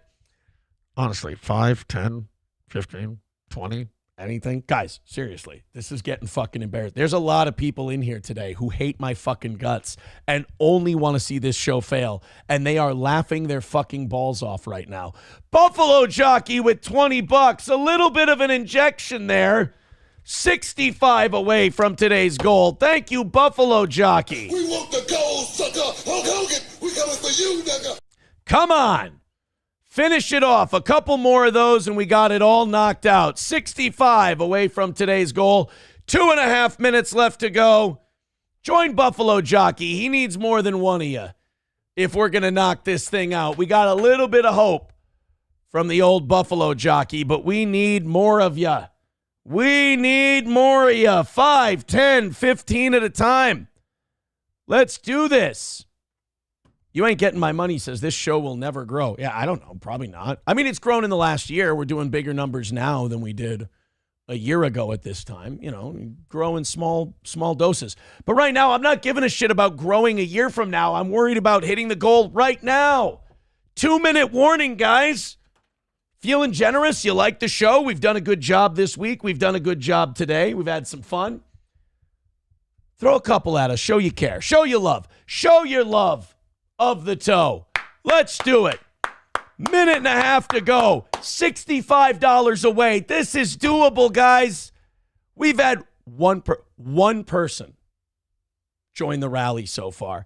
MN Gal with $9.99. Thank you very much. $60 away. We take 7 of that, so we're on the 55 side of 60. Thank you very much. Come on. And everybody jump in. Splash the pot whenever 1 minute. I please. 1 minute and 2 seconds. No, wait, 1 minute and 5 seconds. I'm sorry. Away from today's goal. Come on. Oh, seriously, fucking $10. We get under 50. We can buy a little extra time. I'm begging like a crack addict at this point. Drinks a lot of bourbon with 10 gifted memberships. Fuck yes. For him, that's 50. That means he gets this. And I just want to say thank you for making it happen. Thank you. Thank you so much. That puts us $30 away from today's goal. 30 seconds left in regulation. Knock out the rest of this thing. $30 left. Hit it up. Let's do this in regulation. Fuck this waiting until 10:30 shit. Streamlabs, PayPal, Venmo, Super Chats. You got 20 seconds. Let's go, let's go, let's go. $30 away. Nomo with $1 says, I wish I wasn't so broke. That's okay. Hit like, hit follow, hit share. 10, 9, 8, 7, 6, 5, 4, 3, 2, 1. All right, here's the deal. You got inside of 50. We got $30 to go. Show a little something, show a little appreciation for the toe. Let's knock this last 30 out, and that's it for the week. That's it for the whole week. We did it. We got there. 30 away. A 5 from you, a 5 from him, a 5 from her, a 5 here. Spank the Monkey with $10 says, here you go, boss. Thank you very much, Spank the Monkey. That means we're $20 away from today's goal. Little more. Little more, just a 20 drop, and we got it. Oh, by the way, thank you very much, Spank the Monkey. And in my club, I will splash the pot whenever the fuck I please. Same rules as last night. As soon as we hit 0, we're going to, what do you call it? We're going to Ed and Michelle. Dead Game says, Aaron 20. What are you talking about, Aaron 20? He says, you got to read, bro. I read it. What does that mean? You got to read, man. Aaron, thoughts on the Friday the 13th movies? It's just fine. They're fine. Pistachio doesn't like the Dono clips. Pistachio, let's be honest, buddy. Sweetheart, you don't like anything I do. Let's not pretend that, Pistachio, that you're a fair arbiter, all right? I mean, I appreciate the attempt, but Really, you can do better. The guy who hates everything thinks the other thing I do really fucking sucks. I'm going to throw this out there. You may not believe it. You may buy it wholesale. I think you just really might not be a fan of this program. In which case, you being here to hate it is me kind of owning you and being in your head, perhaps. $20 from Buffalo Jockey. We take 16 of that. That means we're $4 away from today's goal. Thank you very much, Buffalo Jockey. A 20 for the kid. We want the gold, sucker. Hulk Hogan, we coming for you, nigga. There we are. There we are. Pistachio says, yup, pretty true. Well, see, I called you. Says, I'm a fan of your downfall. Downfall? Doing better than I was a year ago this time. Can't be a downfall if the numbers are going upwards. Jesus Christ, Pistachio. I mean, you can root for my downfall. You can root for me to fail. But lying, that's a bad look. $4 away from knocking it out. Throw it in. Let's call it another win for the toe. Another fine day in steel toe history. Just $4 away. All right, off we go. By the way, I do want to apologize to Pistachio. I really do. I apologize to him.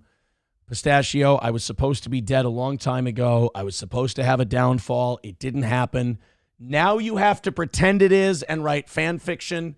I'm sorry I've done this to you. It was never my intention. When I started doing a show, I just wanted to entertain people. I just wanted to make the audience who liked me enjoy the time they spent with us. So the fact that I've put you in this psychological position, I feel really bad. It was not my intention. There is a sick, evil part of me that enjoys that I hold this power over you, but it doesn't make me happy that it's put you in a bad place. I don't like that part. So just, you know what?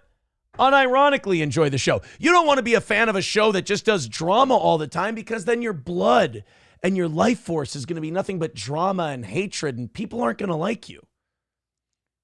But if you go to a show like this where we just fuck around and everything's just kind of silly and we don't take it really seriously and it doesn't go past the show, you're going to find the experience to be much more passive, and it'll allow you to touch grass and do other things throughout the day. You'll be a lot happier. I promise. I promise. MSO says, don't let him fool you. It was his intention all along. MSO, God damn it. When I start brainwashing people, don't tell them what the game is. Thank you for your copes, Pistachio. We really appreciate it. I love when people like Pistachio get called out and then they write a big paragraph and they're like, you just talked about me for a long... Yes, we use our fools for free content. It's kind of nice, isn't it? Dub just says, Pistachio, good on you. Yeah, that's kind of what you have to do to Pistachio. Just pat him on the top of the head. Good for you, son. Good for you. You've done so well. All right, throw in that last 5. Let's call it another win for the toe. Ed and Michelle, this worries the shit out of me. We've seen Ed and Michelle go to some pretty fucked up places before. We've seen them go to a Speedway and review like their stuffed food sticks for breakfast.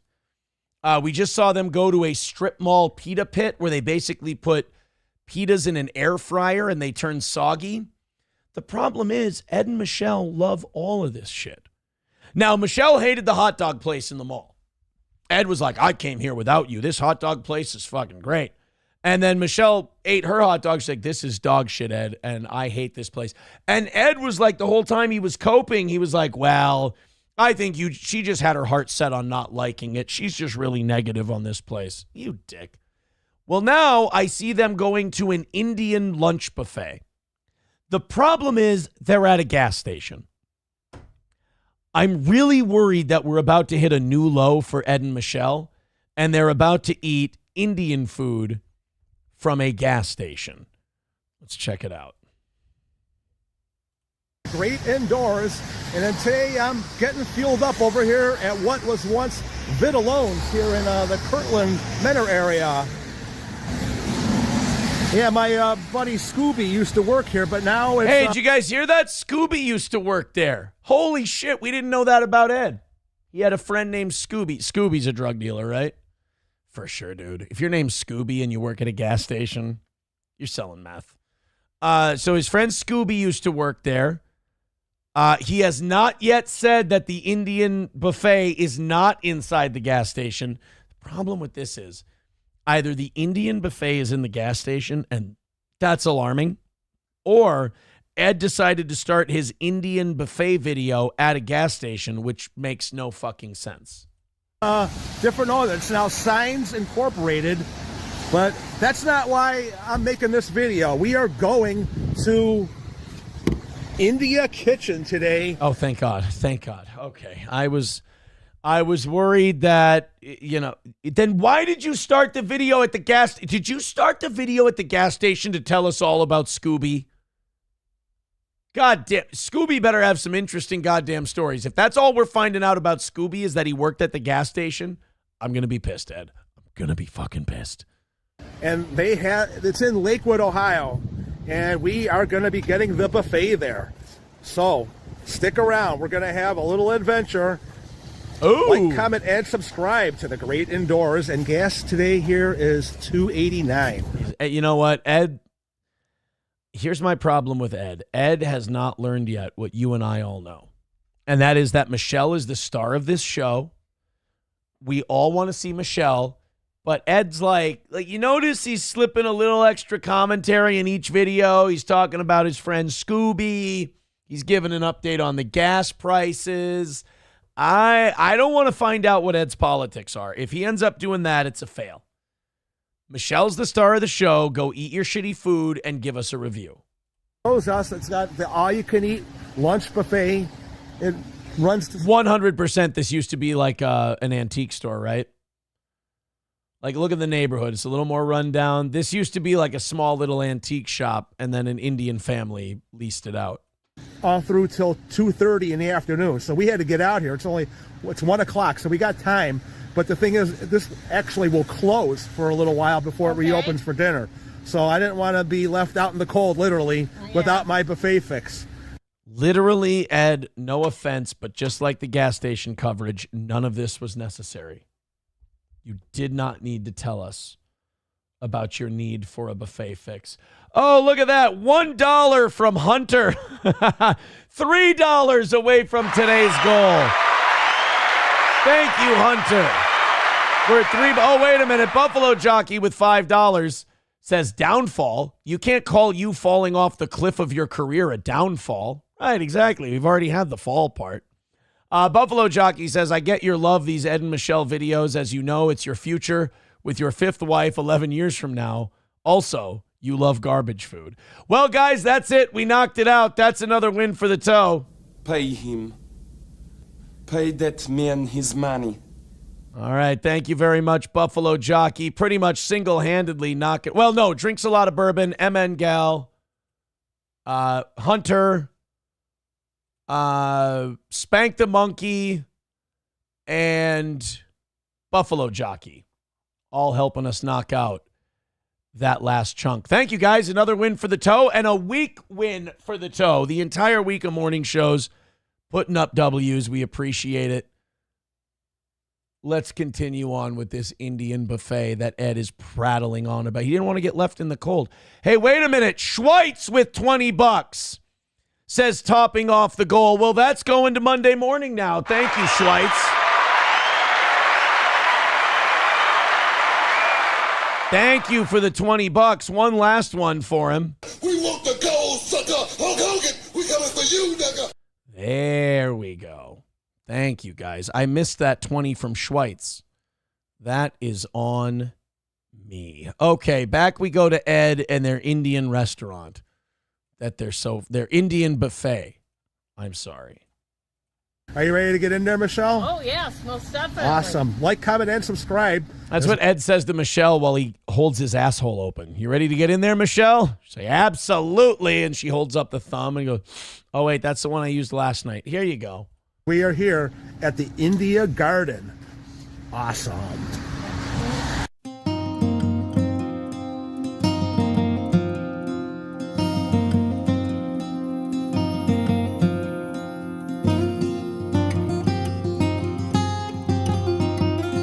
I honestly, I'm going to tell you right now, this might be Ed's most wasteful video ever. Like, just shit we don't need to see. Okay, we're all very friendly. Host, let us in. And yes, it's okay. I have to point out what Michelle's been doing these last 10 seconds because I thought she would stop and I wasn't going to pause it. Michelle is staring down the entire buffet and quite literally salivating the entire time.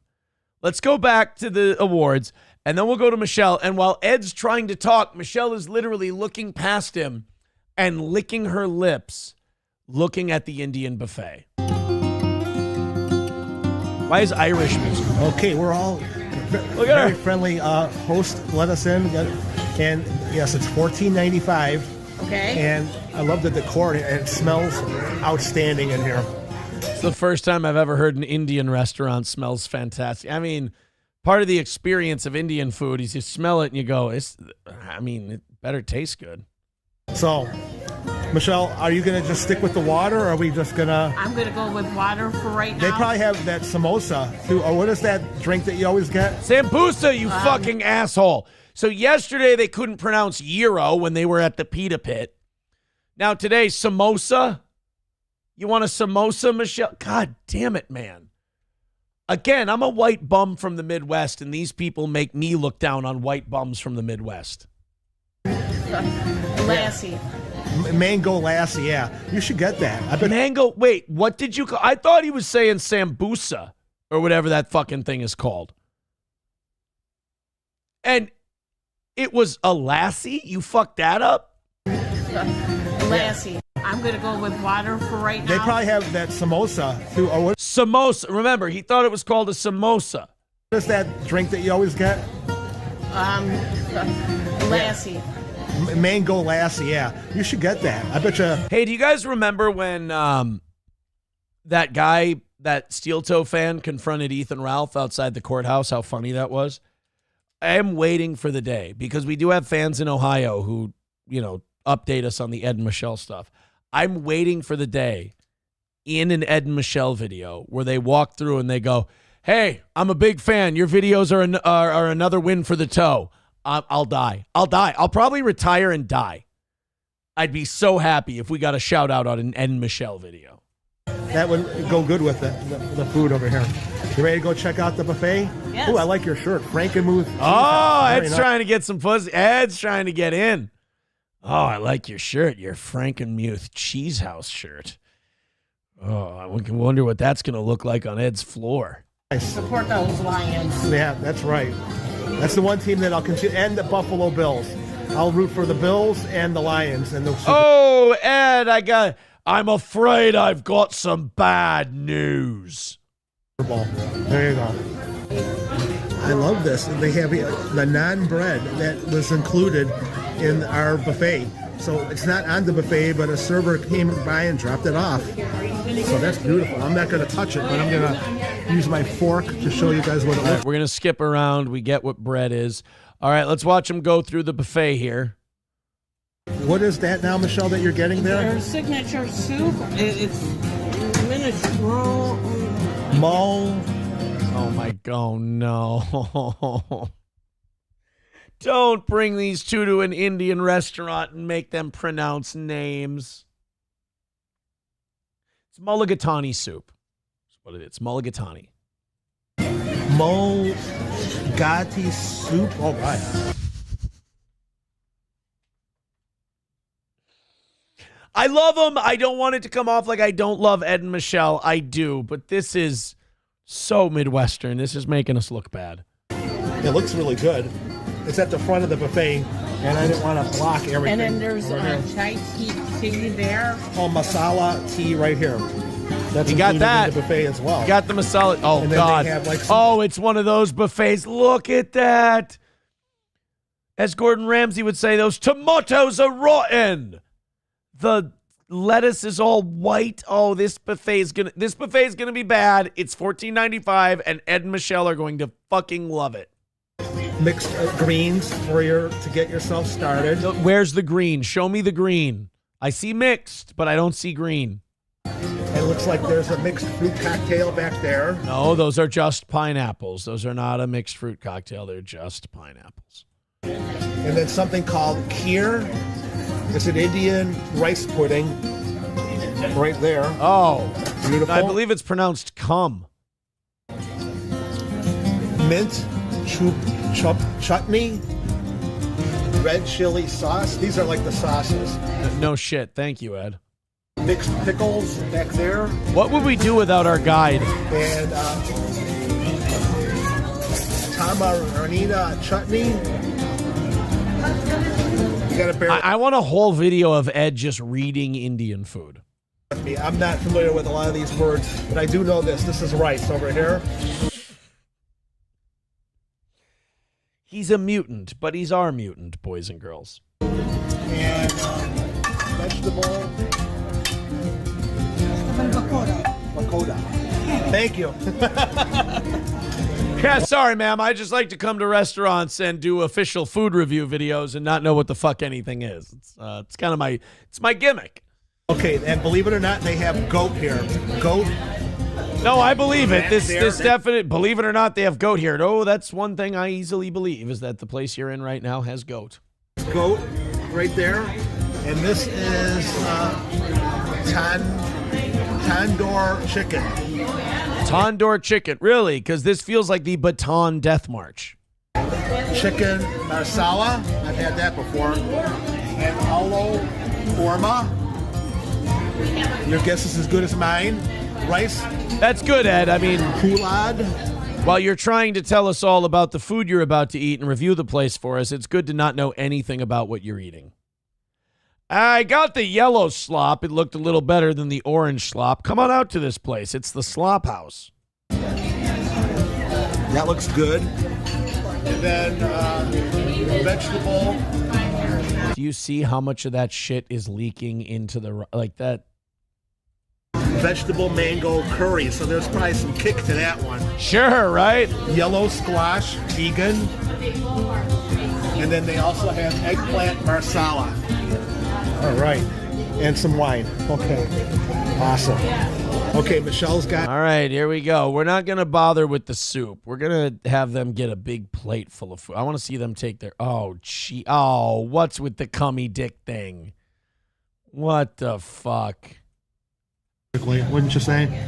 I would say so, yes. Oh, yeah. Okay. Okay, I got the soup that Michelle was getting over there. And I think... Over there? There's our over there. Over there. I got that soup Michelle was getting over there. Next thing to do is take the naan bread and dip it in there like that. Yeah, we know how dipping works. Try it that way.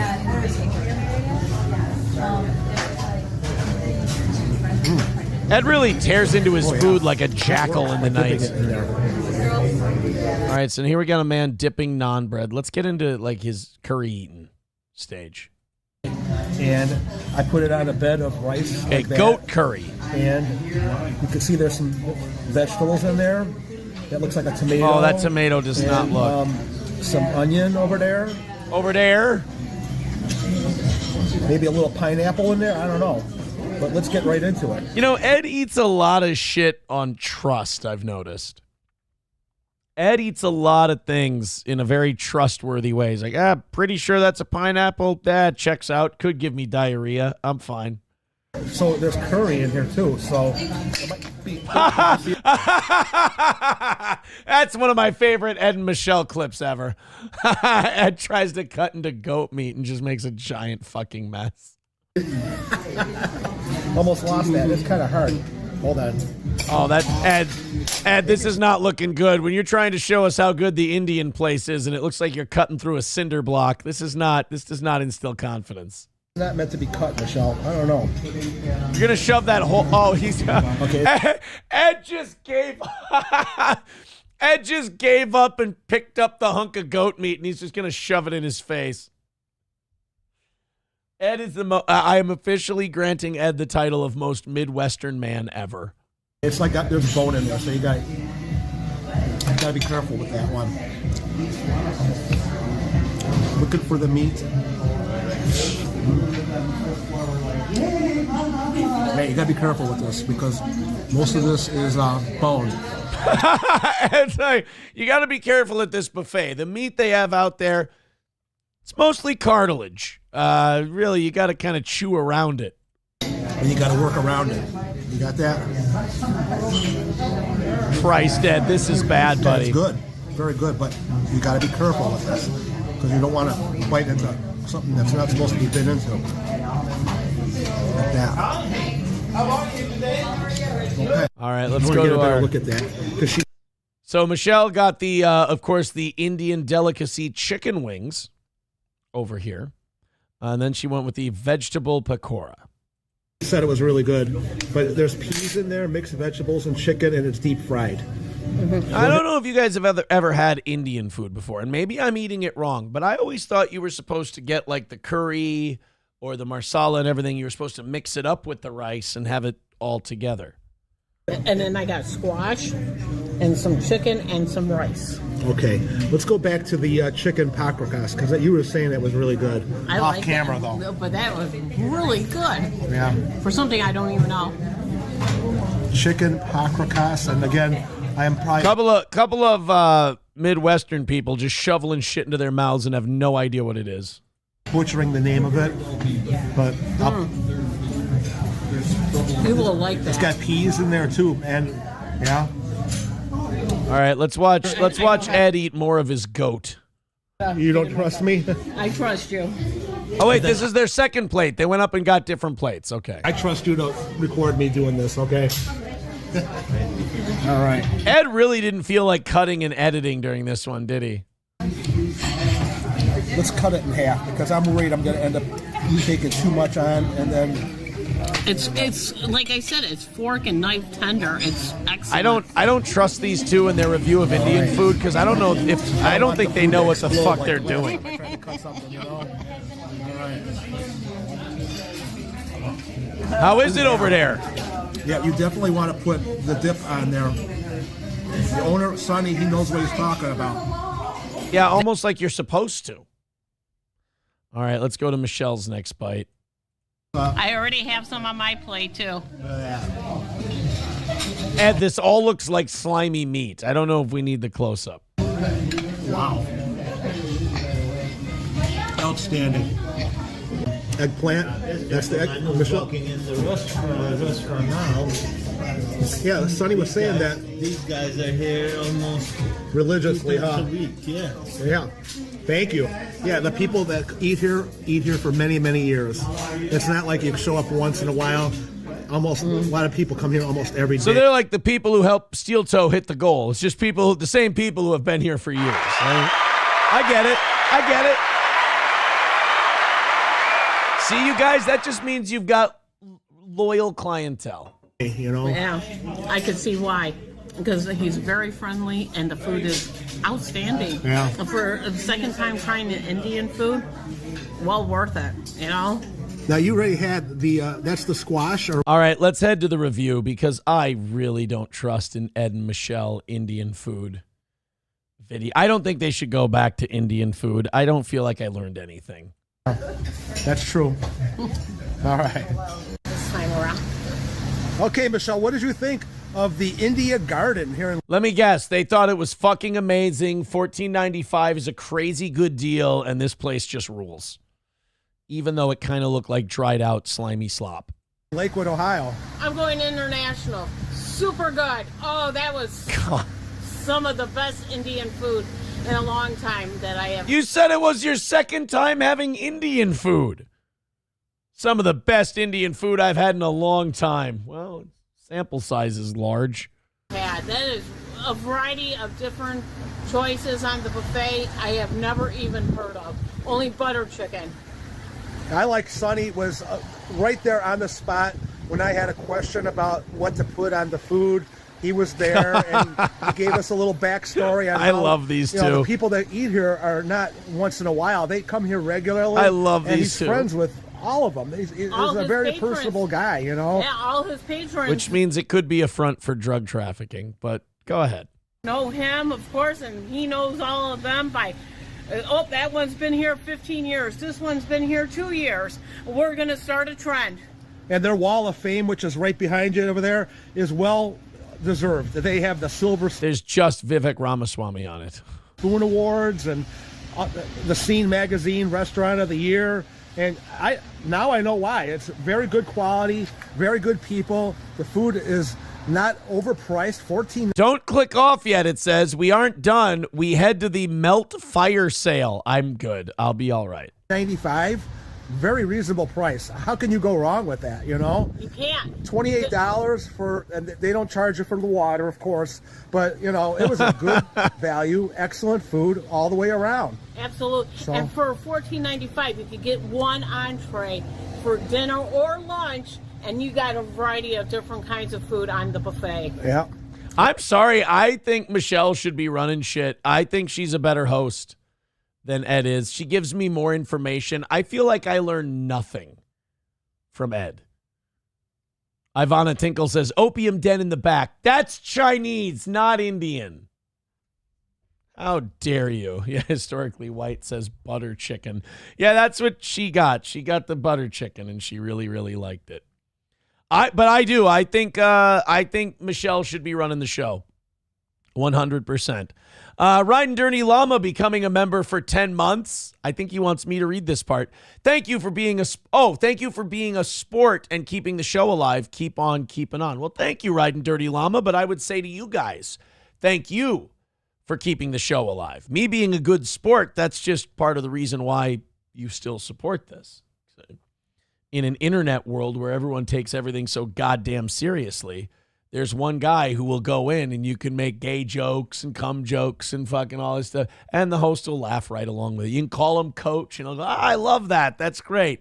Instead of having a fucking meltdown every time someone just makes fun of the sores on his face. But I think Michelle is the star of the show. I think we're learning this. I can't stand when Ed says over there. I don't think Ed does a good job of introing the segments. I don't know why the hell he started at Scooby's gas station. I don't. Again, I'll say it again. Michelle should be running the show. Ed doesn't really know anything about any of the places he goes to, whereas Michelle tries to learn. I think we're officially seeing who is the Hall and who is the Oates of this tandem. Chevy fan says Michelle would steal you from SP. Scooby Jooby Jew says Ed interviewed me at one point, but I didn't want to be on camera. Shut the fuck up. Are you serious? You talked to Ed? Did you throw in another win for the toe? Oh, man. That's my dream, is one day a toe fan ends up on Ed and Michelle. Oh. Dive Bar says, yeah, but what do you know? Ed doesn't have to beg for money. That's true. Ed works a job during the day and then just films himself going to lunch. He might have it all over me. All right, guys, thank you very much. What a great day. What a fun time. And we ended it on a high note. I appreciate it so much. Come back tomorrow for Rumble Link Friday. I'm sure there won't be any gay jokes or anything about playlists. I'm sure it'll just be an honor and a privilege to captain that 4-hour ship on Rumble Friday tomorrow. Hit like, hit subscribe, hit follow. Appreciate it, guys. Have a great rest of your day.